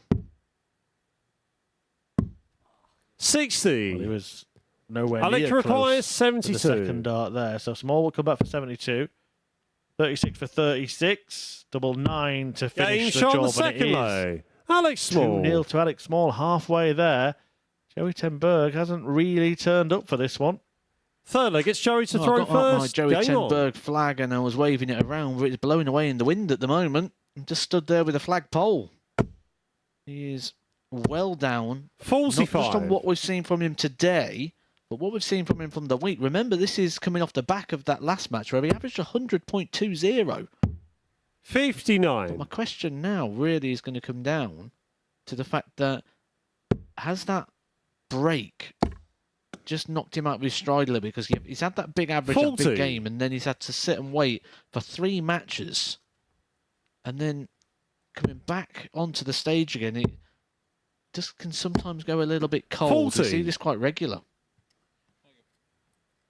Yeah, the way the fixtures lies that sometimes you've only got 1 match off, and other times you've got 3 games off, and if those 3 games are lengthy affairs, then it can be quite a long spell. You're trying to manage your practice.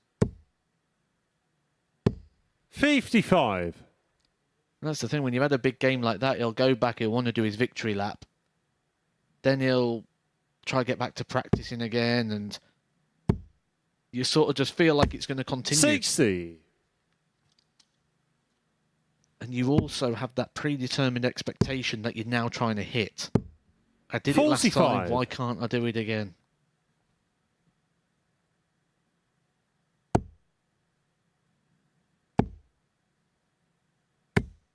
$85. When I think about this, 18s would be the sensible starting point. I'm sure that was the intention there from Alex Small. 22. He's sort of hit and miss at the moment. The last 4 visits have all been below 60. He's hit wayward darts in every single one of them. Well, there was a bounce out in 1 visit, to be fair, but in the last 3 visits, he's hit 44. a 5 segment twice and a 1 segment twice. And it carries on. 121. Joey, you require 167. Not really anything he could have done with the last start then.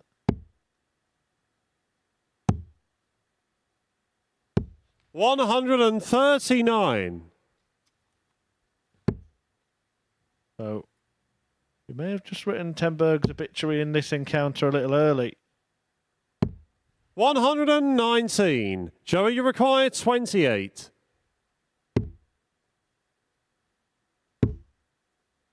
Big dart. No score. Big miss. Could Alex, be. you require 40. Get the pen back out. Game shot on the third leg. Alex like Small. He's been gifted that one. That must be the worst leg he's won all week. Really went to pieces, Fourth but leg, then it's suddenly Alex managed to to throw turn it on first. again. Mentioned all the misses, Game but on. then he did find 4 big trebles out of 6 darts. 1, 2, 119, and then took out 36. tops. Managed to get himself together at the death there. 60. Only opening with a small score in this one, but could be on his way to joining 60. Jamie Kelling at the top of the table. And with such a healthy win that it's turning out to be, he would be the man officially in pole position 81. going into the second day of action. Reminder that the action is not over for today at the end of this one. A Small looks to take another 139. leap forward.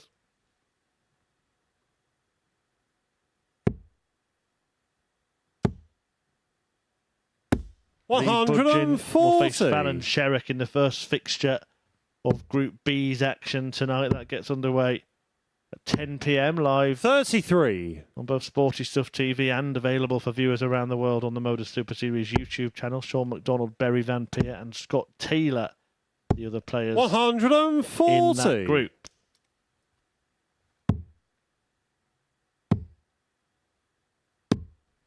$88. How much life Joey, left you in this require group for today? 80.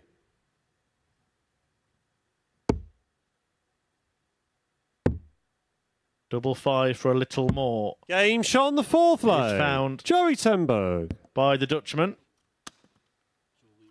Almost did himself a little bit of damage retrieving the dart there. Fifth leg, it's Joey to throw first. Can he Game produce on. the complete turnaround in this match? If he does, he'll leave me commentating on my own for a while. Matthew Edgar had assumed Alex Small would get the job done and has headed off to 100. analyse the action with Henry Deacon.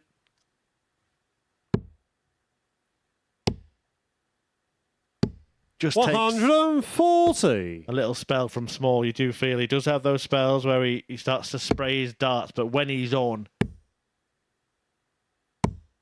44. he does manage to almost hit that treble magnetically. 46.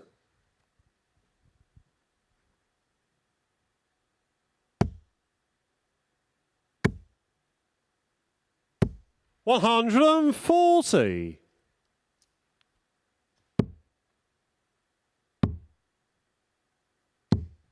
46.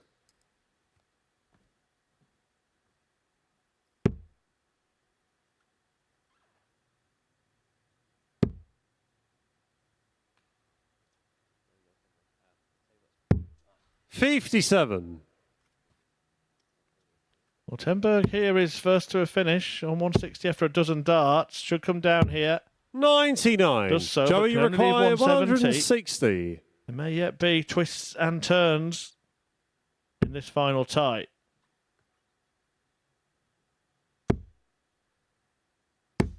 $140. I'll let you require 170. 96. Joey, you require 20. So, to keep Game it going, shot on the fifth leg. it does keep going. Joey Tenberg. Remember, Alex Small led this match 3-0. Tenberg has forced his way back into it. Sixth leg, it's Alex to throw first.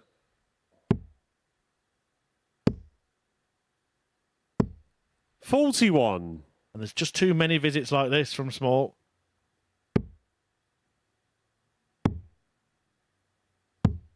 $58. Too many visits where he sprayed the darts all over the place. 100.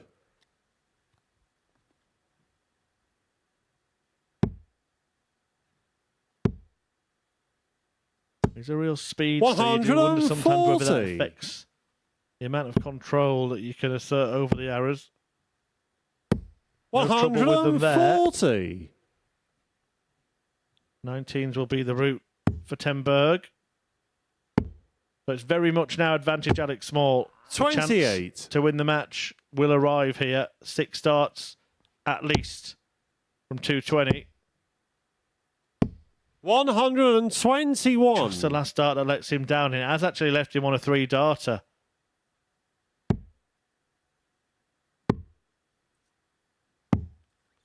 $41. I can see the thinking. Alec required 99. Going for the ball with a second dart. Not sure about the thinking for that one.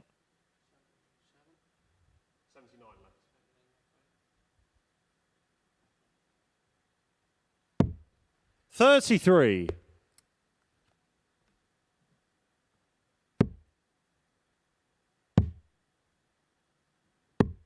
$64. Alec requires 66. So this, to wrap it up, double 18.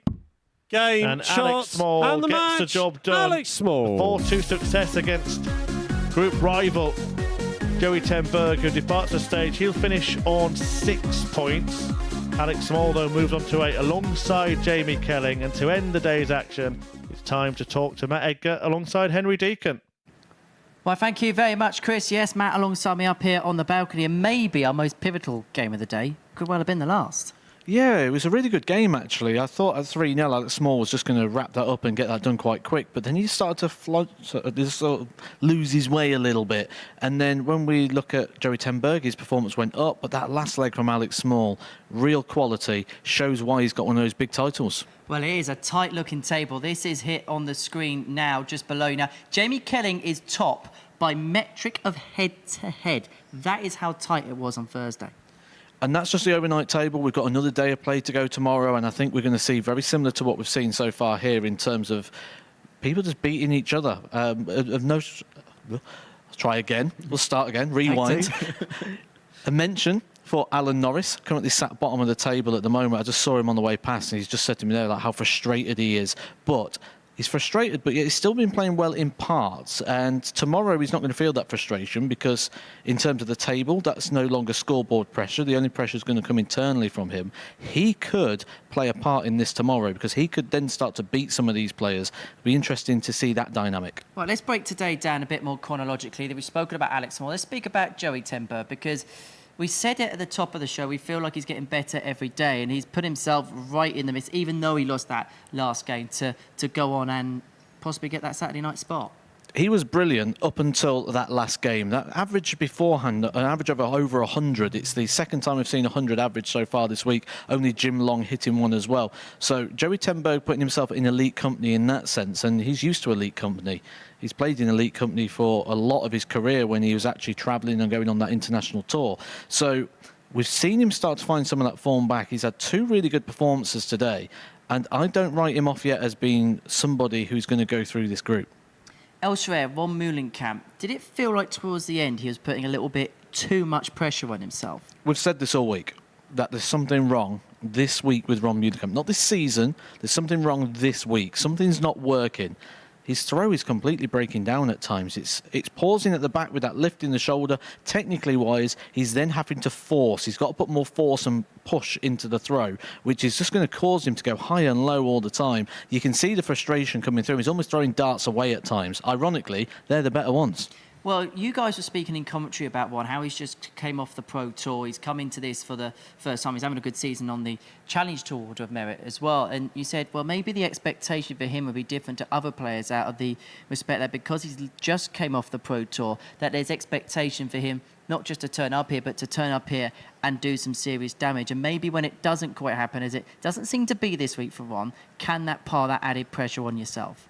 If the expectation isn't there, it will be internally for someone like Ron Meulenkamp. I mentioned on commentary that he'd have been watching this sort of thing and the Super Series, and he'd have been seeing what's going on away from the PDC and the Pro Tour and the sort of the top end of elite darts. And when you're in that position, you look at me and go, well, I'd win that and I'd win that. And you see people like last year, Scott Williams, winning so much money off of all the various tours. He'd have been looking at that going, well, I want a bit of that. Now he's here and he's got the opportunity to do that. You realise it's a lot harder than you thought. What is your assessment of John Brown's day? I think it's been most of the week. It's been a little bit in and out. It's been on an upwards curve. He's been adding 6 points to his average every single day, which is commendable. Very, very good from starting at the 78. But he just sort of reverted a little bit back to type. And that just makes me question John Brown a little bit, that maybe those better averages was coming when he knew that he was out of the running, and now the scoreboard pressure's back on and we're looking at that league table and the possibility of qualifying. He's just reverted back and just lost those few points. As for Alan Norris, he gave us some moments, but he'd much rather have the points on the board, wouldn't he? Absolutely. He'd rather have something on the board right now that was just going to give him a little bit of hope that he can still get through. The best he can get now, if he wins all 5 games tomorrow, is going to be the 10 points, and that's not enough. We've already got 2 players on 8, so whatever happens, Alan Norris is not going to qualify through this group.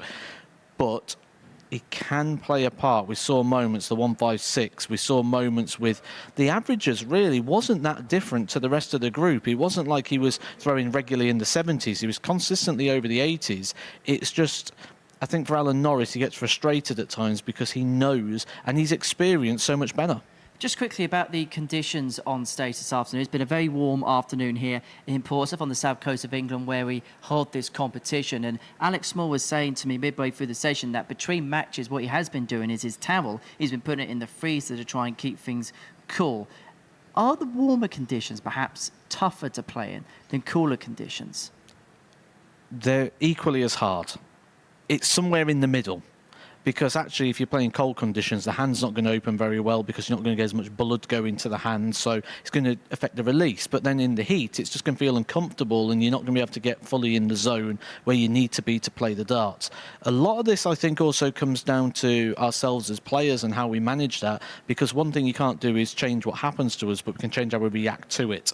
I know as soon as the summer comes around, that's when I start eating a little bit better and trying to shed a little bit of the winter coat. Mm-hmm. And I would also challenge a lot of players to think down that road as well, that actually what we need to do is we need to start thinking a little bit more about the hydration, the nutrition and how we manage ourselves, because the scheduling's only getting stricter and it's getting tougher. But at the same time, The weather's getting warmer. The UK, we didn't used to get this sort of heat waves that we're getting now. So we can't change the weather. We can't demand that the venues change how they cool down the venues. So what we can do is we can change how we approach that and what we bring to the room. Well, this is just the halfway point of our action here today at the Super Series. We're going to be back tonight for Group B, and my goodness, are we really looking forward to this. The Queen of the Palace is going to be back. We're going to have Berry Van Peer in action, two of the best players without a tour card anywhere in world darts. And then we've got some legends of the Super Series. Sean McDonald's coming down, Lee Budgeon, who gets better and better every single time we see him, and Scott Taylor, who averaged 109 in making it to Champions Week last time out. It's not the worst lineup, is it? I do have a prediction for it. I'll let you know this evening what that's going to be. You tease. But it's going to be a tricky group, again, that's going to come down to the wire. I know it's quite cliche to say it's going to run close, but this whole week is going to. When you saw the 12 players in the lineup, it doesn't matter how it broke down, who was in what group, all groups are going to be tightly contested. Well, that is going to be our attention a little bit later on this evening. Matt, thank you for now. We'll see you around about a couple of hours' time. With a prediction. With a prediction. So hang on to your hats and we'll get exactly what Matt Edgar thinks. We'll also have 10 fantastic matches for you as we reach the halfway point of our coverage for the day here at the MODUS Super Series. Well, as far as day one is concerned in Group C, JK is the MVP. See you later.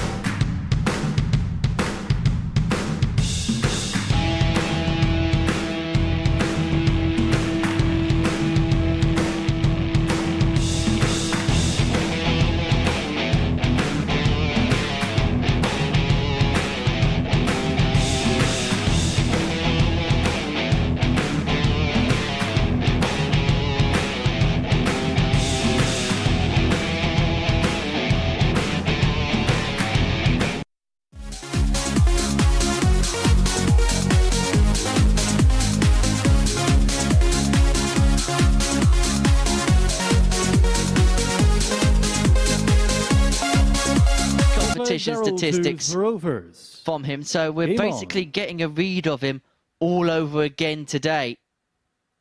As a Pilgrim, we just know the levels that he can muster and he can produce. There was a point last year on the Pro Tour, because he got a call-up courtesy of the Challenge Tour system. He got called up to the Pro Tour. He lost out in a first-round game, averaged impressively, and for so long was top of the Pro Tour average order of merit. He was 78. When he ran into, you were having a look back over some of his matches, and he had some horrendous draws. And credit to him, he ran those seeds close, didn't he? Yeah, having a look at how John Worsley ended his Pro Tour career. To date. To date. Should mention that.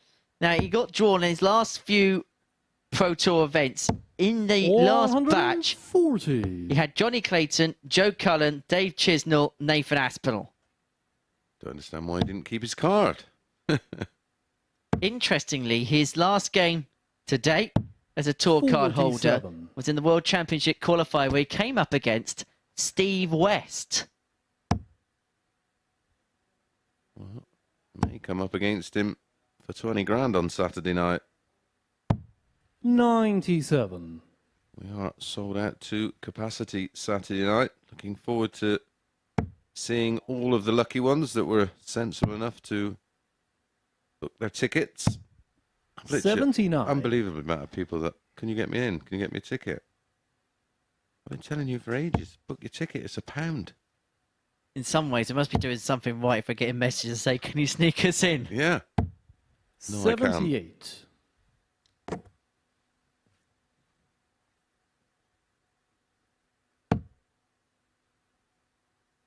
Just make sure you don't have the 2 blue ticks on those messages. 76. John, you require 100. Uncharacteristically slow start here for Pilgrim, which means Worsley's going to get 6 on this 108. He may only need the 3. Well, that is one way to leave double 16. Double, why not? John Worsley.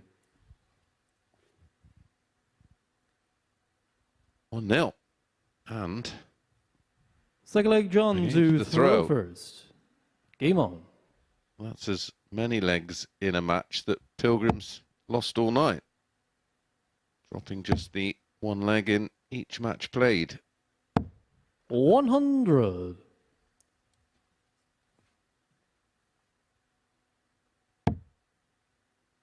As I was mentioning on your way down, before tonight, because the last time we saw him was progressing through to championship, not many other metrics or statistics we can look at because he hasn't played as much competition darts as the rest of the players in the field.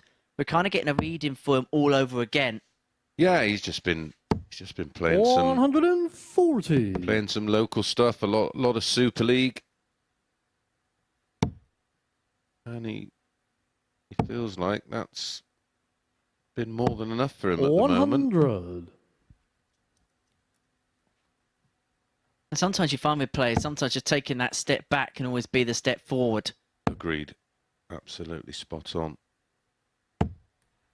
85. Look at Martin Schindler, dropped off the tour, went back to Q School. That little step back for him in his career turned out to be okay in the end. 60. For sure.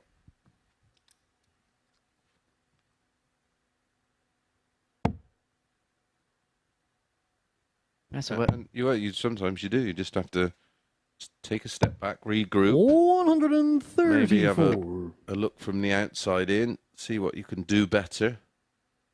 See how you can prepare better. Sometimes you can overanalyze it. It's such a game of 42. fine margins.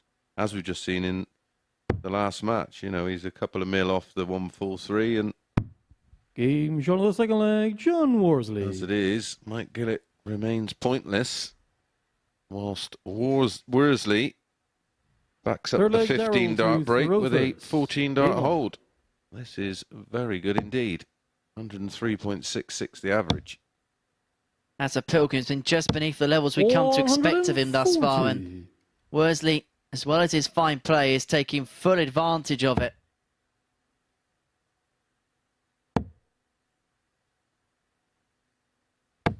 And when you have a player like Daryl Pilgrim who has had a slow tentative start to this game, jump all over it, don't allow him to then sneak back into it. Well, we've seen a perfect example of that from Scott Taylor against John Worsley, didn't we? The match he was just allowing him to linger, and then all of a sudden, boom, he finds one of those purple patches. 140.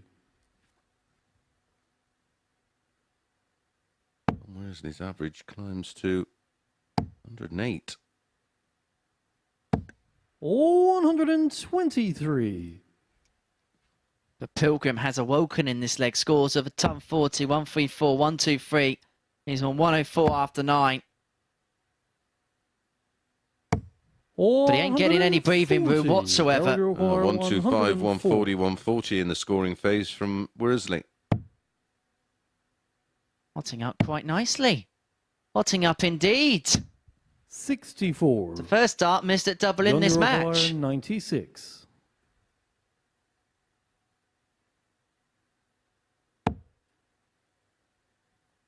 He's already taken out 96 tonight. Took it out 72 in that match. Daryl That he lost against 40. Scott Taylor. Game shot on the third leg, Daryl Pilgrim. 13 darter for Pilgrim brings it back to 2-1. Well, it's improving in increments of 1. Fourth leg, John to Thoroughface. 15 darter in leg Game 1 on. for John. 14 darter in leg 2 for John. 13 for Daryl in leg 3. 140. So what you're saying is if it goes all the way. Well, that would be some kind of symmetry, wouldn't it? 68. Perfect symmetry.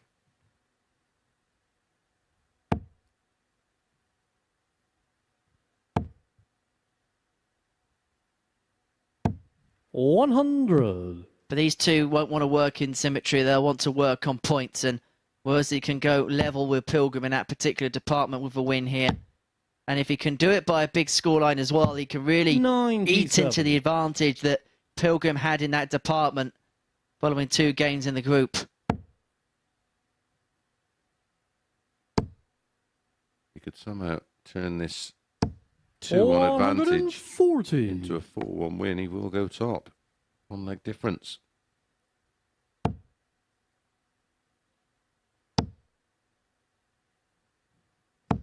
$140. John, you require scoring game there so 121. far. 61. There's a few options with Pilgrim back on 196. That's not one of them. 81. If you love tops that much, go for treble 7. And then go single 14 if you don't hit the treble. 125. That's unlucky. That took a John, wicked you require deflection. 40. Horrendous. Or to keep our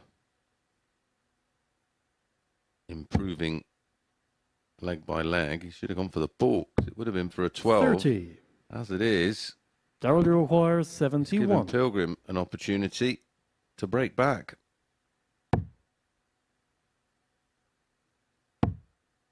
Going to be the solitary dart at the top of the board for 2-2. Darrell Pilgrim. And back we are on throw. Back we are level at 2 apiece. And Worsley had the opportunity to have the game in his grasp. Has seen those chances for a 3-1 lead come and go. And despite a gap in the average of in and around 14 points, it is Pilgrim who finds himself level. 100. 2 holes to throw away. We were mentioning visits, and this one has not gone past 5 visits. 100. High quality match.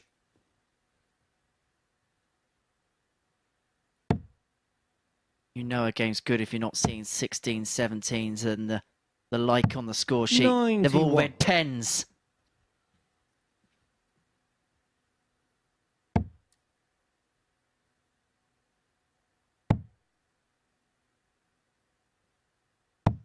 Whereas the average has peaked at around 111, but he's pretty much holding on to 105, 106 at the moment. 125. Pilgrim's moved his average up to just under 93.5, and it should be caveated by the fact he did get off to a slow start in this one, so he's had to bulk the average up by a considerable margin. Yeah, well, he was averaging in the 70s, and he's been averaging around 105 for, well, what's approaching now 3 legs. 65.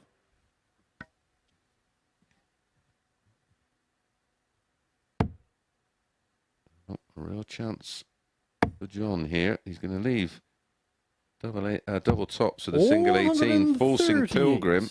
Darrell, you require 120. To hold the advantage by taking out a 120. Now that's awkward. Oh, another one of those for an absolute beauty. Wow, what a finish that is. John Worsley has left tops after 12 and not got to go with a spectacular 20 that blocked out the 60. And rightly, the only way he could go was ball. And all Worsley could do was just shake his head in absolute bewilderment. Yeah, it was disbelief, wasn't it? Oh, that was stunning. He's in the groove now. 140. And players like him have this insatiable ability, no matter what cards are dealt with early on in the game, to then really go through the gears, finding different ways. 60. Yeah, and I think that's knocked the stuffing out of John Worsley. And he wouldn't be human if it didn't. He'd have been stood behind and he'd have seen that first dart and thought, you know, he ain't a trouble 20 from there, pal. But if you do, good luck. And I should imagine when he 85. heard the dart enter the board and looked up and seen a bullseye, would have feared the worst. Almost that case of, yes, he's hit the one, but surely he's not going to get another. Then he gets another, and you're just left shaking your head. One of those moments where you just say, fair play. Inspired darts. It may have been the inspiring moment of what could be a comeback win for Pilgrim, which would see him move on to 6 points in the group and would open up a 4-point buffer on the rest, even if only temporarily.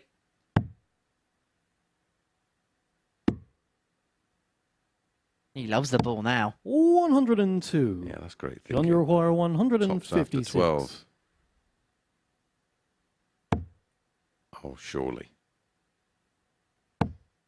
Double 18. This is absolutely incredible. Darts being played at elite level. Good grief. Anything you can do, I can do better. Well, it's right up there with the 120. Doubling. 3 from 4 for 93. Pilgrim, including 2 bullseyes to take out 120. 156 from Worsley, who's still maintaining that 106 average. 100. He has not deviated. He's forced Pilgrim to play these good darts. He's had 18 scores of a ton or more. 7 of them 40. Well, 6 of them 140s and a 156 out. That's 11 scores of between a ton and 139. Well, he's pretty much been there or thereabouts in every single leg, hasn't he? 100. He's always left something after 4 visits, if not quicker. Oh, still yet to see a leg go over 5 visits. 134.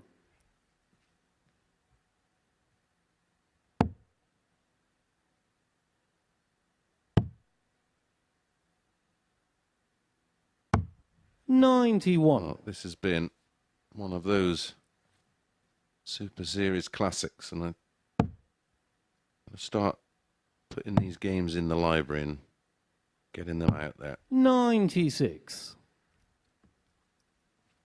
One we could watch again and again and again. Absolutely.